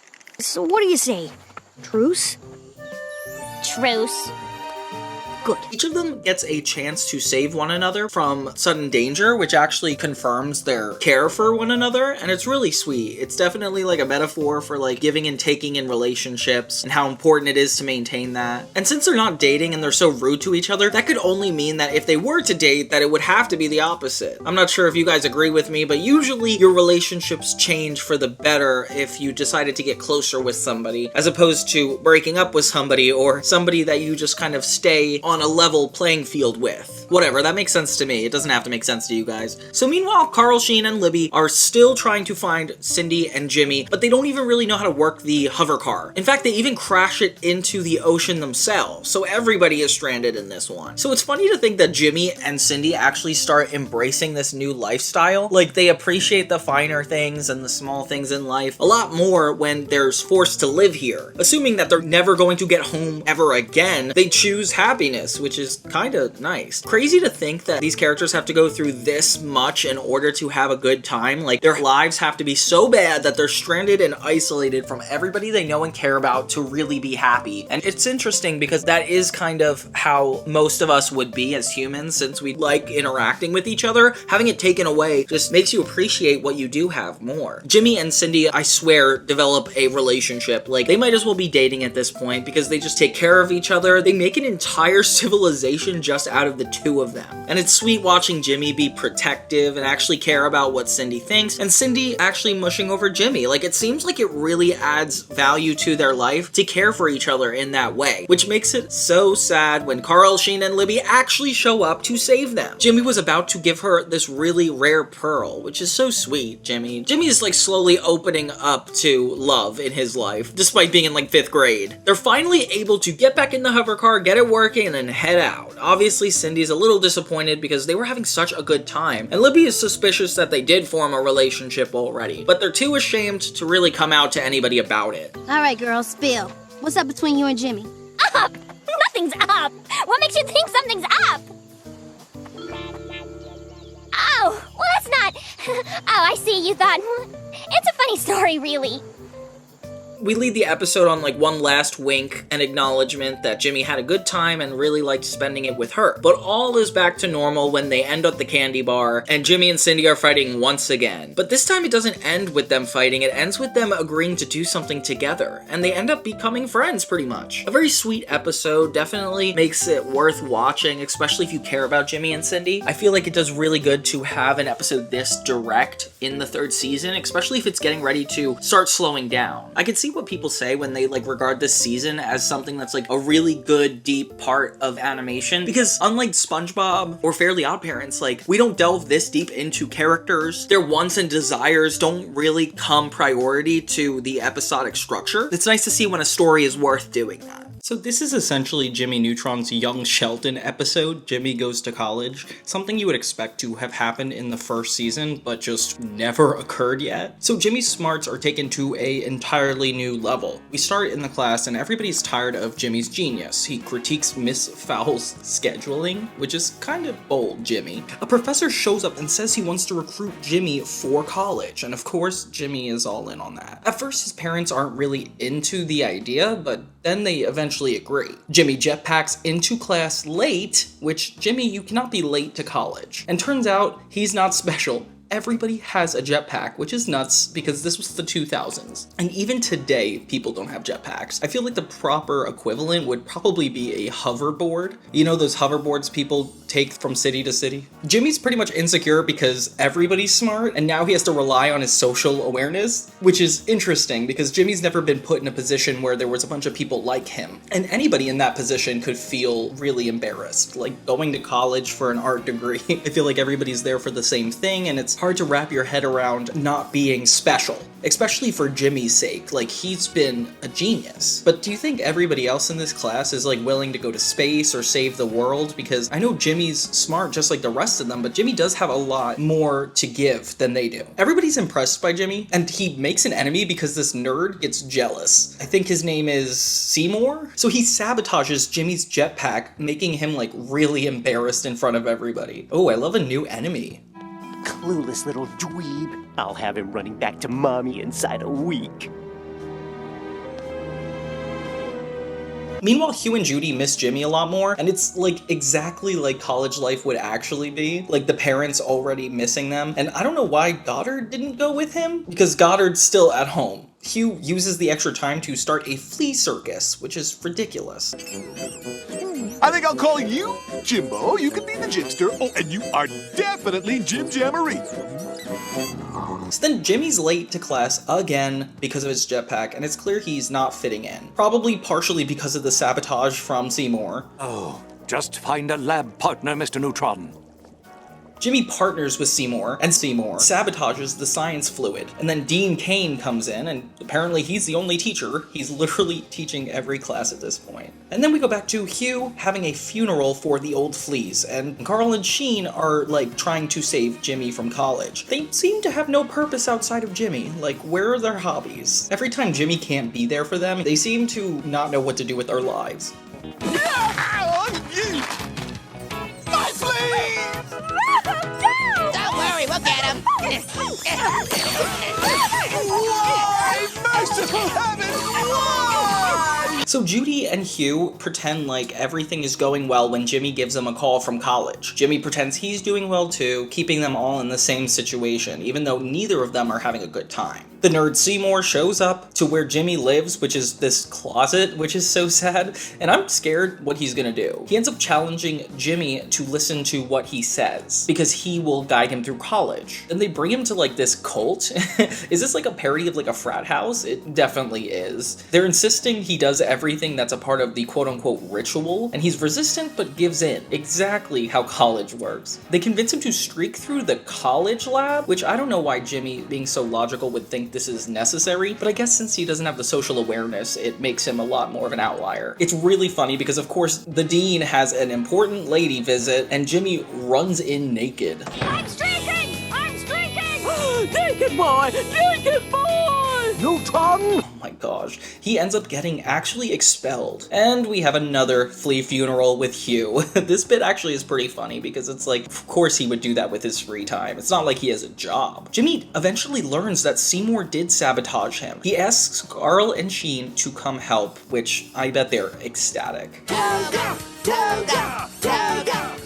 So Carl, Jimmy, and Sheen turn invisible, sneak into the room, and try to prove that he was sabotaged. He brings in dangerous molecules that he actually introduced at the beginning of the episode. And when they come in for a presentation that essentially is Seymour copying Jimmy, he takes his ideas about the molecules. The molecules end up being unpredictable and destroy the entire classroom until Jimmy is able to use glue attached to a piece of wood and catch the molecules, saving the day, which I don't know how that's gonna work. Jimmy gets a check for $1,000 $1,000? What? And he decides he should go back to school because he's not really ready for college, which is fair. It's like cool to be good enough to go to college.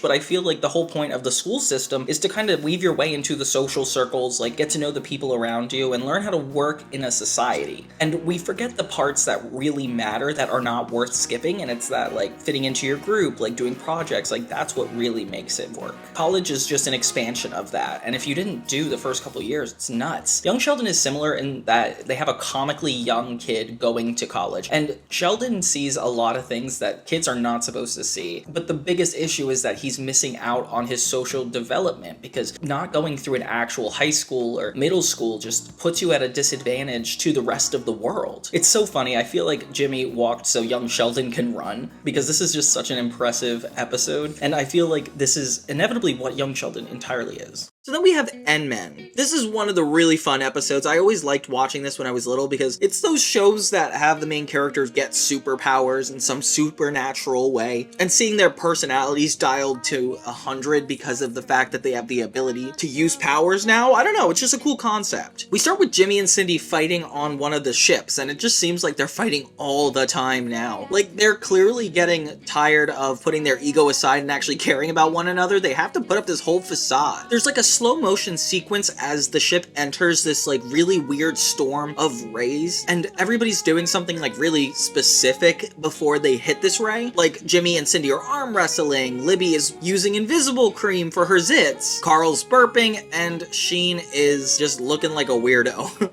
They land into Earth in a crashing manner, pretty much assuming that this storm knocked them into the galaxy. They're surprised to find that Jimmy's changed colors completely, like his hair is a new weird shade of green and his skin is a lot more tan than we're used to, and something is clearly up. And you just turned orange? How lame is that? It's not lame. Maybe my cells store massive amounts of vitamin C or something. He does have a pleasing fruity aroma. Immediately we see that they're gifted with superpowers. So I'm super strong. Well, that doesn't mean I'm gonna hold this thing all day.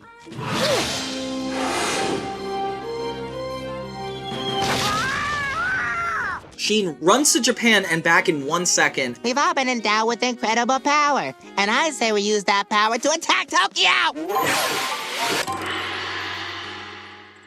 Guys, come on, pick up the pace! And it's very clear that they all have an ability. Open your eyes, girlfriend. I'm right in front of you. Hey, I was invisible! Cool. I don't feel so good. You know, Milwaukee has very clean restrooms. They decide to use these powers to their advantage and actually fight crime together as the N-Men, which is like this Avengers type group where they're all going to work together to keep good. We see that the N-Men are just doing things that barely help civilians. Like, they're not fighting crime, they're just like accusing Sam of throwing out trash at the candy bar. They're essentially a nuisance to society, making things worse like car pileups and causing like all this destruction to the town. Go, Kitty! Kitty, get down! Glad you're getting the hang of it.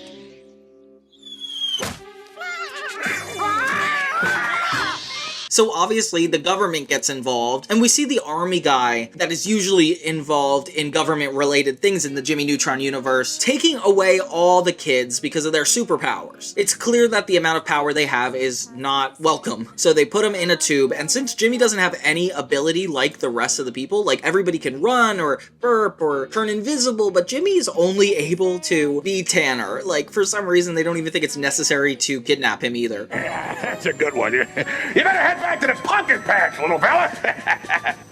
All right, men, move them out. They're locked away at this secret facility by the government, and Jimmy is essentially getting angry that he can never fit in with them as superheroes. He gets so angry, he inevitably turns into the Hulk, and it turns out that's what Jimmy's superpower was, is that he can turn into the Hulk when he gets mad. He shows up and threatens the town once again, proving that these superpowers are just no good for them. Like, I wouldn't trust 5th graders with superpowers either. Like, what are they gonna do with them? Carl's outfit looks kind of cool, though. I like that it's kind of like a little disco vibe to it. it. The government doesn't worry about the super kids anymore because of Jimmy's rampages, and so they all try to take down Jimmy. But luckily his friends show up to try to support him and not let the government take him. But in doing so, they need to defeat him themselves. And it's really scary to see Jimmy like this, like have no empathy or morals in this moment because he's just angry. And seeing the kids get weaker and literally start to faint is almost kind of depressing. Jimmy snaps out of his Hulk-like form when he notices them suffering so bad, especially Cindy, which is a nice reference to their relationship once again in this season. Filled with guilt, he's able to lose his anger and turn back into his normal Jimmy self, and happy to know that he did have a superpower all along.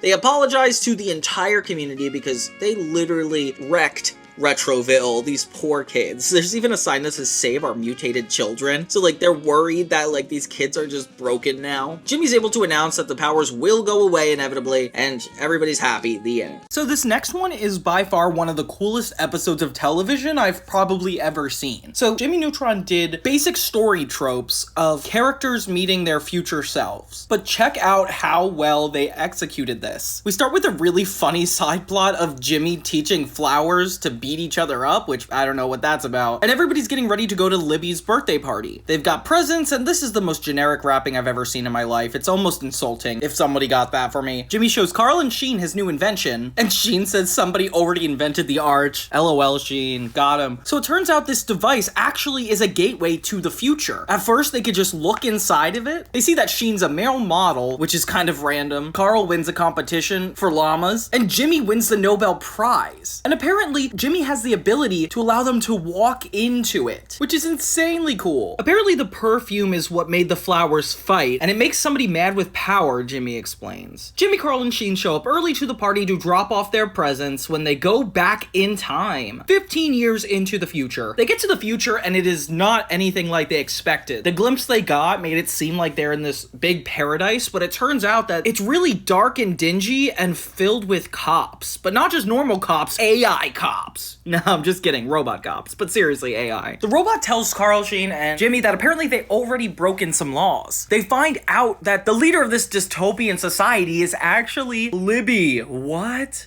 Spoiler alert. I love how they just jumped in from the past and the only thing they're getting in trouble for is not listening to the scheduled programming. As they're about to get in trouble, Jimmy escapes on Goddard with Carl and Sheen. Jimmy realizes that this is all because of the gift that Libby is mad with power, because that perfume from earlier. He yelled at me. And what could possibly have happened to change the outcome of the future we saw earlier?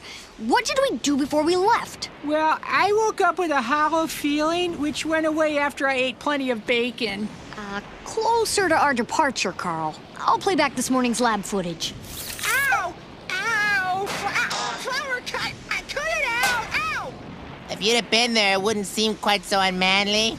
Oh, no! Carl, you grabbed the megalomanium! I was under fire! It was chaos! Yeah, megalahuna what now? The stuff that made the flower power crazy! The thing that got the flowers to fight is making Libby evil, and is making Libby a dictator, forcing everybody to listen to Greystar, the band that has the character designs reused in a bunch of episodes. So they escape to Jimmy's lab, finding future Jimmy. And you know what? Past Jimmy is not happy about it. He finds out this guy's priorities are all messed up, and he's even married to Cindy, which bothers him more than anything, which is a good sign of denial because we know Jimmy has a crush on Cindy. We learn the future wasn't exactly what he expected. Apparently Sheen is just taking care of Carl, and Carl is running from the law. And I guess everybody lives together in this world? Of course, if I was Jimmy, I would be super depressed. Like, this glimpse into the future is really scary. And a lot of shows have done this trope, and I feel like they've not done it as emotionally taxing as Jimmy has done. The robot is like the biggest enemy, and he is out to get Carl. But Jimmy has the idea of getting him off the archway and convincing future Jimmy to help them escape. It's so funny hearing Jimmy give advice to his future self. He's like so condescending. He's like, maybe you could fix your life. Oh, Jimmy. So as they finally get the portal to work to go back in time, the cop shows up with future Jimmy, Carl, and Sheen attacking him. So they jump back into the portal to go back in time. But bad news, the robot gets in too. So Carl, Sheen, and Jimmy run to Libby's house and try to destroy the present to stop this terrible future from happening. It's so funny because they're constantly like trashing the party and Libby keeps trying to stop them, which is fair, but she doesn't understand the weight of what they're doing, so she's essentially their biggest antagonist. Graystar ends up playing at Libby's birthday, which is really funny because the robot falls for their trance because in his future, he's used to being forced to listen to Graystar. And of course, Libby would enforce this, like being into music as much as she is. I love that concept. Jimmy, Carl, and Sheen end up destroying all the presents to stop this future from happening, only to learn that Cindy put Jimmy's gift in another room. Real disrespectful, Cindy. As the robot's about to get Jimmy, he tosses the present at him and it vaporizes it, causing him to disappear, but Libby to be extremely furious. She knows that these guys go on adventures, so I don't know why she can't just give him the benefit of the doubt here. They end literally trying to make it up to Libby, and that's kind of how it ends. This episode surprised me with how much I liked it, and having not remembered it. It's season 3, episode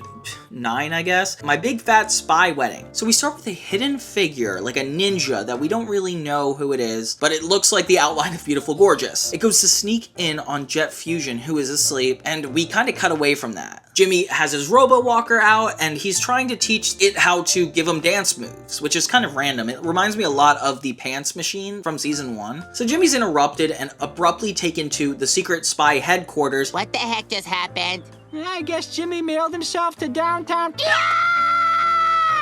With the guys that he saw in the Jet Fusion special, which is a cool callback. They tell him that they have an assignment for him, but accidentally show a picture of him at the beach, which is hilarious. Okay, which one of you clowns put that in? I have no idea. Wasn't me. Not a clue. And they talk about how Beautiful Gorgeous, that spy that worked with Professor Calamitus and is his daughter, had just escaped from jail, a 45-year sentence, and got out in 2 weeks for good behavior. Yeah, I don't trust this justice system. Jimmy asks his friends to come along on a secret spy mission, of course, because he can't do it without Carl and Sheen. We're spiders, we like fresh. Jimmy's dead, eats fresh. Carl, this is a top secret spy mission, not a musical. Well, can we make it a spy musical? No.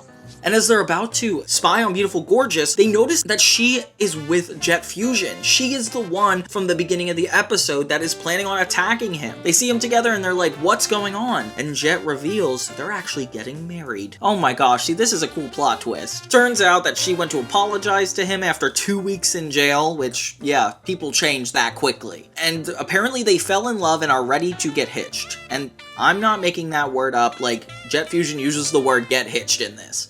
You gotta wear a tuxedo when you get hitched. It's so funny, the Twonkies keep showing up in the other episodes in really small doses to show that they're not gone yet, which is so random because we never address it again. And they spy on Beautiful Gorgeous and Jet, thinking that she's pretty much up to no good. After numerous attempts to save him from moments that don't actually need saving, Jet kind of gets annoyed at these kids for accusing his wife of trying to hurt him all the time. They spy on them in the candy bar with all these fake beards and mustaches, which is kind of hilarious. And everything just seems genuine. Like, it seems like Beautiful Gorgeous is committed to this marriage. Unless there's a bomb in the cake! The only thing dangerous in this cake is the 20,000 calories.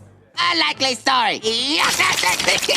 Despite Jimmy embarrassing himself multiple times trying to call on her. He tries to believe her for a moment, but he never stops being skeptical because Jimmy has this firm belief that people don't change, which comes in handy a lot right now. And we get to see that Beautiful Gorgeous actually hypnotizes Jet, and apparently the next person to ask him where the ring is going to get beaten up, which is funny because Jet Fusion asks Jimmy to be his best man at this wedding, which is surprising to me. I don't know how Jet Fusion has so little people in his life that he needs this 5th grade kid to be his man of honor. I mean, I don't know, it's just weird to me. So later we see Jet talking to the boys and getting ready for the marriage, pretty much. And he goes ballistic for a moment, beating up Sheen, because Sheen said the magic words, "I have the ring." Jimmy sneaks off because he notices this awkward behavior and confronts Beautiful Gorgeous. And this is a really cool scene. I love that he comes in through her window, faces her one-on-one where she admits that she is behind all of this. And Jimmy just seems so heroic here, like especially with the Hypno beam in his hands. Like, he's such a good fighter. She takes this opportunity by trapping him in a cage and making his memories completely lost. So Jimmy can't remember that Beautiful Gorgeous is evil.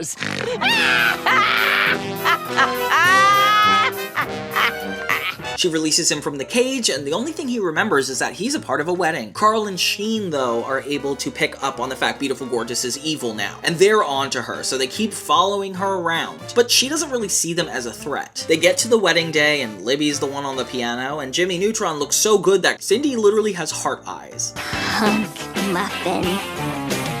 Oh, hi, James. Hey, Cindy. Beautiful Gorgeous walks down the aisle with Professor Calamitus, which is so funny, and all seems like it's gonna go well. But unfortunately, Beautiful Gorgeous trapped the only people that know she's up to no good, Carl and Sheen. They're able to work with this monkey who lets them out of the cage, and their goal is to get back to the wedding and tell them that Beautiful Gorgeous is trying to get Jet Fusion to attack Jimmy at the cue of the words, "I have the ring." So many comically distracting things get in the way, like a marching band, the doors are closed, and finally when they get to the wedding, they call out to everybody that he's hypnotized. And everybody believes it pretty quickly because when Sheen says, "I have the ring," Jet Fusion literally tries to attack him. I knew he'd get cold feet. This triggers something in Jimmy to remember what's going on and getting everybody to say, "I have the ring."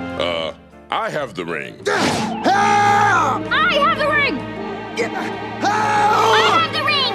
I have the ring! No! Yes, I have the ring! Stop it! I have the ring right here! No! I have the ring! That's not it! I have the ring right here! Therefore, Jet Fusion can't destroy everybody. So we finally learn that this was all just a ploy on Beautiful Gorgeous's behalf, and that she never actually loved Jet, but Jet still loves her, which is actually kind of depressing. I love it that we get this movie star-like guy who's also a secret spy in on this whole bit. Like, it's fun to add Jimmy to the world of this kind of action, and I don't know, it adds a lot of character to it. It kind of reminds me of the Crimson Chin from Timmy Turner, where like he does kind of have this getaway where he can be a superhero, but in this Jimmy, it actually affects his life and what's going on around him, as well as the people, which I kind of like. And did you know that Christian Slater is playing Jet Fusion? Like, that's so nuts to me. They have a really funny ending title sequence. I think we all learned something very important today. Once a crook, always a crook. Clothes make the man? The Atomic Monkey Special Forces Squad rules? No, we learned that we can all sing pretty darn well, except she. Aw, man. Hit us again, Libby. 1, 2, 3, 4. We all can sing. Yes, we all can sing. We all can sing instead of she.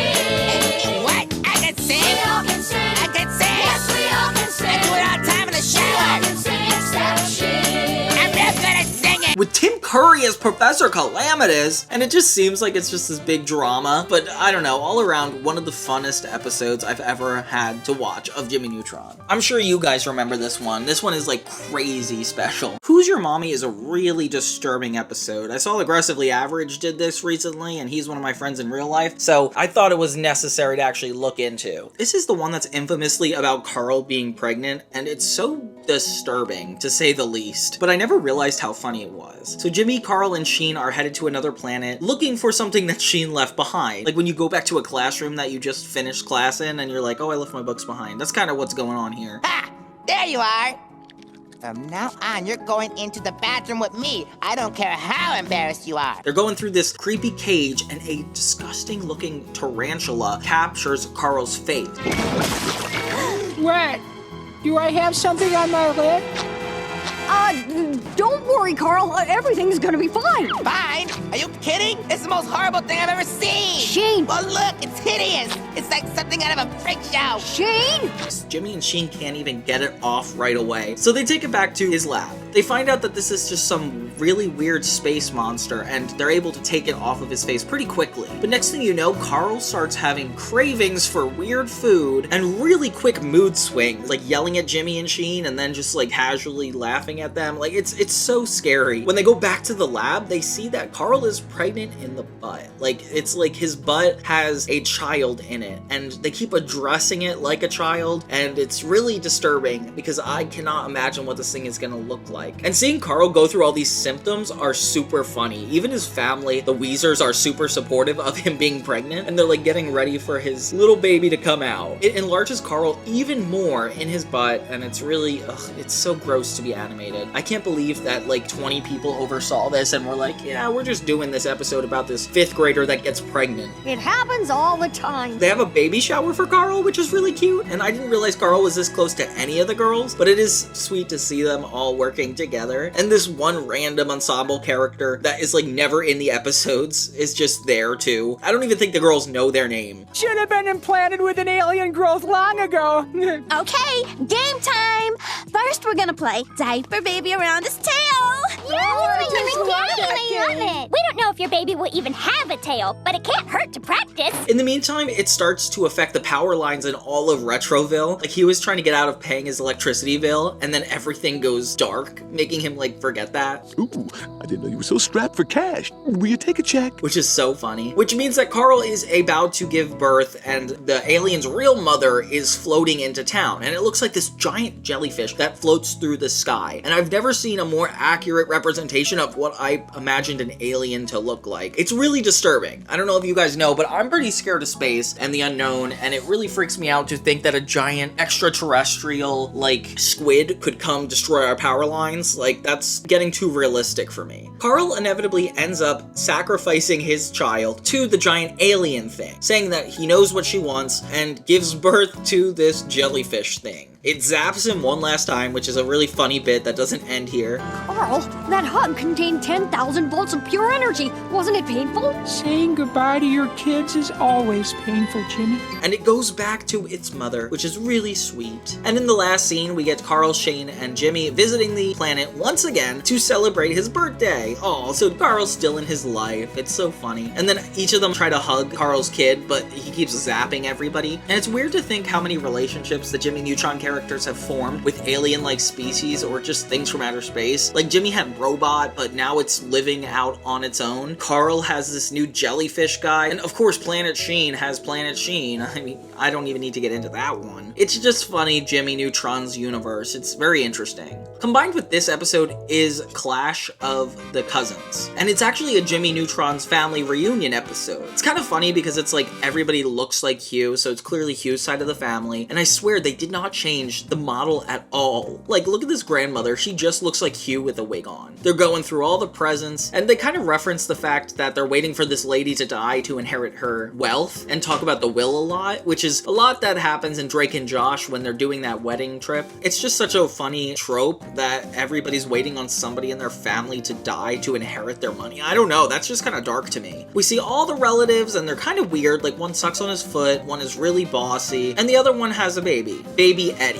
And this is like a really cute child that doesn't really do much but shake a rattle. Jimmy's family is very resentful of the fact that he has to do all these inventions and kind of see him as this little kid who ruins everything, especially when Jimmy knocks over Aunt Amanda and it turns out that somebody was trying to get a bomb and hurt them. Jimmy's parents get really mad at him for involving themselves somehow, and they punish him by going into the house. Carl and Sheen, for some reason, are here with him and his family, which I don't really get, but they're not in the way, so what does it matter? Jimmy realizes that one of his cousins has to be sabotaging the rest of his family. Carl and Sheen investigate, trying to get to know them, and they're such neurotic people. Like, they don't even know how to talk to these kids. They should be in insane asylums. I got my hand caught in the pickle jar. Ping pong it is! It's funny to think of each of them as a genius master manipulator before one of them could pick up on the fact that it is somebody else. Don't sneak up on me! I have senseless panic attack syndrome!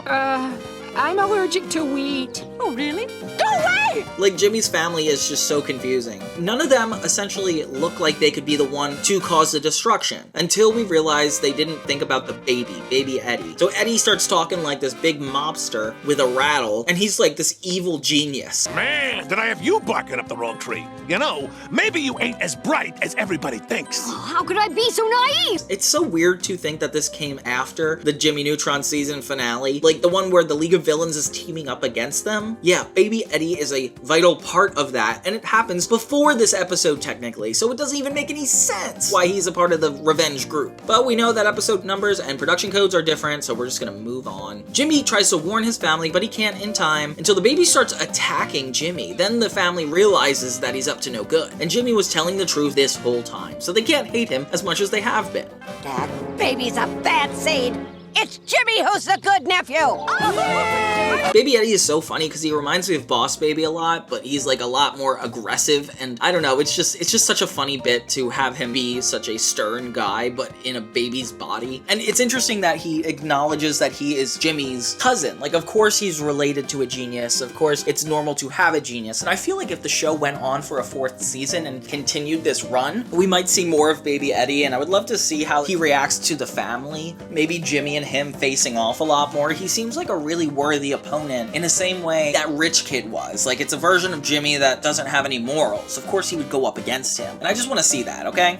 Give me a break. Next episode is called Crouching Jimmy, Hidden Sheen. And this one's kind of interesting because it's kind of like a karate episode, as if SpongeBob hasn't done that before. So we start by seeing a really awesome action sequence with a really cool villain, one that's kind of unique to this show. I wish this guy was in the season finale. He's super impressive, is even able to fly, and essentially this whole bit is to emphasize that there is a chosen one made to take on this guy. That happens to be, you guessed it, the guy who puts his foot behind his head, Sheen. And it starts to make a little bit of sense. These are definitely the same monks, or I'm not sure what to call this race. I think the shrouded people, the cult. I don't want to be offensive. The shrouded few. Meanwhile, there is a school dance going on, and Libby is going to be performing with Nick. What? Sheen! What do you mean, you and Nick?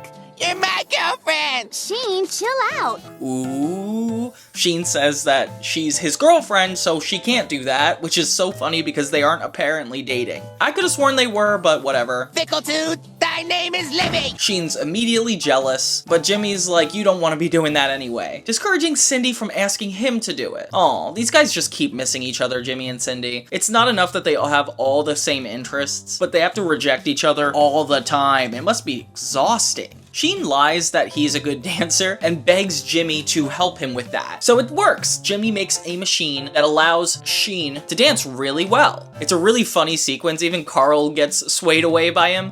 Whoa, Sheen, whoa, oh boy. Check me out. I'm a hip-hop tangler fool. Sheen, be careful.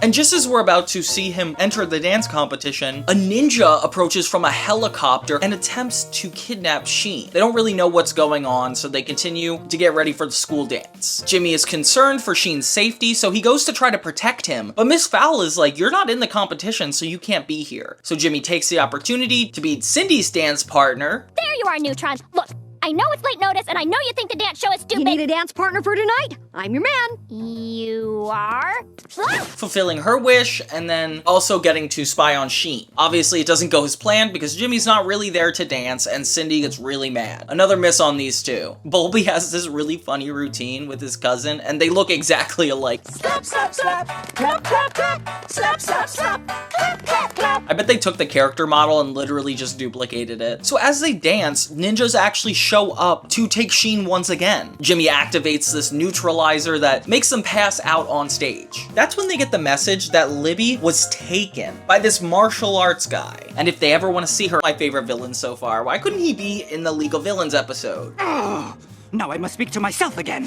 When I am chosen one, I will command respect, not like now, which is the opposite situation where I command none.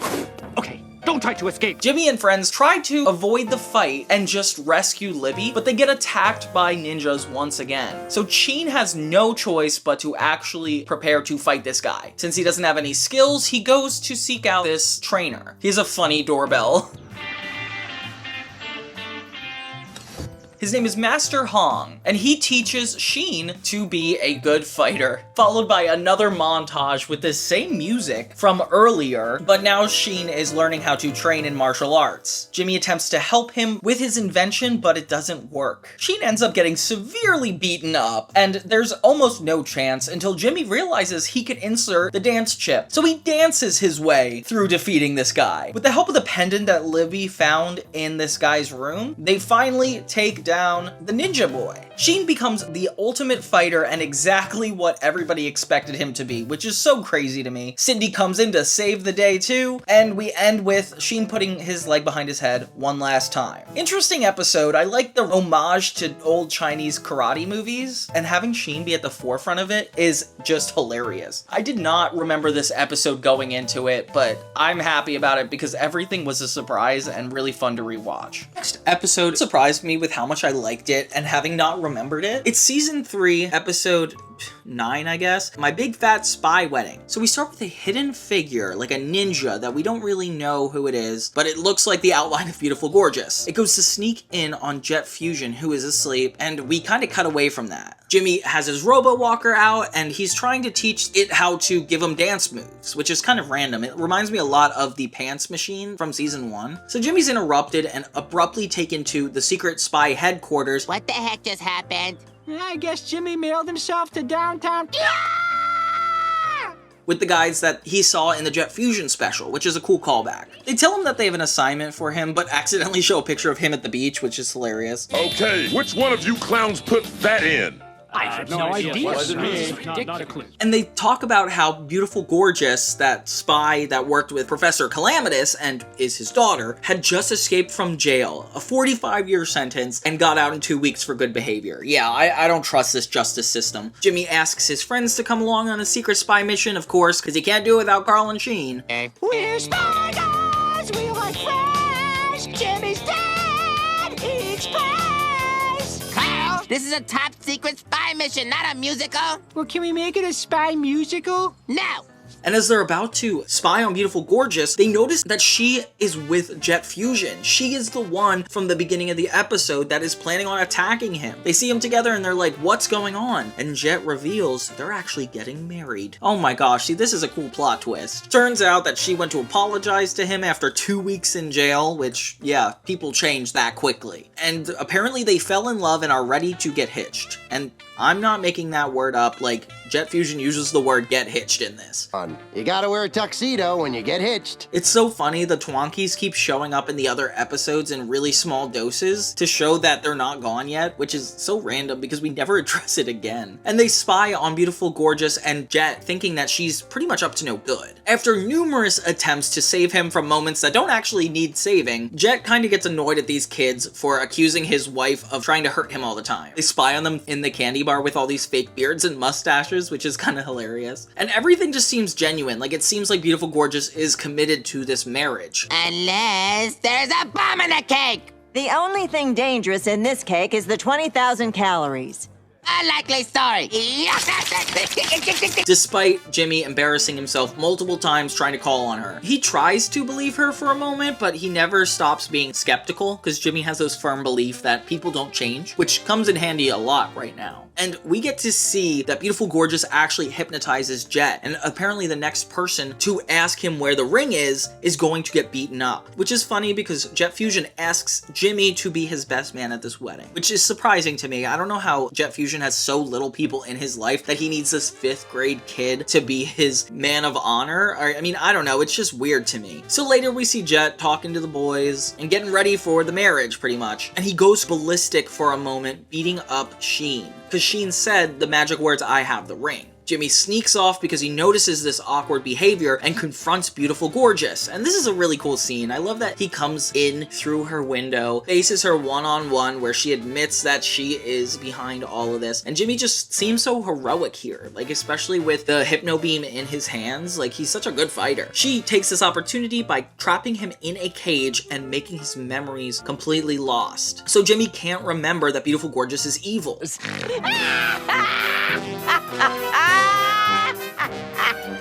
She releases him from the cage, and the only thing he remembers is that he's a part of a wedding. Carl and Sheen, though, are able to pick up on the fact Beautiful Gorgeous is evil now, and they're on to her, so they keep following her around. But she doesn't really see them as a threat. They get to the wedding day, and Libby's the one on the piano, and Jimmy Neutron looks so good that Cindy literally has heart eyes. Hunk muffin. Oh, hi! James? Hey, Hey, Cindy. Beautiful Gorgeous walks down the aisle with Professor Calamitus, which is so funny, and all seems like it's gonna go well. But unfortunately, Beautiful Gorgeous trapped the only people that know she's up to no good, Carl and Sheen. They're able to work with this monkey who lets them out of the cage, and their goal is to get back to the wedding and tell them that Beautiful Gorgeous is trying to get Jet Fusion to attack Jimmy at the cue of the words, "I have the ring." So many comically distracting things get in the way, like a marching band, the doors are closed, and finally when they get to the wedding, they call out to everybody that he's hypnotized. And everybody believes it pretty quickly because when Sheen says, "I have the ring," Jet Fusion literally tries to attack him. I knew he'd get cold feet. This triggers something in Jimmy to remember what's going on and getting everybody to say, "I have the ring." I have the ring. I have the ring! I have the ring! I have the ring. No! Yes, I have the ring. Stop it! I have the ring right here. Everybody! I have the ring. That's not it! I have the ring right here. Therefore, Jet Fusion can't destroy everybody. So we finally learn that this was all just a ploy on Beautiful Gorgeous's behalf, and that she never actually loved Jet, but Jet still loves her, which is actually kind of depressing. I love it that we get this movie star-like guy who's also a secret spy in on this whole bit. Like, it's fun to add Jimmy to the world of this kind of action, and I don't know, it adds a lot of character to it. It kind of reminds me of the Crimson Chin from Timmy Turner, where like he does kind of have this getaway where he can be a superhero, but in this Jimmy, it actually affects his life and what's going on around him, as well as the people, which I kind of like. And did you know that Christian Slater is playing Jet Fusion? Like, that's so nuts to me. They have a really funny ending title sequence. I think we all learned something very important today. Once a crook, always a crook. Clothes make the man? The Atomic Monkey Special Forces Squad rules? No, we learned that we can all sing pretty darn well, except she. Aw, man. Hit us again, Libby. 1, 2, 3, 4. We all can sing. Yes, we all can sing. We all can sing except she. What? I can sing? We all can sing. I can sing? Yes, we all can sing. I do it all the time in the shower. We all can sing except she. I'm real good at singing. With Tim Curry as Professor Calamitus, and it just seems like it's just this big drama, but I don't know, all around one of the funnest episodes I've ever had to watch of Jimmy Neutron. I'm sure you guys remember this one. This one is like crazy special. Now we're gonna take a break of episodes to show you my fanfic music video of Jimmy and Cindy. I will leave myself behind. Yes, it has to be love. So I have to let go. Forget all that you know. I just cannot believe. To your heart you must I breathe. just stood so low. All is foul and war and love song. Don't let go.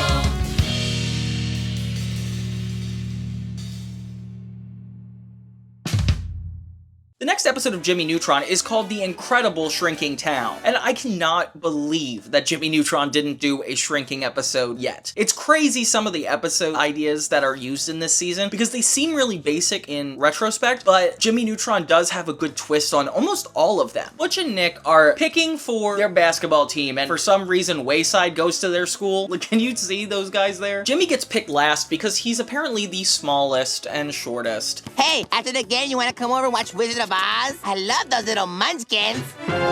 What? What'd I say? And we get one of those episode tropes where the character is just so embarrassingly small that they want to change it however they can. And I relate to this plot a lot. I am 5'4" and a 28-year-old boy. But you know what? We feel bad for Jimmy because he's in 5th grade and he's not old enough to know that it's normal yet. Cindy teases him about it, which is fair. Let them laugh at you, Neutron. Stand up and face him like a man. He is standing.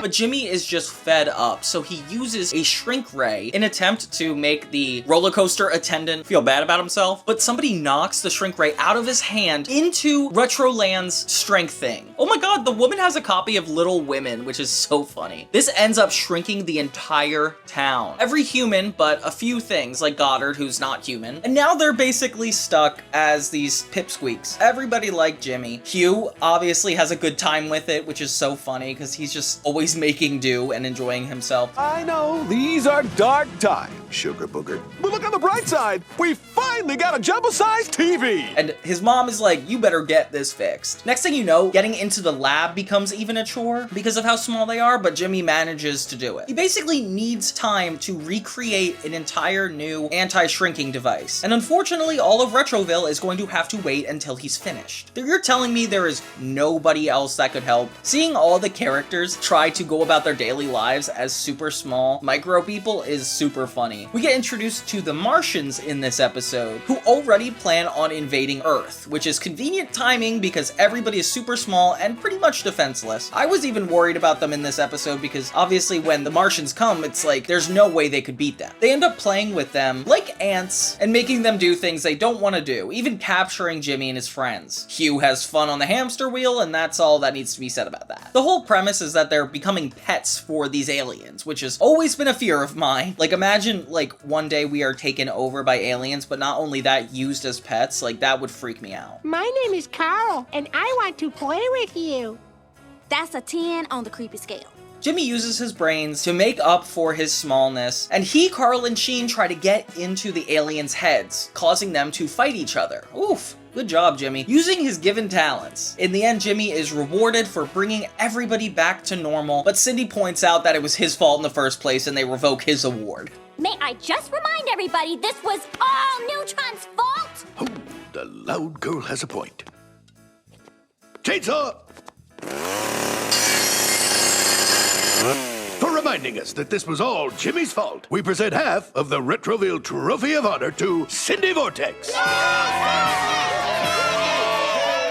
I guess that's a happy ending. A really clever take on this trope. I know they did it in Ed, Edd n Eddy and even Timmy Turner. Combining some of the most basic plots is the trick to creating something that is unique anyway. And Jimmy Neutron does a great job at it. And finally, we get to see these Martians be a part of this. It gets me really hyped for the League of Villains finale. So One of Us is one of those stereotypical mind control episodes, but I wasn't expecting to like it so much. We dealt with mind control in the beginning season of Jimmy Neutron, where it became his birthday over and over and over again, which was a really fun plot and definitely a good example of Jimmy's hijinks. But in this one, we're thrown into the action with the entire town chasing Jimmy and Cindy, and we have no idea what's going on. They do that funny trope where Jimmy's like, that was days ago, and this is today. There we were, running for our lives from our best friends and family.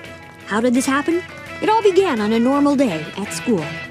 So we go to the schoolyard and Sheen is acting super weird. Nobody really picks up on it except for Carl, and Jimmy is like denying it. He basically says he's watching this new positive show that makes him so happy and everybody should be watching it. Even later, while Jimmy's working on his invention, Sheen starts calling him and even shows up at the lab to make sure he watches this show. And this feels like a commentary on the real world. Like, you ever have friends be like, you have to watch this show? I know we had a phase with that with Avatar: The Last Airbender over COVID, where everybody's like, you have to watch this, you have to. But it's a funny idea. Next thing you know, one by one, people start all saying you need to watch this show. Morning, Jimmy. I'm very happy today. Are you happy? Hello, Jimmy. I'm happy to see you. Did you watch the Happy Show last night? But Jimmy's obviously got the ego, so he's like, no, I'm not watching it. I'm gonna be contrarian, which is me in this scenario. Jimmy finally gives in when Betty Quinlan says to watch the show with her. Surprise, surprise. Jimmy gets a glimpse of the show for himself, and it's just creepy and boring, so he turns it off. When he goes to school the next day and tells them he couldn't watch it, everybody is so surprised. Hey, we get to see Jimmy's bathroom again. I feel like we haven't seen this since the movie. He's getting ready to see Betty Quinlan and give the show another try, which it looks like he's late because he's showing up and the TV program's on, which is good for Jimmy, but also rude. And this is when the action gets real. All the people in Retroville suddenly are mind controlled by the show, trying to get Jimmy to watch it, and there's just something up. Luckily, Cindy just gets back from karate camp and isn't mind controlled, so she's able to help Jimmy. No, but I'm filthy, and I lost at the karate competition to a 6-year-old beige belt on crutches! That's great! What? No, you don't understand. understand. Mindless zombies, grandma taters, TV,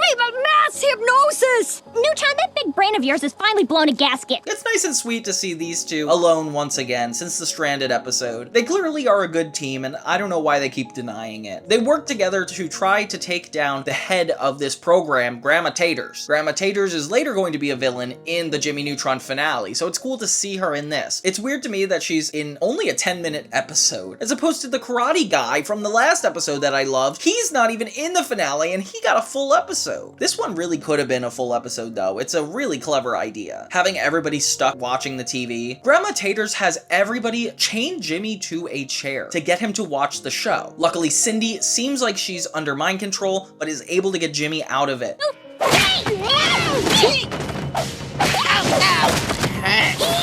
And they trap Grandma Taters. And this is my favorite part. They have Jimmy dress up as the old woman and essentially undo all the hypnotizing. Hello, dearies. This is Grandma Taters. I was wrong to tell you to be happy all the time. Being different is what keeps us all from being a pack of mindless meat puppets. Be angry if you're feeling mad. And if you're sad, be weepy. But don't be happy all the time. 'Cause frankly, it's creepy. And I don't know why, there's something about Jimmy getting so into this character that he is playing such a good grandmother that makes me laugh. In the end, they tell Grandma Taters that she can't be doing this, and I don't know why they just let her go. And in the most nightmare-fueled scene next, we have a bunch of Grandma Taters showing up to apparently do their job. So it just seems like this happens all the time, and they're gonna continue doing it. Weird resolve for me. We'll be back. The next episode we have is the second half of this segment. It's called Vanishing Act. It's weird with these 10-minute episodes because there's so much plot in Jimmy Neutron that they essentially have to cut out the first act and throw us into the action, which could sometimes be really good for this show, but other times be really annoying for somebody who really likes the half-hour episodes. This one, however, uses the time super well. So the whole premise is that Jimmy is going to be a magician for the talent show at school. All of this to impress Betty Quinlan. I guess just both these episodes are to impress Betty Quinlan. It's apparent because she likes magic and nobody else does. I've been doing it for years. I've been doing it for years. Man's best friend. This whole thing is he's going to get one of his friends to disappear. So when it comes time for the talent show, Carl and Sheen introduce him, and he uses an old famous magician's machine that apparently allows things to disappear. When Jimmy gets to the stage, everything goes as planned, and Cindy is angry and jealous because obviously he's schmoozing for Betty Quinlan. And I would be annoyed too, like, we just spent an entire episode on an island together. Are you seriously gonna ditch me for this girl? But Jimmy does, and he puts her in the box. The box goes haywire, and it ends up being this giant void into space. So Jimmy's friends all get sucked into it, with him really worried about it. So he uses Libby as a distraction during the talent show to go into the box. Thanks. Now I will disappear, and Miss Libby Fullfax will keep you all entertained until I return. Hopefully. Ready to get some funk in your face? It's this floating empty world, which is terrifying to look at. But it reminds me of this episode of Shaolin Showdown where they have the yin-yang world, and it's essentially a floating mystery where everything just goes haywire and there's no rules, I guess. I like that the through line of this episode, though, is Jimmy trying to impress Betty Quinlan and being so distracted by his love for her that he makes all these mistakes. Like, it's very in the character of Jimmy Neutron. He finds all his friends as floating heads, and it's really disorienting. After a series of jumping through paintings, ending up in deserts, and finding their body parts, their goal is to get out of whatever this world is. And I am terrified, like, I don't know what's next. Keep going, Libby! I'm sure Jimmy will be back any second! They even enter a giant simulation where Jimmy is like, wow, I could live here forever. And it's like, Jimmy, do you have a heart at all? Betty Quinlan even acknowledges that Cindy has a crush on Jimmy and says that she will back off. Look, I know all about the whole you and Neutron thing. Thing? What thing? There is no thing! We don't have a thing! Yeah, right. Just relax and keep out of my face. He's all yours.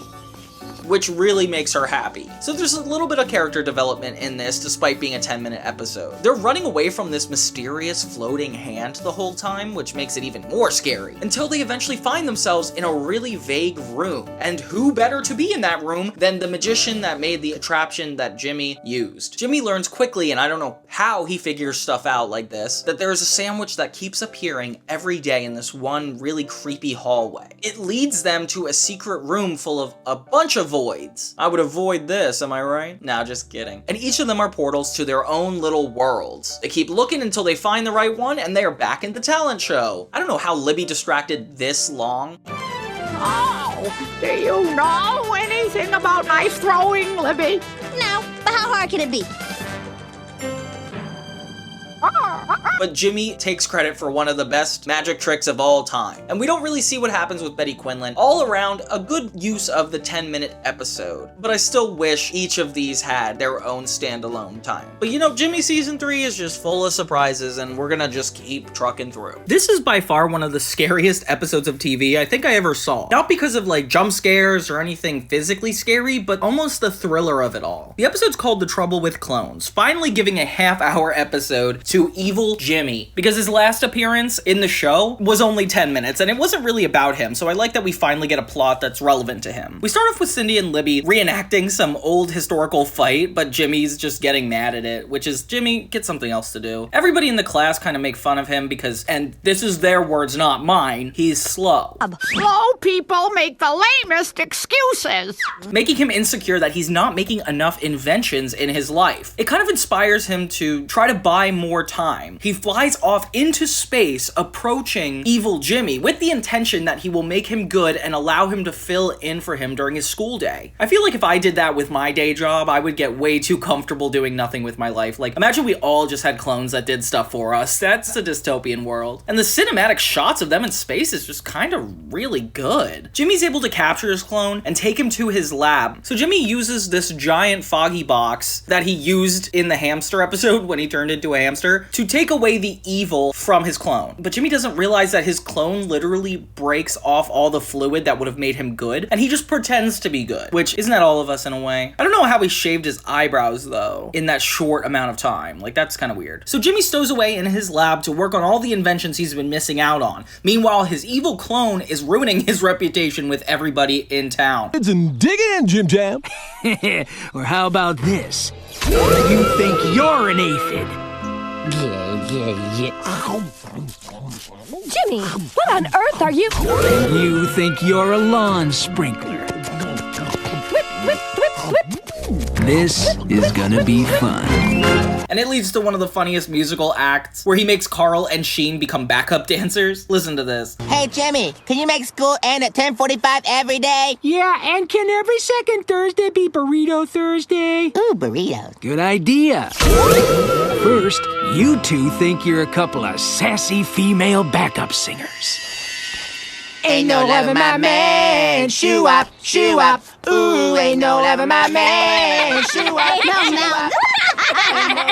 Good one, Neutron. Yeah, that's classic. Gentlemen, you are now United States Marines. Are you ready to receive orders? Sir, yes, sir. Then drop and give me 400,000. Sir, yes, sir. 1, 2, 3, 4, 5, 6, 7, 8. You know, a fella could get used to this. Jimmy picks up on how negative he's acting and realizes that his clone is still evil. Jimmy runs back to his lab to find his clone stealing like a dark matter chip and racing off, and Jimmy can't catch up with him. Next thing you know, and this is where it gets crazy, he's inventing an entire clone of Earth, a negative alternative to where he lives currently. So that means everything on the regular Earth is starting to dissipate, like Q Neutron already. Everything but him. So Jimmy uses this opportunity to fly to the other Earth, and this is where it gets really cool. So everything in this new world is really dark and shadowy, and Jimmy actually has to pretend to blend in like he's evil himself, which doesn't really come naturally to him. He goes to the candy bar and has to pretend that he's a jerk to Sam, and he's really bad at it. I don't know how everybody's not picking up on this right away. Mmm, delicious. Delicious? I'll have you know it stinks. Yeah. Hey, are you sure you're evil? Well, you want evil, fat boy? I'll give you evil. Take this! And more of this! And that's for your mother, and this is for you! Any more questions? No, you're evil, all right. He runs into Carl and Sheen at school, and they're also evil. Like, seeing this dark side of everybody is really scary. Carl's like a bully, Miss Fowl is rude, and it's kind of demonic. Eventually, the class finds out that Jimmy is not an evil clone, and they chase him off. He runs home in hopes that his parents could help him out, but they already know what's going on, and they trap him. The Jimmy clone comes back, and he is gloating because he pretty much has won. He takes Jimmy back into his lab, and this is kind of funny because it's like, this is exactly how the episode started, with Jimmy taking the clone into his lab, and now the clone is taking Jimmy to his lab. Like, it's such a funny switch of character. When Jimmy finally disarms the bomb from his cloned lab, the clone has one more thing up his sleeve. He uses a dark matter chip to blow up the current planet they're on. The only issue is that Jimmy's still there. So Jimmy literally has to jump in his rocket and fly off. He goes back to planet Earth and everything is fine. He saved the day, except for Carl and Sheen, who decided to go about their lives as these backup dancers. My man, shoo up, ooh, ain't no love my man. And that's kind of how it ends. It's pretty fun. So now we have the evil beneath. This is another one of those 20-minute episodes that's split into two 10-minute parts, but this one's kind of fun. It's another one of the Lost at Sea big mystery episodes, where apparently the Bermuda Triangle is involved. They call it the Bahamas Quadrangle, something that's a parody of the Bermuda Triangle. I don't know who they worry about copyright issues from, but whatever. I remember watching this one a lot when I was growing up, and just rumors about the Bermuda Triangle were so interesting. Like the idea that things just mysteriously disappear there. Of course, Jimmy takes this as a challenge and is like, well, let's figure out what it is. So his goal is to just prove that the Bermuda Triangle doesn't exist, while Carl and Sheen are terrified and want to go on this adventure. When they actually head out to the ocean, which is fun because it's not with Cindy and Libby this time, I like that it's a trio adventure, all of his systems go down pretty quickly. Jimmy is already nervous, and he brings out his gum that allows him to breathe underwater, which is a good idea. So the three swim through the bottom, and we don't see SpongeBob's house like we did in the last episode. They end up in this really isolated facility underground and meet a mad scientist named Dr. Moist. I don't like his name. And he says he's a good tap dancer too, which is kind of funny.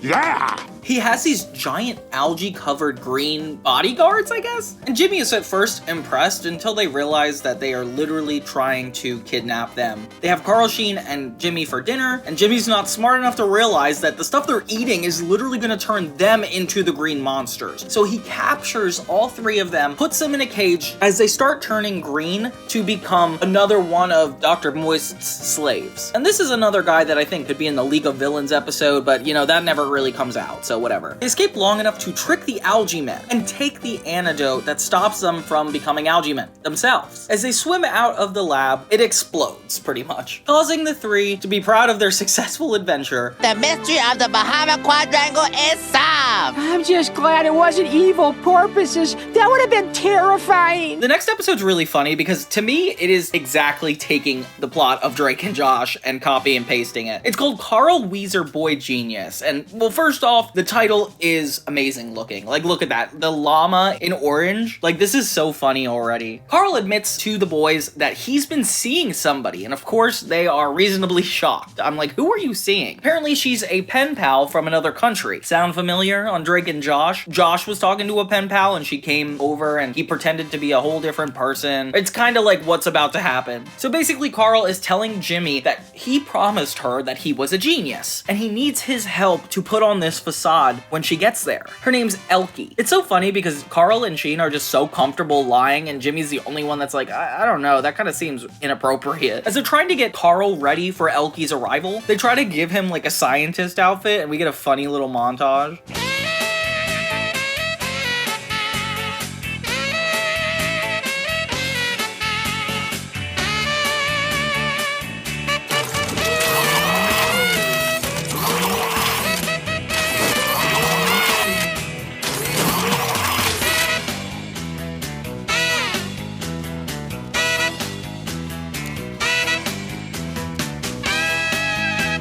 And he essentially just looks like Jimmy. I don't know why a swoopy hair indicates you're smart, but whatever. They meet Elkie, and she's just as pretty as she said, and now this is where it gets really funny. Carl excuses Jimmy as his worker monkey, which is kind of offensive, and shames him in front of her to look better. It's almost like he ends up abusing Jimmy more than even looking like a genius. Like, he's just trying to come across as cool. And I've never seen this antagonistic side of Carl. Like, it's kind of heartless. I don't think I like him as a character if this is what he's like all the time. Après-vous. Oh, that's French for get in.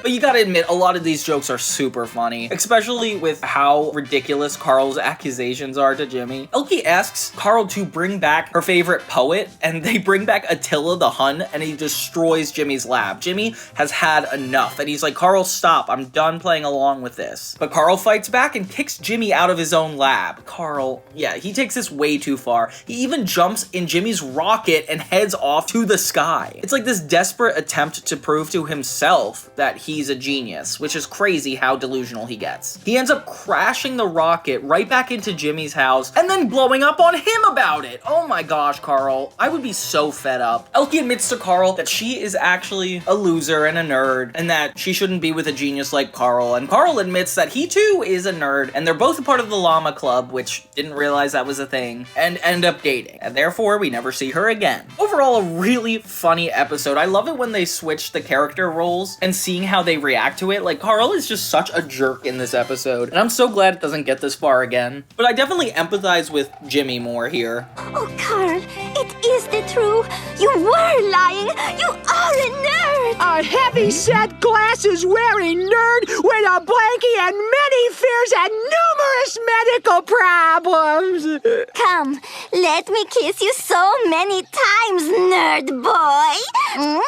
What the? Hey, I'm a nerd. I'm a nerd too. I'm a huge nerd. This next episode is one that I actually forgot about for quite some time. Who Framed Jimmy? They really took Jimmy and put him in the wackiest scenarios this season. Like, having him arrested, it's crazy. So we start off by seeing that there was a bank robbery, and on the scene of the crime, they find Jimmy's Hypno beam. Carl and Sheen immediately think he did it, which some friends of you guys are, and he's basically like, there's no way I did this. Way to go, Jimmy, your first federal crime. Why, Jimmy, why? I would have lent you $1 million. I didn't do it. This is ridiculous. Let's get out of here quick so I can figure out what's going on. Carl, you don't have $1 million. Well, it's the thought that counts. But the cops are not having it. Jimmy quickly tries to find evidence that proves his innocence by looking at his camera in his lab and finds that a mysterious figure actually did take the Hypno beam. So before he could tell the police, they end up surrounding his lab. And by surrounding, I mean just two of them. Jimmy Neutron, this is the police. Come out with your hands over your head. That's physically impossible. These cops are super funny in this show. Why is it that they always have cops play super dim-witted characters? Maybe because a lot of the plot lines involve illegal things happening. They can only really justify these things happening by having like a weak government, because like how would they be able to get away with as much as they did? They arrest Jimmy on the spot at his lab, and Carl and Sheen don't do much to help. Jimmy, I know you're innocent. Don't forget to brush your teeth. Hugh, our little boy is going to jail. Seems like only yesterday he was stealing our heart. They interview Sheen, and he says he's an odd kid, which is super funny. Jimmy literally has to go in a prison outfit and is locked behind bars. So this is for real. He doesn't even get a trial. He's just thrown into jail. He asks Sheen if he remembers a book about chainsaws, hacksaws, and drills, but Sheen doesn't get that this is like a secret metaphor to try to get out of jail and just brings him the book itself. Right before they're about to get away and break Jimmy out, they're caught by the guard. So Jimmy is still trying to prove his innocence. Neutron, he stole the money. Now he's working on the chain gang. He'll rot in prison. Sheen! As the three are cleaning up litter off the ground, and I don't know why there's no other prisoners. Like, why is it just these three kids? They try to trick the officer into looking away so they can escape. They run into some random banjo boy in the forest. You have a computer with high-speed cable or satellite connectivity? Danged if I don't. It's right over yonder there in my internet cafe. and they inevitably get chased by a bear, which is the least of my concerns for this episode. As the parole officer tries to find them, they hide in the pool. Cindy sees on TV that these guys are wanted for $10,000 and debates turning them in. It's crazy how far Jimmy and Cindy are willing to go to throw each other under the bus when they're not together. Like, what the heck, guys? Because at this point, the Stranded episode happened, and it's like you have a little bit of feelings toward Jimmy at least. Like, don't throw him in prison. And it's funny because Sheen keeps saying that he's gonna attempt to turn them in, which is kind of random. They learn that it actually was the parole officer who was the most suspicious and definitely did it. The cops figure out through the money that blinks, and they catch the parole officer. The end. So the next episode we have is Flippy. This is another one of the callback episodes to an older thing that happened. I don't know if you remember, but Hugh had a talking dummy, and this is where it gets really crazy. We start the episode with Carl, Sheen, and Jimmy running in slow motion, which is, oh my god, these inventions have really kicked it up a notch. Like, I would want to do all this stuff. Not to mention the underwater gum they had in the Evil Beneath episode. Like, why are these so desirable? Hugh is going to be talking at Jimmy's school for career day, and Jimmy is pretty embarrassed because he knows that his father's going to bring a dummy and tell jokes, which is kind of wild to me because I feel like the context should be that he works at a car place like we've learned in the past about Hugh, but it doesn't seem like that's what we're going for. Jimmy tries to complain to his mom and she's like, it's my fault. You're just gonna have to let your dad do his jokes. Thanks for the help, mom. So I guess Jimmy's more concerned at the fact that Hugh's jokes aren't funny, so he decides to take Flippy and put in a chip that would make him a lot funnier. This is very Night of the Living Dummy. It's about a dummy that comes to life and literally terrorizes the kids, and that is exactly what I feel when watching this. So the chip works, and the next day at Jimmy's school, Hugh is loved for his comedy. Then Hugh gets more into it as a result, and Flippy slowly starts coming to life. Ah, can't you just smell the learning? Wait a minute, that's Butch! Dude, do you ever shower? So what else do you like about Lindbergh School, Flippy? Well, you can't beat the cafeteria. I tell you, the food there is fit for a king. Here, king! Here, king! King's a dog's name! It's almost exactly like Night of the Living Dummy. And you know what? Honestly, this is even scarier at some points, because the dummy starts to take on Hugh's personality more than Hugh, and slowly his dad gets drained of his existence, I guess, with the dummy actually commanding Hugh more than vice versa. Jimmy realizes that adding that joke chip actually is bringing Flippy to life and taking over his dad. I said he's fine, Jimbo. Now sit down and eat your breakfast. Jimbo? The chip?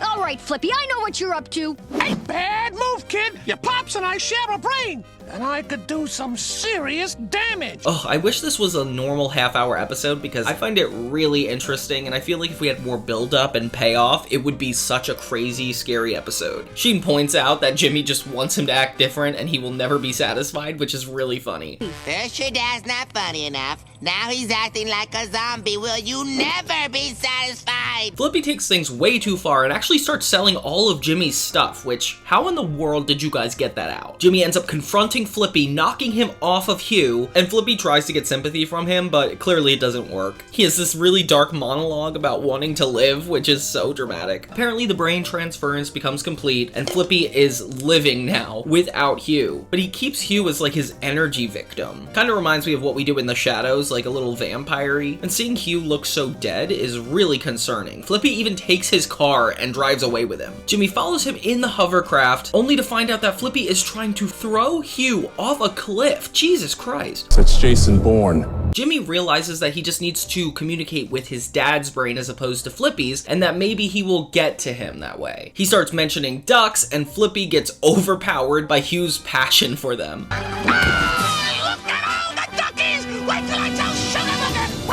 It ends up working, Hugh overpowers Flippy, and everything has worked out. Except we get one last moment at the end where it's revealed that Flippy is still alive, but we never revisit this, so what's the point? If anything, it should have happened in the League of Villains. I would have loved that. But if we had a list for all the villains I wanted to see in the League of Villains versus the ones that ended up being in it, that's a different story. So King of Mars is really interesting because not only did I not remember it, but it had the most character development I've ever seen in a cartoon. Yeah, I was not expecting for Jimmy and Cindy's relationship to be so straightforward and communicated in this, and I was so impressed with how well they did it for a cartoon. King of Mars is a special episode, one of the last in all of Jimmy Neutron. We start off with Jimmy, Sheen, Carl, Cindy, and Libby looking into the sky with Jimmy's new telescope. It's clear that Cindy actually has a crush on him, and she is genuinely making an effort to talk to him. He's a little bit dismissive and very hot and cold with her. It's almost like he's kind of scared of being into her, which I could get as a kid. But it's like, don't reject her like this. She's putting herself out there. Like, you could tell he could reciprocate it, but he's just so ashamed. Jimmy says that she's a distraction, which is kind of offensive, but that makes sense for somebody with an ego that big. Of course he's gonna have an issue with love. And I like that this becomes like the centerpiece for Jimmy's mistakes in this episode that lead to the plot. They notice something on Mars, like a giant gasket was blown off the side of it. Luckily, Jimmy's able to get these pictures with Goddard, and they actually want to figure out what's going on. Unfortunately, all the kids are on Eustace Stritch's territory, that really wealthy rich kid. He has this giant spider-like robot that tries to kick them out, but it does not work. I like how pretentious he acts toward Jimmy. It makes him such an interesting villain. The boys accidentally reveal to him what they just saw on Mars, and Eustace is intrigued. Eustace uses this giant spider-like thing to attack Jimmy, which is totally unfair. Like, just because they're on your property doesn't mean you could assault them, but they destroy the machine, so it's all good. The next day, Jimmy's getting ready to go to Mars to actually figure out what's going on, and he's a lot colder to Cindy. She wants to go to Mars, but he's like, no, you're too distracting, and that essentially translates to I like you too much. I wish he would just say it though, so there's not this much tension. But yeah, he makes an effort to go out to Mars and actually figure out what this power source is. Eustace Stritch actually overhears them, listens in, and decides to go after it himself. Despite the fact this is gonna take 3 days. They get into the hovercraft. Cindy has a good point though, like she saw the whole thing. Why is she not allowed to come, Jimmy? The outfit Cindy wears on the spaceship is surprisingly similar to what she wore in the Tomorrow Boys when she was older, which is kind of interesting. And I just realized the ship that they're taking to Mars is actually the same one that they won at the end of Win, Lose, and Kaboom. Eustace announces to the kids that he is also entering Mars, trying to get to the power source before them. As they all crash onto the surface, they realize that they are stuck on Mars. And of course, Eustace is also stuck. With Jimmy and Cindy's fight escalating more and more and going between love and hate, like it becomes a lot more tension driven. Cindy leaves because she is so frustrated, which I would be too. Like, Jimmy is getting really annoying at this point. Can I have her squeeze ham?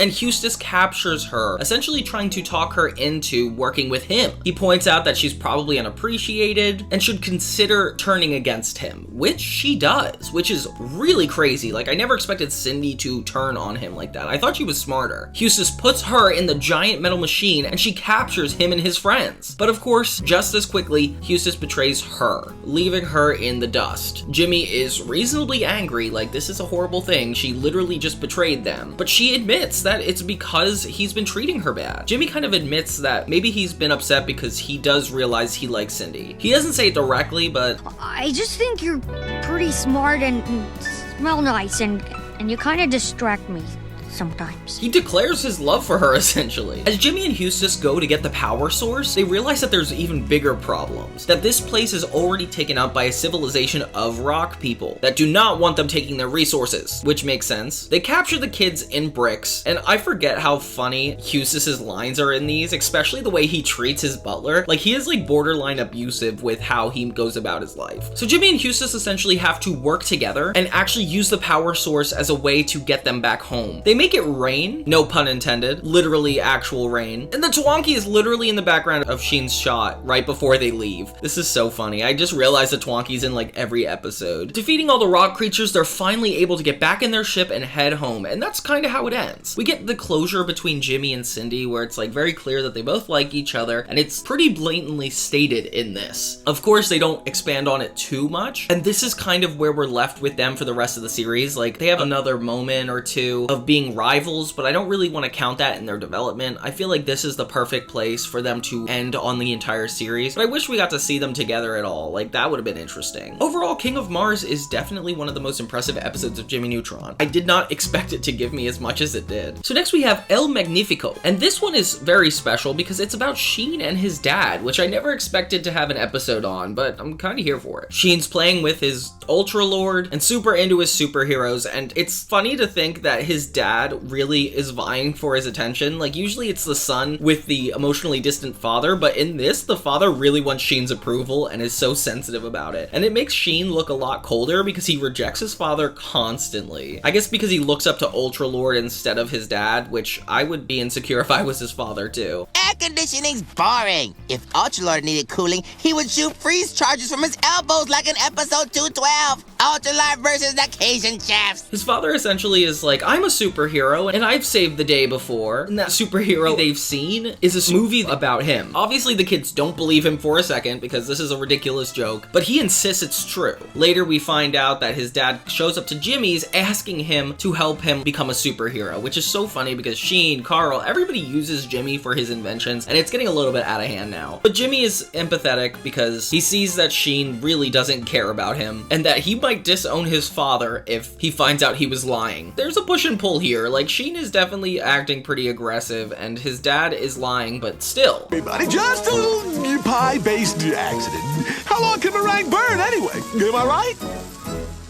I can understand a son wanting to respect his father. Jimmy decides to go through and actually help him, making him the actual El Magnifico. He lifts an entire school bus over Carl, almost killing him, and it's clear that he has superpowers. They all go to the zoo together where Sheen's dad proves to him that he does have these powers, and he is super impressed.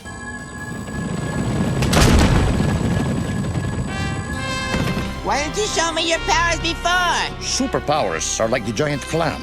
Giant and clam-like, yet so very shy. Next thing you know, he's using his powers frivolously to impress Sheen, and that's when things go a little bit haywire. He gets really carried away and gets them all into actual dangerous situations that we're not sure Sheen's dad could get them out of. They get stuck in an alligator cage with Carl, Sheen, and Sheen's dad. The dad ends up actually getting them out safely, being a true superhero, and Sheen is happy, which is super funny. This is an episode I never even expected to happen. I mean, I'm glad it's here, but like, I don't remember this. Air conditioning has certainly made this environment more pleasant.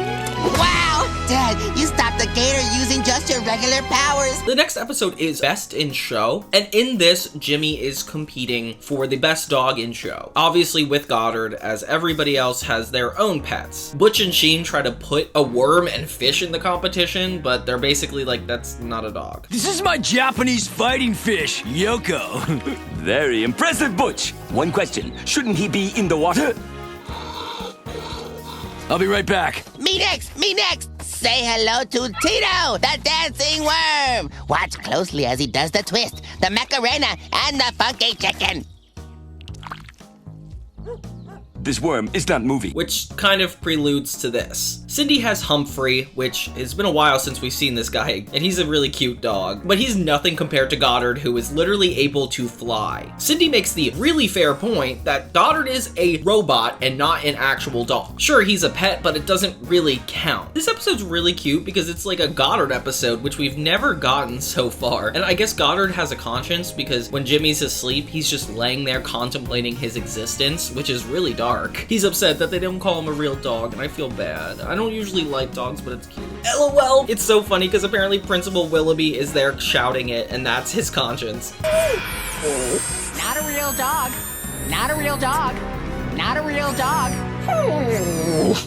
Goddard ends up running away, which is the saddest thing ever, as he goes into the moonlight. And he calls Jimmy Master, which is so funny. This is the first time we actually get dialogue by Goddard, and it's so weird. You'd be better off with a real dog, like everyone says. Gosh, he's petty. And he decommissioned his tracking device so he could never be found. Oh my gosh. It's like one of those Where's Gary episodes from SpongeBob where we really miss Goddard. It's moments like this that I realize that a pet is a really funny character to add onto a kid's series. Like, SpongeBob has Gary, Jimmy has Goddard, but Timmy Turner doesn't have anything. I mean, I guess he has Cosmo and Wanda, but they're his fish, and that's not really what they actually are. Goddard ends up having really a lot of fun in the real world, where people are impressed at his skills, and it's really sweet seeing him build his confidence as a robot. For some reason, the cop has more lines than he ever has before. You put your baby on a wild robot dog? You're going down, Mama. I didn't put him on it.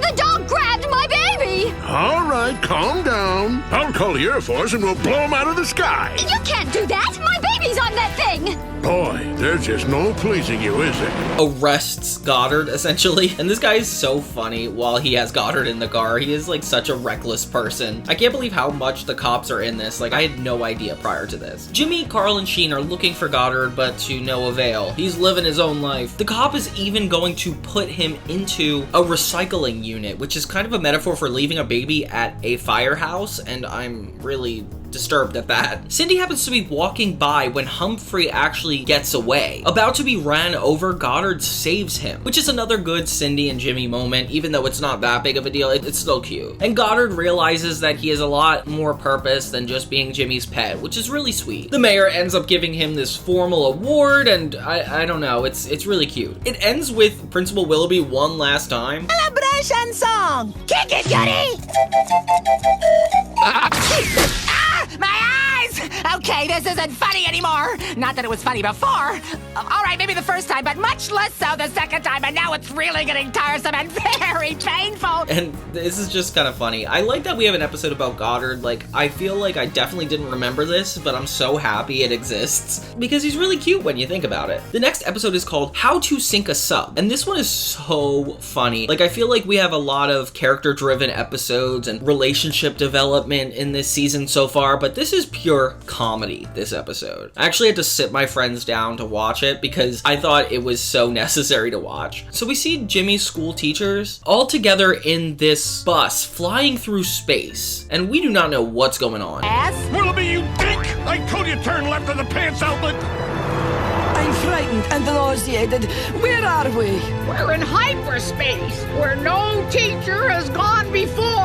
Until Jimmy tells everybody that he sent his teachers away for a week so they would just have free time. Which is kind of messed up, Jimmy. That is like the most dark thing I've ever heard of. Like, what about food? What about survival? Like, they're gonna be gone for a week? Suddenly they take over the school and get to do all this fun stuff. And it kind of reminds me of the movie with the freedom that the kids get. When the parents actually find out that the teachers aren't here, they decide that they all need to step in as substitutes. And this is just essentially a really fun episode where we get to see the parents taking on different roles throughout the school and making the kids' lives torture. Judy starts embarrassing Jimmy in front of the whole class, and I don't know how she has no social awareness. Carl's dad gives the class lessons on how to bathe. Sheen's dad teaches woodshop, and Hugh teaches gym class, but instead of actually doing anything physical, he has the kids just hug each other, which is so funny. Carl's mom is the cafeteria lady, and it has disgusting food. Like, some of the graphics in this show are just downright uncomfortable. Jimmy comes up with a plan to try to get the parents to stop being substitutes by making like this concentrated hormonal substance. Judy takes it away from him during class, and Hugh ends up putting it in all the coffee of the teachers. So Jimmy's plan essentially goes exactly as intended. And the parents transform into really moody teenagers, not wanting anything to do with the kids. They're just running around being reckless, acting like college kids essentially, and the kids start having to be the adults in the situation. They start realizing how annoying their parents are being, and I wonder if this is gonna have them avoid their angsty teen phase. The parents essentially rebel against the kids until the teachers show up heroically. I don't know how they got out of that space void. Oh, it's because they found Jimmy's little crystal in there. I don't know how Jimmy would have not hid that better if he knew they would be stuck in that car for a week. And the teachers come in and they're essentially the superheroes and stop all the parents from being angsty, I guess. Of course, they punish Jimmy because he tried to kill them, and it kind of ends with him doing push-ups. The next episode is Lady Sings the News, and this one is a Libby episode. I like that we're getting like Goddard, Libby, teachers, like everybody's getting their own chance to shine before the series ends. The whole premise about this is how Jimmy is able to manipulate the news. Like, they use green screen at the beginning, and it's so funny to think that normal kids would just do like prank calls, but Jimmy actually green screens his friends onto the local news. Yes, hello. This just in.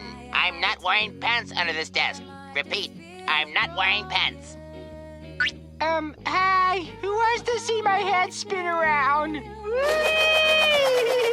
Well, that's odd. I don't remember the weather lady being quite so hideous. Which there has to be laws against that too. While they're in class the next day, a movie producer shows up and is impressed by what they did on the news, which is funny because you would think they would get in trouble for something so invasive, and Cindy points that out too. But they just want to make them famous for this. So they recruit all the main characters to play a part on the news. Now this isn't actually what ends up being the situation, so just stay tuned. Carl does the weather, Sheen does action figures, and Libby does the gossip section called The Word, which is kind of a parody of TMZ. It becomes more Libby focused when she starts outing everybody, including her friends, with their most embarrassing secrets. She becomes super popular on television and getting all this fame and fortune, but everybody starts hating her. Like Miss Fowl gets annoyed, Sam gets annoyed, and she's essentially taking on this like really corrupt journalist face, making everybody kind of scared of her. And she keeps revealing her friend's secrets, and Libby is really unlikable in this episode. Like, I can't believe how rude she is. Like, she doesn't even think about it. They try to con her by using the moment where she's spying on Carl to make it look like he communicates with aliens, so that way, like, when she reports it, she'll seem crazy. So she does, she reports it, and an angry mob tries to kill Carl because of it. Jesus! When Libby learns it's fake, she realizes how dangerous her words actually are, because the entire town is about to cancel Carl and his life. Surprisingly enough, Jimmy actually kisses Cindy on the lips. I had no idea this happened. And could we see that back one more time? Like, I don't remember this at all. Forgive me, guys? What the heck? I guess things worked out okay after all. Come on, let's go home. Hello, guys? Wait up! Okay, you're coming back, right? But that is kind of a big deal, especially since this is one of the last episodes. Now it's time for one final farewell to Jimmy Neutron with one of my musical songs, in another fanfic style from 2005.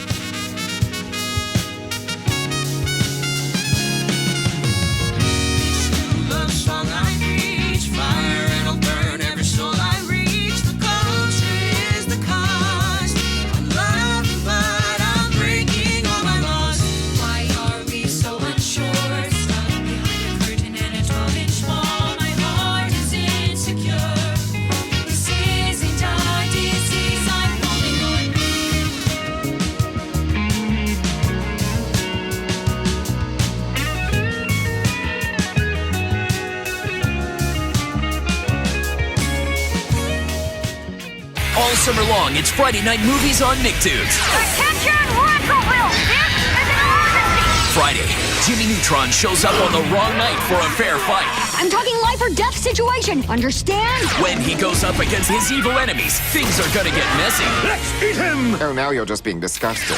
Battle they want, then a battle they're gonna get! Don't miss Jimmy Neutron, The League of Villains, Friday at 9 on Nicktoons. So the series finale of Jimmy Neutron, whew, it is quite a ride. I gotta be honest, until viewing it, I never realized how many dots were secretly placed across the Jimmy Neutron series and brought back up in this episode to kind of draw this whole conclusion and make the show feel more intentional. Despite the episodic nature, Fairly Odd Parents never really got an ending, SpongeBob's never gonna get an ending, so we're gonna dive into why Jimmy Neutron is the best series finale of Nicktoons. So let's get into it. What's up, everybody? It's Johnny 2000, covering TV, movie, media, and so much more. We're going to be diving into the series finale of Jimmy Neutron. It was always meant to be the last episode, and you'll see why. So let's jump into what actually happens. We start by looking at McSpanky's in space. It's destroyed, and it's being taken over by these Martian dudes. This trio of Martian dudes. King Goobot is writing a letter to kind of bring them all together in a really cool opening sequence. So this was the unofficial series finale of Jimmy Neutron, and you could tell, like, I feel like it should have ended this way, but unfortunately, the Jimmy Timmy Power Hour ended up taking over. It is the second special that doesn't have a custom opening after the Eggpire Strikes Back. I don't know if you noticed, but Ooblar, Evil Jimmy, Dr. Moist, Meldar Prime, Gortox the Irritable, Buford, Seymour, and the Nanobots aren't a part of the League of Villains. The only reason Ooblar isn't involved is because apparently King Goobot mentioned, "And this is my assistant, Ooblar. Oh, oopsie. I forgot. I traded Oobla to the Bogosians for some sulfur butter. Which is kind of dark. Last we saw Professor Calamitus was when he was in Lights Camera Action, posing as the film director. Beautiful Gorgeous was in My Big Fat Spy Wedding. The Junkman was from that Junkman Returns episode with Brobot. Eustace Stretch, which is the snotty rich kid from that second season episode. And Grandma Taters, with the three Martians being Zix, Travolton, and T. The villains spend most of their time squabbling among each other. In particular, I really thought this was the coolest episode ever. Like, being able to combine the lore of all the episodic episodes and kind of combine it, like, it definitely makes for a good episode, especially when it's a villains only scenario. Like, that is cool. That's genius. Boy genius, I would say. I remember seeing this episode in passing, but barely paid it much attention. I remember it aired a lot, but I didn't ever view it as the series finale. I definitely would have tried to remember it a lot more. So we start with Jimmy trying to get one of his friends to volunteer and test his machine. Clearly not worried if they might die. I don't know why Jimmy doesn't care. Maybe because he's in the 5th grade. That's the only way I can justify his moral perspective here. And they mentioned the Love Potion episode. Perhaps you recall Love Potion 976-J. Oh, I do. It made you fall in love with the first person you saw. Sheen fell for Libby, Jimmy fell for Cindy, and I fell in love with the most beautiful woman in the... Nothing. Confirming that the writers do in fact keep track of the relationship progression. Everybody seems to be pushing Cindy and Jimmy together because it's fair. It's like the Stranded episode definitely solidified everything. And it's just cool how the writers are able to casually recall lore just through a couple bits of dialogue. Like, it's very good writing. Jimmy has this thing he keeps saying throughout this special. People don't change. Which is really interesting because obviously an episode about villains needs to be about that. So the kids want to use the N-Men packets, which is kind of interesting because obviously we had that N-Men episode. Feels like season 3 is a lot more better at being serialized. And all of this is culminating in one final scene. In the lair, Goobot is the one who's pairing everybody up together, and it just happens to be that nobody likes each other. I gotta be with the old broad? That stinks! I could just eat you up. And maybe I will. Which is so funny because they're villains, they have bad intentions, and they can't even work together. Like, that's so funny. And of course, the Martians get into constant arguments. A lot of distrust going on between these guys. We don't get to hear the master plan, but King Goobot keeps talking about one, and we see the villains kind of go off into separate sectors, and I guess it's up to us to figure out what is about to happen, which I kind of like. I like the anticipation. And it's so funny that we're following the villain's perspective, because it's like, out of the first 10 minutes, we only see Jimmy and his friends for like 4 of them. So a part of this so-called plan, we find Eustace at the candy bar trying to talk to Cindy. I thought I would grace your greasy little eatery with my sparkling presence. But he's pretty pretentious, pretty sexist. He's not really a good kid. He's just snobby and rich. Kind of reminds me of Remy Bucks-A-Plenty from Fairly Odd Parents. He plays a CD for everybody, and they're suddenly hypnotized into not being able to stop dancing, which is kind of a funny bit. I'm dancing! Somebody call my mom!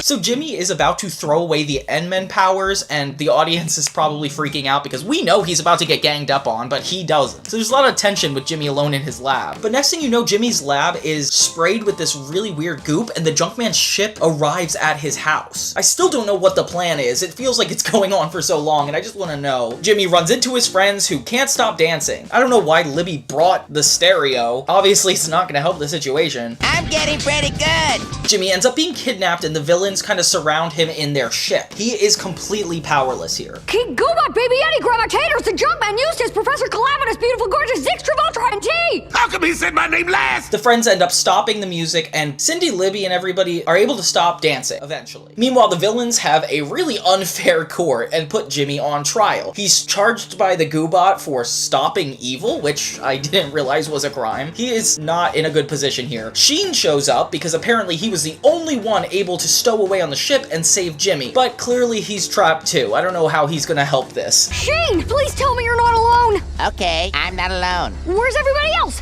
Huh? You just said you're not alone. 'Cause you told me to. And he hits on Beautiful Gorgeous one more time before they're thrown off into jail. The baby is really funny. I completely forgot about this character because he's in such a little amount of episodes, but it's the idea of Boss Baby before Boss Baby came out is just cool to me. We see one of the Martians constantly writing in his diary because he doesn't feel appreciated by his Martian brethren, and it's kind of sad. He's the one that's in charge of keeping Jimmy and Sheen behind bars. So Goobot and all the villains are trying to figure out what to do next. So they had this elaborate plan, but didn't really think of how they were gonna go about getting revenge on him, which is kind of ridiculous. Trap him to a bed of spikes! Dip the spikes in poison. Put ice cubes down his back.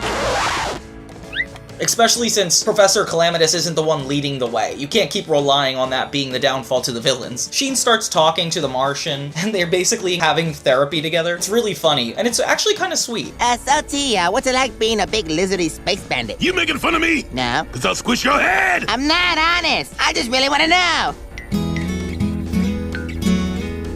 Jimmy ends up warning Sheen. He's evil, and once evil, always evil. Well, maybe he could change. People don't change. Once again, like he said earlier. But he eats his words when the Martian allows them to go, wanting to be a good person and not a villain anymore. I like that Sheen is the one kind of vouching for him, because clearly it's like, of course you wouldn't trust him, but if Sheen says he's really giving it an honest try, like Jimmy should believe him. Jimmy manages to hack Carl's computer and send a message for help, telling him to bring the N-Men packets. And of course, we're not in on Jimmy's plan either. Why can't we just know the plans? Carl gathers everybody like Cindy, Libby, and friends, and they all go to Jimmy's lab, and he's kind of the only one that's saying like, don't touch stuff, and they get into his rocket. He was given specific instructions not to let Cindy drive, but clearly she takes over. They jump in the rocket with the N-Men packets and head off to space. Jimmy's parents end up trying to follow them, which is super dangerous, guys. Do not do that. And they fall into Jimmy's lab, which is so funny. I've never seen them in Jimmy's lab. Like, dude, this is the most impressive thing ever, and these are your parents. Like, I wish they appreciated a little bit more. They notice that Jimmy's invention from earlier is there, the one that he was trying to find a test dummy for, and accidentally activate it, sending literally all of Retroville into this time vortex, the past. I love how whenever they do time travel, it usually is going back to the past, and they use this same greenery and dinosaurs to show it. So Jimmy's still skeptical that T is not going to change. He's the Martian we're talking about. You said we were friends! We're friends! We're friends!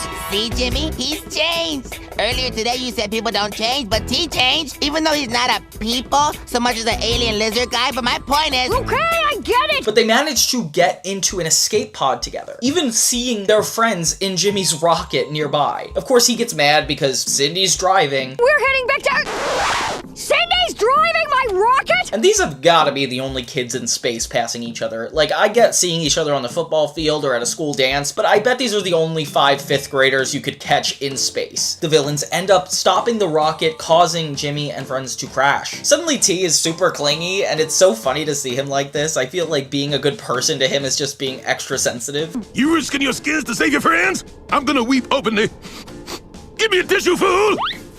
Meanwhile, the mayor is trying to settle everybody down about being thrown back in a time vortex, but everybody's like going insane and kind of adapting to the new life. Even Sam has created a candy bar, but with rocks, which means they're going like completely nutso. So Jimmy and Sheen run back into Carl, Cindy, and Libby on the planet, and they still don't really trust T. The Junkman ship shows up, and everybody has to run back. But the villains end up surrounding them in this final showdown. This part's like kind of epic. Jimmy convinces Goobot that the N-Men powder is like this poison, so he's like, yeah, go eat that poison. And they do, obviously, to activate their powers. But, plot twist, the powers are wrong and everybody has a different power. So we get this quick montage of everybody not knowing how to use their powers, and the villains just think they're going insane. They're slowly going mad!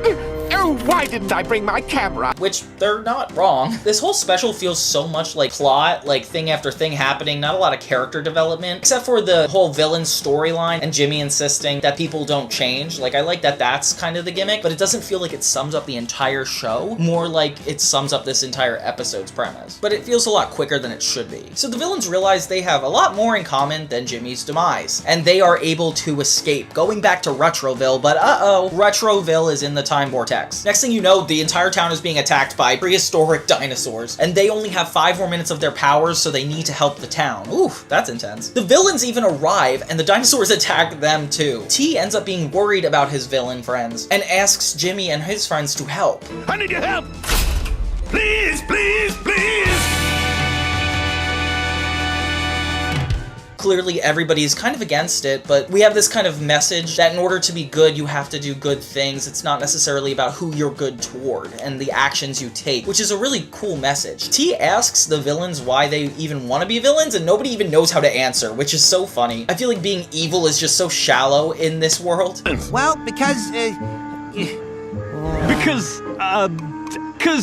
die. After they save the villains, Jimmy gets in trouble, and the villains end up having to be the one to have to save them. But of course, they don't want to. And we're at the edge of their seats seeing if the villains will make the right choice, which is a great plot point to have. Eventually they do, and they save Jimmy, completely reversing all the damage they just had done. I mean, I guess we're not gonna forget that they tried to murder these kids, but they did a good thing. It's just a step toward being good people, not necessarily a turnaround. So the villains spare Jimmy, and Jimmy spares the villains, and everybody's kind of getting along now. And Cindy tells Jimmy to get rid of the Betty Quinlan photos that he has in his lab, which is the closest thing we have to their relationship developing a little bit further. So then the candy bar is open to celebrate as they bring the town back to normal, while the villains are stuck in prehistoric time.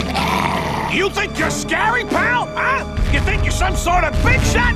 Well, say hello to my little friend, 5-day-old Diaper! And that's kind of how it ends. Yeah, the Jimmy Neutron series finale is just so hidden and lost in these production codes that we never got to look at it as it is. And even though it seems to be very plot-based, like characters going from one place to another, not a lot of development or morals being tested up front until we get to like the latter half, but it's all in all like probably the best episode to conclude the series. I think the writers knew exactly what they were doing when they pointed out being able to call out the lore of the third season, make everything kind of work together was such a great way to wrap this up, and more than expected from a kid's cartoon. But what did you guys think? Do you feel like this serves as a deserving finale? Does this give Jimmy Neutron justice to end on a note like this? Leave your comments below, and thank you guys so much for watching. This is Johnny 2000, and have a great day.